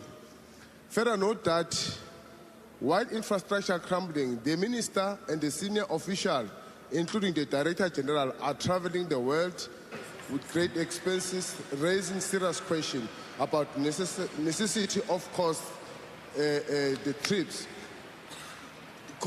I condemn the reckless statement that only his party leader can remove him, exposing fundamental ignorance of excessive accountability. President Ramaphosa urgently replace this incompetent minister and replace with a competent... Thank you, Honourable Member. Your time has now run out. Honourable Members, please be reminded that you have 60 seconds in which to read out your motion. The EFF. Thank you very much, House Chair. I hereby move on behalf of the EFF that in its next sitting, the House must debate the location of the Land Bank, an agriculture development bank, as an entity of the National Treasury, as opposed to being an entity of the Department of Agriculture, and how the Land Bank has continued to fail some black farmers due to failure for them to build internal capacity. Thank you very much. The ANC.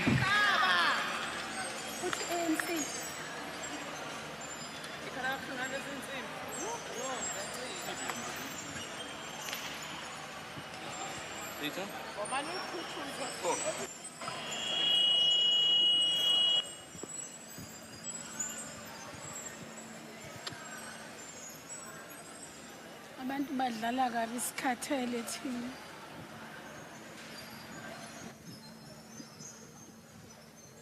Thank you, House Chair.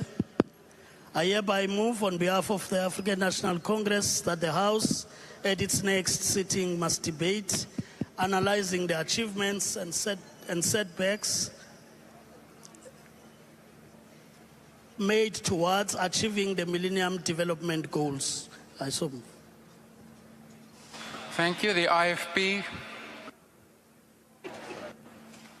On behalf of Inkatha Freedom Party, I hereby give notice that I shall move at the next sitting of this House that the House debates the pressing concerns regarding the impact of illicit cigarette trade in spaza shops. I so move.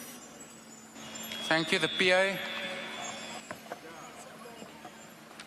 Honorable House Chair, I hereby give notice that on the next sitting day of the House, I shall move on behalf of the Patriotic Alliance that the House debates the influx of undocumented foreign nationals into the country, tackling corruption among officials, instituting stricter border management measures, and the exploration of effective strategies that ensure the protection of our national integrity as well as the safety and identity of our nation. I so move. The FF Plus. Thank you, House Chair. I hereby give notice that at the next sitting of the House, I will move that the House debates the proven detrimental effect the compulsory minimum wage is having on employment and job creation in South Africa. I so move. Action essay. MK objects. No, Honourable Member, this is not debated yet. Thank you.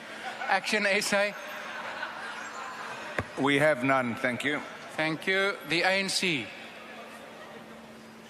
Thank you, House Chair.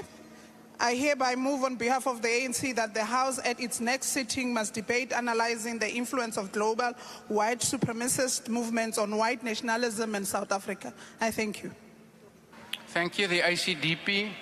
Thank you, House Chair. I give notice on behalf of the ACDP that I will move at the next sitting of the House that the House debates the serious lapse in internal controls within the Office of the Presidency that has resulted in a crisis facing the State Security Agency, crime intelligence and defense intelligence after a constitutional court deadline in the Bungani case was not met by the presidency in February last year, resulted in there being no designated judge to grant RICA surveillance orders, which has serious consequences for the country's national security.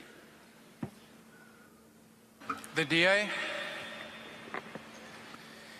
Thank you, House Chair. I hereby give notice on behalf of the Democratic Alliance that at its next sitting, this House debates the merits of establishing a transformation fund, as proposed by the Minister of Trade, Industry and Competition, as well as alternatives that could have a more significant and lasting impact on economic growth and job creation, both in small and medium enterprises as well as large corporations. I so move. The MK.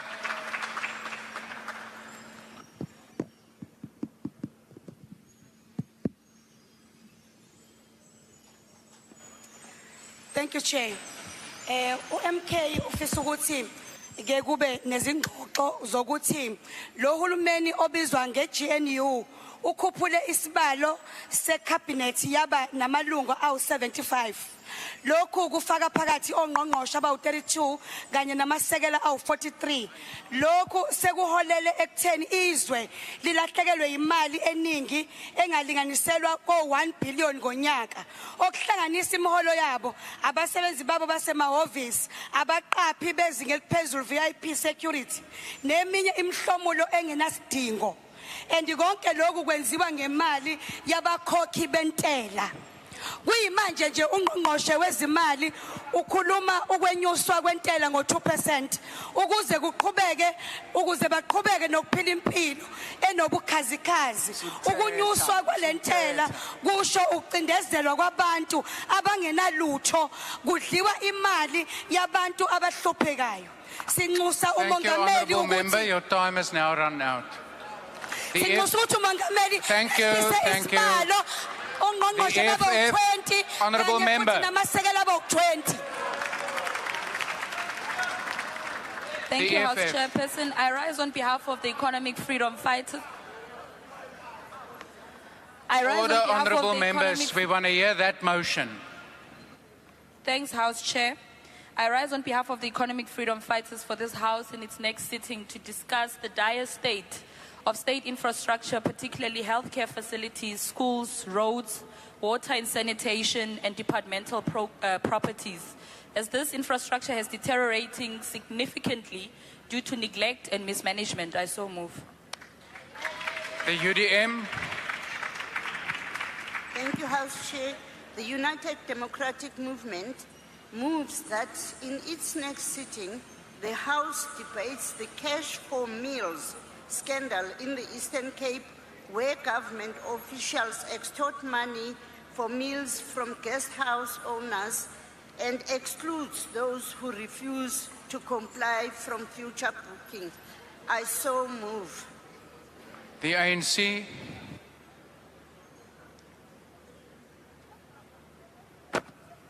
House Chair, I hereby move on behalf of the ANC that the House at its next sitting must debate coordinated. Honourable Member, maybe just wait for a roving mic and start afresh, please.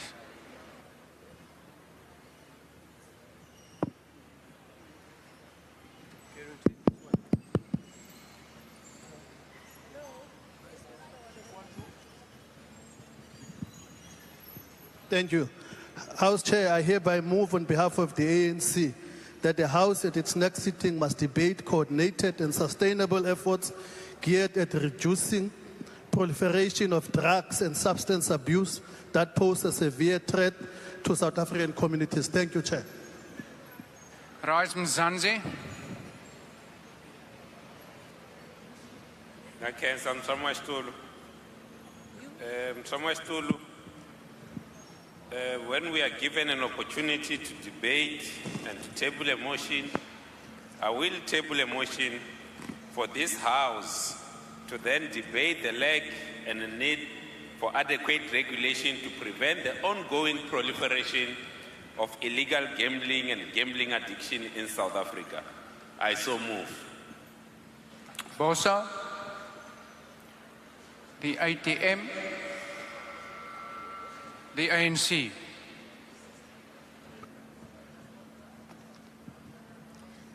Thank you very much, House Chair. I hereby move on behalf of the African National Congress that the House at its next sitting must debate the role that civil society, labour, business and other formations could play in the forthcoming national dialogue in South Africa.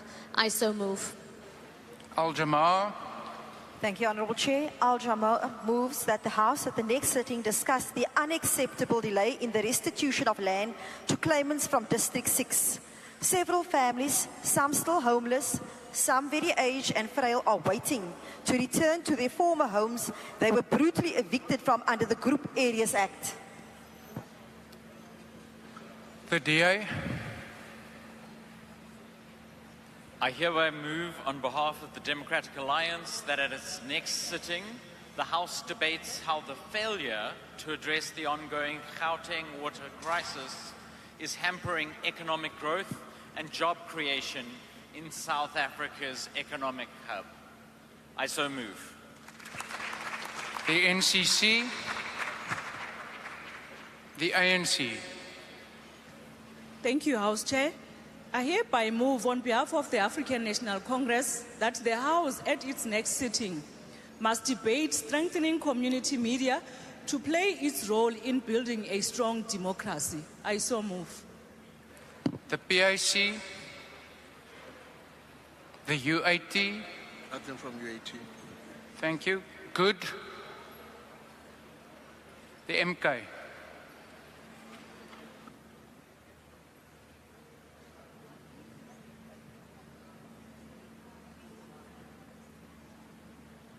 It's not working. Oh, it's good. Ngifaka izaziso zokubana emhlanganweni olandelayo emkhandlwini lo. Ameni lehlangano khonto wesizwe. Kuthi umkhandlu lo uyachecha bona isola elene nentshijilo ezimabhoko ngebanga lokungahlolisiswa nokuhagala kwamaphandle angaphangikhaya umbuso obhalelwako ukuthi ukhone ukuhelebha abantu ngoba laba ababuya ngaphandle abangekho emthethweni aphela kwembereko kunye nokuthuthisa amazinga obugebengu ningachecha ukuthi naphezu kwengongoyilo ezibuyeleleko zomphakathi uhulumende lo uyabhalelwa uyachecha nokuthi ukudosa inyako kwahulumeni lokho kwenza ukuthi amaphilo angabi ngcono indawo yokuhlala kwabantu abeze enaheni lengongekho emthethweni kwenza ukuthi abantu baphikisane ngokufuna umbereko ngibizela ukuthi ungqongqoshe wezomnyango wendaba zangikhaya when amano ahabe Thank you, Honourable Skosana. Your time has now run out. balungiselele iintshijilo zabo. Thank you. Ngiyathokoza. The DA. Thank you, House Chair. I hereby move on behalf of the Democratic Alliance that at its next sitting, this House debates the escalating crisis of infant abandonment, the lack of government-supported alternatives, and the urgent need for policy and legislative interventions to find a sustainable solution. Thank you. The ANC.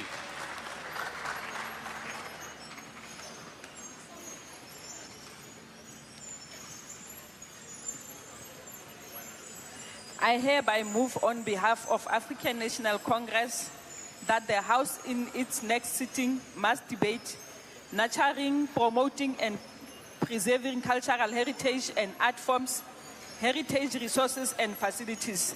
I so move. Thank you, honourable members. That concludes the last item of the day. The request is that members stand and wait for the presiding officer and the mace to leave the chamber. That concludes the business for the day, and the House is adjourned.